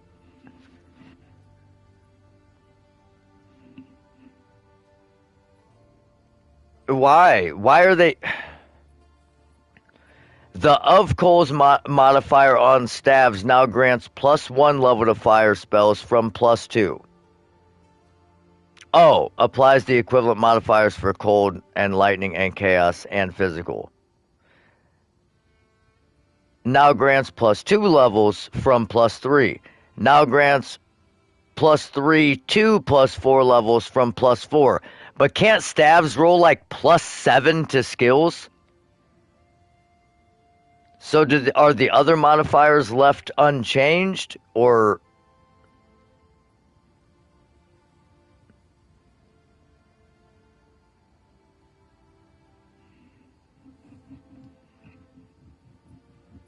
I don't understand that. I don't understand.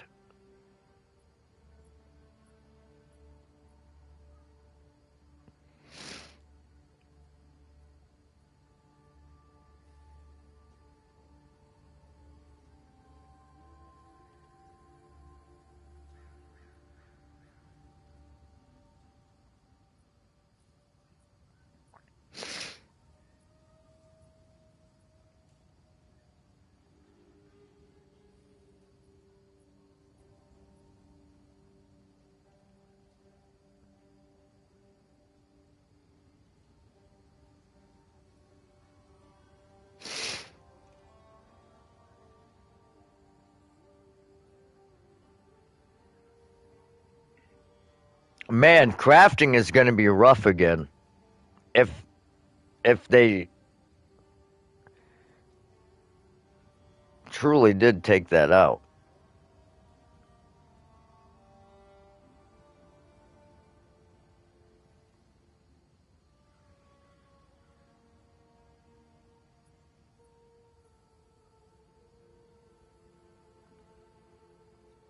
Turning your skin to marble. Salvage gear yourself. Tablets used in the device. The Calgary Pack series also out you have a time you're proud of. The Lost Treasure weapon skins top off your appearance. Where's the Q&A? These gilded weapons can be applied to wands, two-hand maces, and shields. After a long day of plundering loot, retreat to the Kraken's Cove hideout. A home of some of the most deadly, ocean-dwelling creatures in Rayclast. Many ships have met their demise here. What better to accompany you in Kraken's Cove than a kraken itself? Replace your stash with a dormant kraken, waiting for its prey. As you approach, it will awaken and terrify both you and any guests in your hideout. Alongside this, an extra stash skin item will be granted to you, and when placed, will automatically...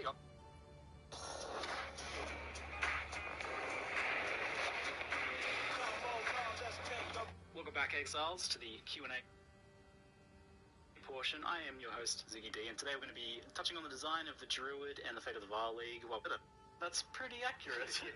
We get to see... Here we go. A little bit of the, like, overall improvements to just, like, finding different types of gear where it's like, well, why do I want the staff when I can have a wand and a... I mean, you actually made a ton of changes to just weapons, like, generally, right? Like, in terms of the progressions and stuff, especially through your campaign. Yes. So, when we were adding the talismans for the Druid, we were like, what do we want all the in-game base types to be? What do we want the damage in the campaign? And what we then started looking into was a lot of the other weapons going, well, what were they doing? And then I was looking at things going, well, this doesn't seem right here, and this doesn't seem right there, and you get these weird things which people probably don't honestly appreciate, maybe, where it's like you're upgrading your weapons, you're going from like, random examples. I don't know. I don't actually know if this is true. I'm just going to hypothetically. It's like you go from two-handed mace 3 to two-handed mace 4. You know, you're going along the, I don't know what the actual names are. And then all of a sudden, like two-handed mace 5, it's got some implicit on it, and it's like, oh, that's interesting. But the damage is actually, the base DPS of that weapon is actually lower than the one before it. That was like 6 levels lower. And you're like, I don't know if that damage is worth the trade-off of the implicit, and so... Definitely it isn't worth it. It isn't, yes. Yeah. The valuation of the implicit damage penalty was mismatched in a lot of spots, and so you get these things where every third weapon in the campaign is just like a random DPS drop, and so we're changing all of that, as much as we can at least. The thing is, you might not even necessarily recognize this as a player, because generally speaking, you just like, you see a weapon that drops, and you're like, okay, what's the DPS of this compared to another one? You're not necessarily thinking about the fact that there's a new upgraded weapon type, or that's like, or that should have been higher. So what it ends up being is there's just a hole of like 20 levels go by, where it's like, I can't get a weapon upgrade, and it's frustrating. And that's what it actually feels like when you actually play it, but in reality what it was is that the weapon type that was supposed to be an upgrade is actually a downgrade. That's something that... Yeah, like the Fanatic Great Hammers. We're doing a little bit more. I don't know if we're going to get through all the weapons, but we're trying. Whereas, like, you get to endgame and it's like, okay, what's your fast weapon? What's your crit weapon? What's your just standard good weapon? And then here's Or implicit like C, these. implicit C, you know. And then it's like, which one's your bonk weapon? Like, which one am I just going to bonk things with? The slow, heavy hitter. And trying to just do a lot more of that and make sure there's all the endgame choices for all of these weapons. Bunch of different cool implicits, changing some of them around, just re-evaluating the damage of them all, just the base deep. So, generally speaking, pretty much all of them going up across the board in little ways. Like, they're not, nothing make or break, but like, it's enough of a thing that as you're going through the campaign, you're not just like, where the heck are my upgrades? And also at the end game, just increasing a bit of the choices of different base weapons you could use for different builds and whatnot. So. Yeah, it's kind of one of those things that, you know, it's easy to go a little bit underappreciated, but, you know, it matters, like in changing the staffs and all of that stuff. It does, you know, contribute to the overall picture of just things feeling good. And, you know, it's another one of these things where it's like, yeah, we just in the process of adding the druid weapons, we were like, well, let's go do the rest of this right as well while we're at it. So, yeah, we've still got a bit more to do there, but, I don't know if that will come in this, you know, week to come. And I'm interested to see how this plays out, take but too long to do them. But you know, at the same time, you don't want to rush it and mess it up. So, what do we play for? Currency, obviously. Well, don't you worry. We've had our, you know, every 3 months discussion of talking about rarity and what we're going to do with it. I think we did it again, didn't we? We did a little bit. We cut off some of the top tier mods, so just the overall amount of it is lower. It's a stopgap. I don't quite know. We haven't come to an exact decision, but like, it is true that it feels like every change we're making at this point is getting slightly closer to just a despawning. I will get rid of it eventually. It's just we need to find we need to find the mods that can replace it in the mod pools that like in order to make it work. And it's like this is the annoying thing. It's like if we just removed it right now, there just wouldn't be enough of a mod. Like the mod pools wouldn't work. There is an interesting thing we see where and I don't like for sure it is understandable, but we see a lot of videos being made with just absolute 1000% misunderstandings of how it all works. And which probably isn't helping its cause in any way, because it has all these hidden DR things and just a bunch of hidden mechanics in it. But yeah, there's certainly a mass amount of misunderstanding as to how it works, and people going, look, it does exactly this change, and it's like, it's not even doing 1/10 of what you're saying it's doing.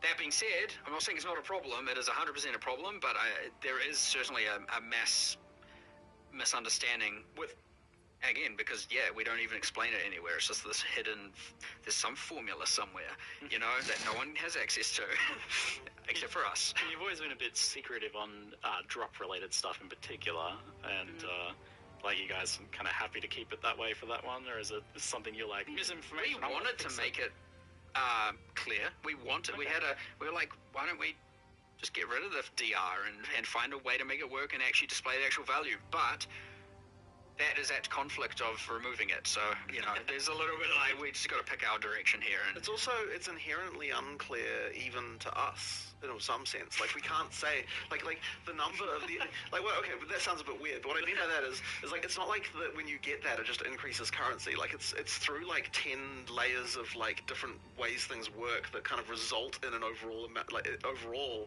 in currency increasing. You mean, like, the content people are playing and stuff? Well, not just that, but even in terms of just the way the system works, right? Like, it's a very indirect method by which currency is increased. It isn't just that we just drop. It's not just like there's some code somewhere where it's like increase currency by this amount.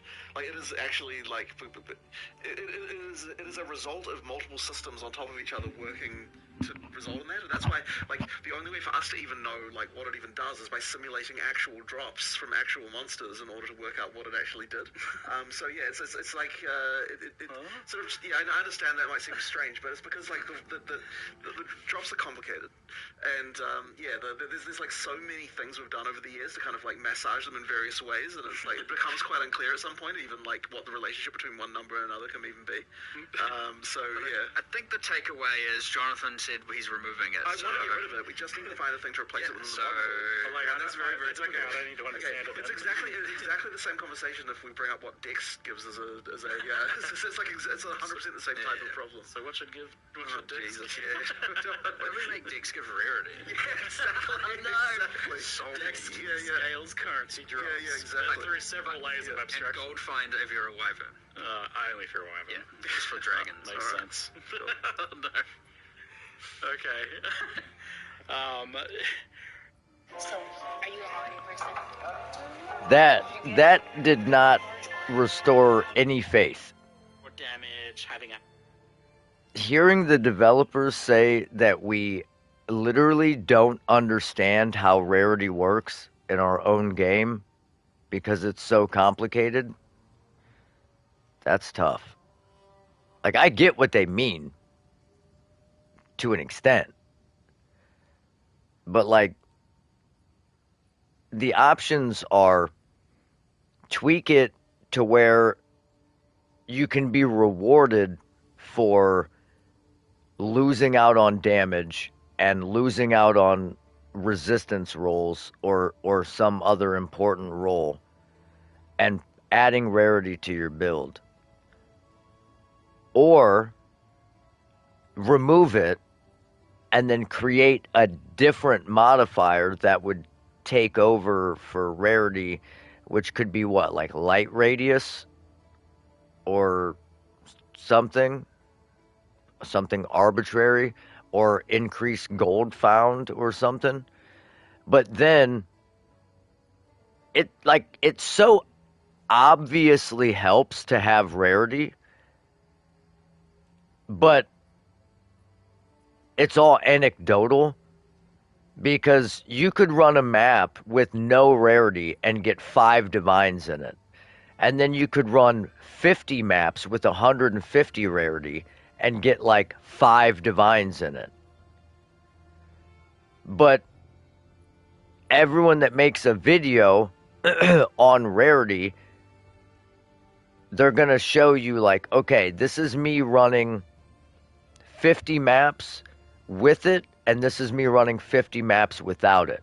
But show me 5,000 maps and see if the difference is really that big, is the thing. Like, there's no way to know, because you can't just fucking make currency drop. Because unless you find a way to, like, expeditions. The runic monsters have a 50% chance to drop items other than armor. They have a 50% chance to drop items other than weapons. They have a 50% chance to, you know what I mean?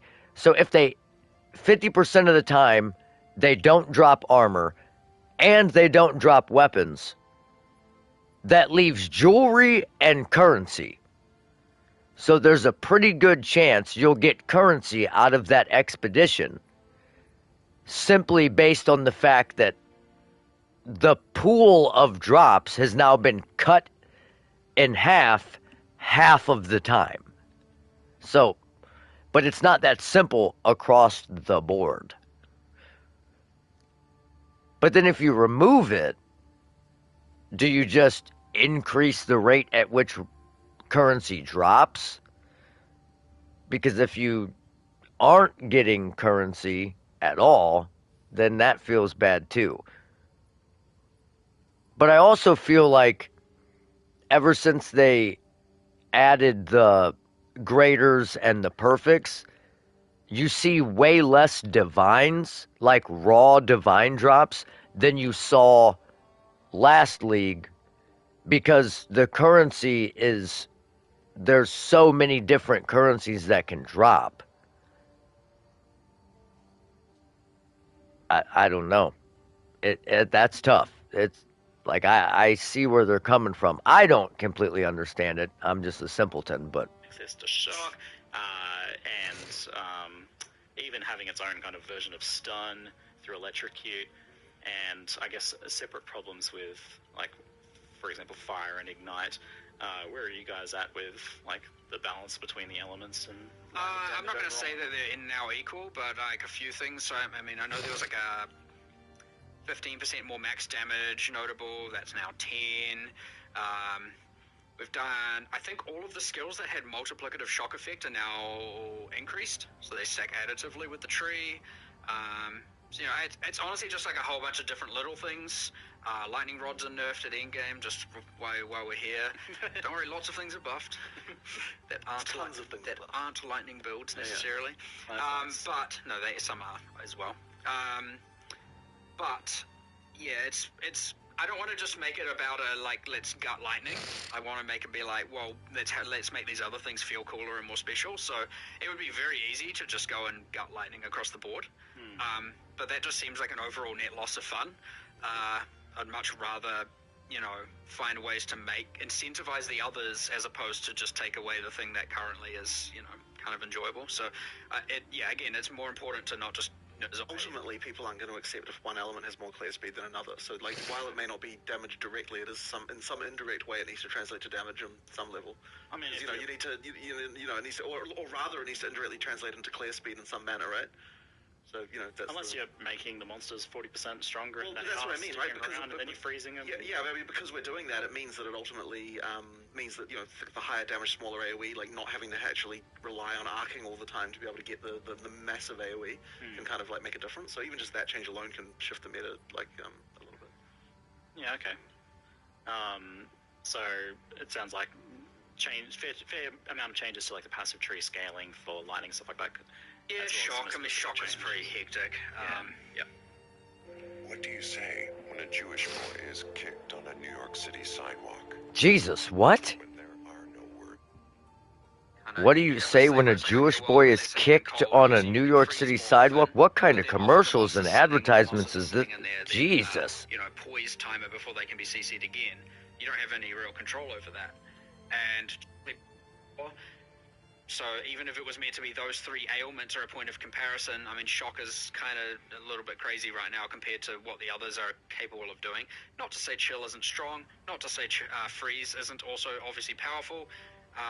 You know, they will have their time, and they may have already had their time. I mean, we had freaking cast on a Comet on crit for a while there and all of that as well. So, you know, it will always change, but yeah, I mean, just bringing some of the shock back and some of the other outliers here and there was a first step in the direction, but it's very important not to just do it like, I hate lightning, goodbye lightning, you know, it's like, be easy to do, it's the wrong thing to do, for sure. So. Yeah, people also like playing lightning. I think Exactly. It's the feeling when they're like playing their cold builds and like, it's better to convert to lightning. That's why I think that's when it becomes more problematic. You kind of mentioned, you touched on the fact that you feel like Ignite needs some love. I feel like with damaging elements, there's a fundamental thing maybe that's causing problems where it's scaling with like hit damage and crit so directly, I guess, in this case, differently to how it's been done in the past, where it leads to maybe, in addition to it being a bit weaker, feeling like just kind of an add-on, like Ignite's not really a thing. I don't really have a pure Ignite build. Ignite's just like a bonus added kind of damage on top. Yeah, it's a bit flat, honestly. I agree. We've had heaps of discussions here about all kinds of different options. We had some boil down to whether or not we're going to do keystones. We want to do something, we just haven't landed on exactly what we want it to be and how, whether or not it's like we change the base versus change shit through, again, a keystone or something you spec into.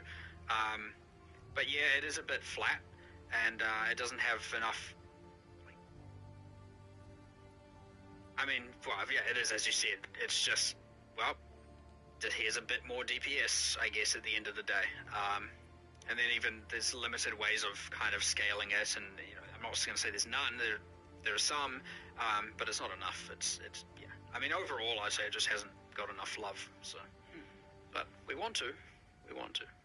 Backtracking a little bit on the gearing, we touched on crafting a little bit, and so I love 0-3 crafting. Like, it was such a huge change from like a game that some would joke didn't have crafting into some of the most powerful and interesting crafting we've had ever in Path of Exile, I think. Like, it's right up there. 0-3 crafting was amazing. Like, the combination of the core currency changes, the changes to essences was really good, and how these things interplay with some of the omens and the abyss crafting even. So, like, definitely feel like some things were a bit illegal, and just the overall, like, how good it was. Like, I don't know, like, oh no, I feel like this is illegal, so, what of that was illegal or is illegal? Is being. Well, you said essences. So we talked about essence of sorcery. It's not like we're gutting anything like that, right? There's just a few illegal things. It's a few. Are you pretty like you like overall like where it ended up? I think it's way better than it was before. Yeah, 100%. Great. Yeah. It's what I found playing, and obviously, and collating a little bit of data, but it's the kind of thing where I don't have enough data to go and or enough feedback to go and make some sweeping changes. That people find that getting it's too easy now to get to the absolute upper echelons of gear. Is what I kind of honestly, and I assumed that there'd be a bit of a public civil war about me saying that, because I could see people going, no, that I love it that way, and a bunch of people going like, well, I'm completing my characters way too fast, right? I got nowhere to go. I got no, Pause right here. This is what he was talking about. Now, they scaled the damage up for spell damage. But if you look here, and I've talked about this since the beginning of the league, it says a focus or wand. You put it on, you get +3 levels to all spell skills.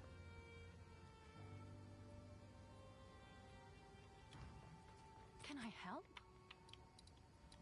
I don't know if I still have this thing. I don't think I do.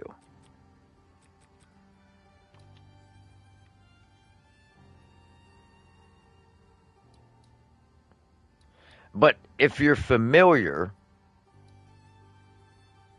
with the way the foci roll, you can only get +2 to spell skills. That's why when this says +3, it shows a tier 2. Because tier 1 is 2 to spell skills. That's tier 1. Tier 1 is 2. Because you can get 5 to a certain type of skill. And you can get 2 to spell skills on your focus, being 7, the same as the staff. But now you can get 5 and 3, which is 8, which is more than a staff. So it just inherently makes it better and more overpowered. But this still lasted the entire league without them just changing it. Like, it should be 1 to spell skills on a focus, because it can only go to 2. Because your bow can go to 5, but the essence only gives 4. Your mace can go to 7, but the essence only goes to 6. But with the focus, it can go to 2, but the essence gives 3. That was a huge fucking oversight. Like, that was a gigantic oversight. And it lasted the whole. They were like, "Fuck it, leave it. People like it, leave it." I want to play for longer, and I have nothing to spend my time doing. Like, it's done. My character's finished. And I could see people being very binary on that for sure. But then it's like, how much of that just comes down to homogenizing, for example, and a few different axes like that. A fair amount. And but yeah, I know there's other problems. Like, for example, because of the high tier currency, there's a little bit of like, you don't even need to pick up tier 5 rares anymore, because how much longer? What do you mean you don't need to pick up tier 5 rares anymore? No one ever picked them up because they sucked. A base type to craft from. And so in some ways it's wrong in that regard, for sure. Like, if people feel that way, that's probably not good. Yeah, and then there was some other things with the essences that went wrong, like for example the essence of haste, being able to craft melee tiers of attack speed onto bows. I also That's not mentioned right. that. Right, that's better than what a bow can even yield. So like now a dropped bow can never be the best thing in the game. Which I because said. There's an essence that can get high value. That's not intentional. Like the essences should be good, but they shouldn't be giving illegal mods as we keep saying. So yeah, it's a bit of that, but I would hate to. I want to see how it goes, but I definitely feel the thing that like definitely hit me the most that I want to get more feedback on is the people just going. It's not you. There's no point in picking up T5 rares eventually because it, you know, I would rather just craft from a white base and I can more guarantee that it's going to be good. And so, what's the point? But yeah, there's a bit of that. And so, but again, it's very important with these kinds of things not to just like, that's obviously right. Let's just change everything, and now item gearing is just ruined because you could very easily undo with a lot of the good that 030's crafting added. So. Yeah, fine-tooth comb, being very careful with it. Yeah, okay. For sure. So it sounds like definitely getting rid of a few specific things. Like Omen of Homogenization was a pretty clear one. I think that was like seemed hyper illegal, as well as like some of the specific essences. Like the tiered currencies, you feel like you're pretty happy with that overall? I think overall I like them. Yeah. Okay, cool. And like the essence changes in general. Yeah, for sure. And what about abyss crafting now that that's going core? Is that like changing a lot? Because that I think played a pretty important role in giving you some interesting decision making in crafting. It's not changing very much aside from the removal of waystone crafting from it. Yeah, there'll be a few number of changes around. Yeah, just little bits here and there. Yeah. Well, I mean, inherently we have to, because we buffed staff prefixes, we have to go and look at everywhere that adds equivalent mods and make sure those are increased as well. And so, like, either way, there's some overflow effects that just kind of happen due to balance changes all over the place. But nothing like no significant change to that. There are a few tablets, and then start running it. And awesome. If you want to get with like the sacrifice of Vile stuff too. Well, the new Vile stuff. I'm curious about that.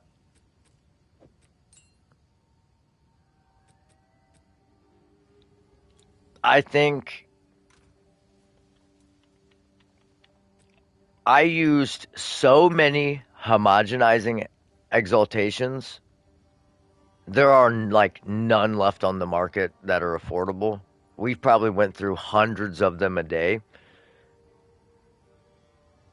And yeah, we made a bunch of decent items, and they are very powerful. But you can still get like a tier 5% evasion on it. So there's a chance that it goes poorly too. But now that you remove that, there's a pretty good chance that you're gonna hit it with a white item with a perfect trans and a perfect aug. You're gonna get a T1% evasion energy shield and a resistance on the bottom, and then you're gonna get like T9 max life, and you're gonna get thorns. And now you're gonna put that in your stash. You're gonna wait until you pick up an item again, and you get a tier 1 flat evasion and energy shield. And then you're going to roll it, and you're going to get like tier 3 max life and evasion energy shield max life split. And you're like, okay, well, I'm going to recombo the percent evasion energy shield with the flat evasion energy shield.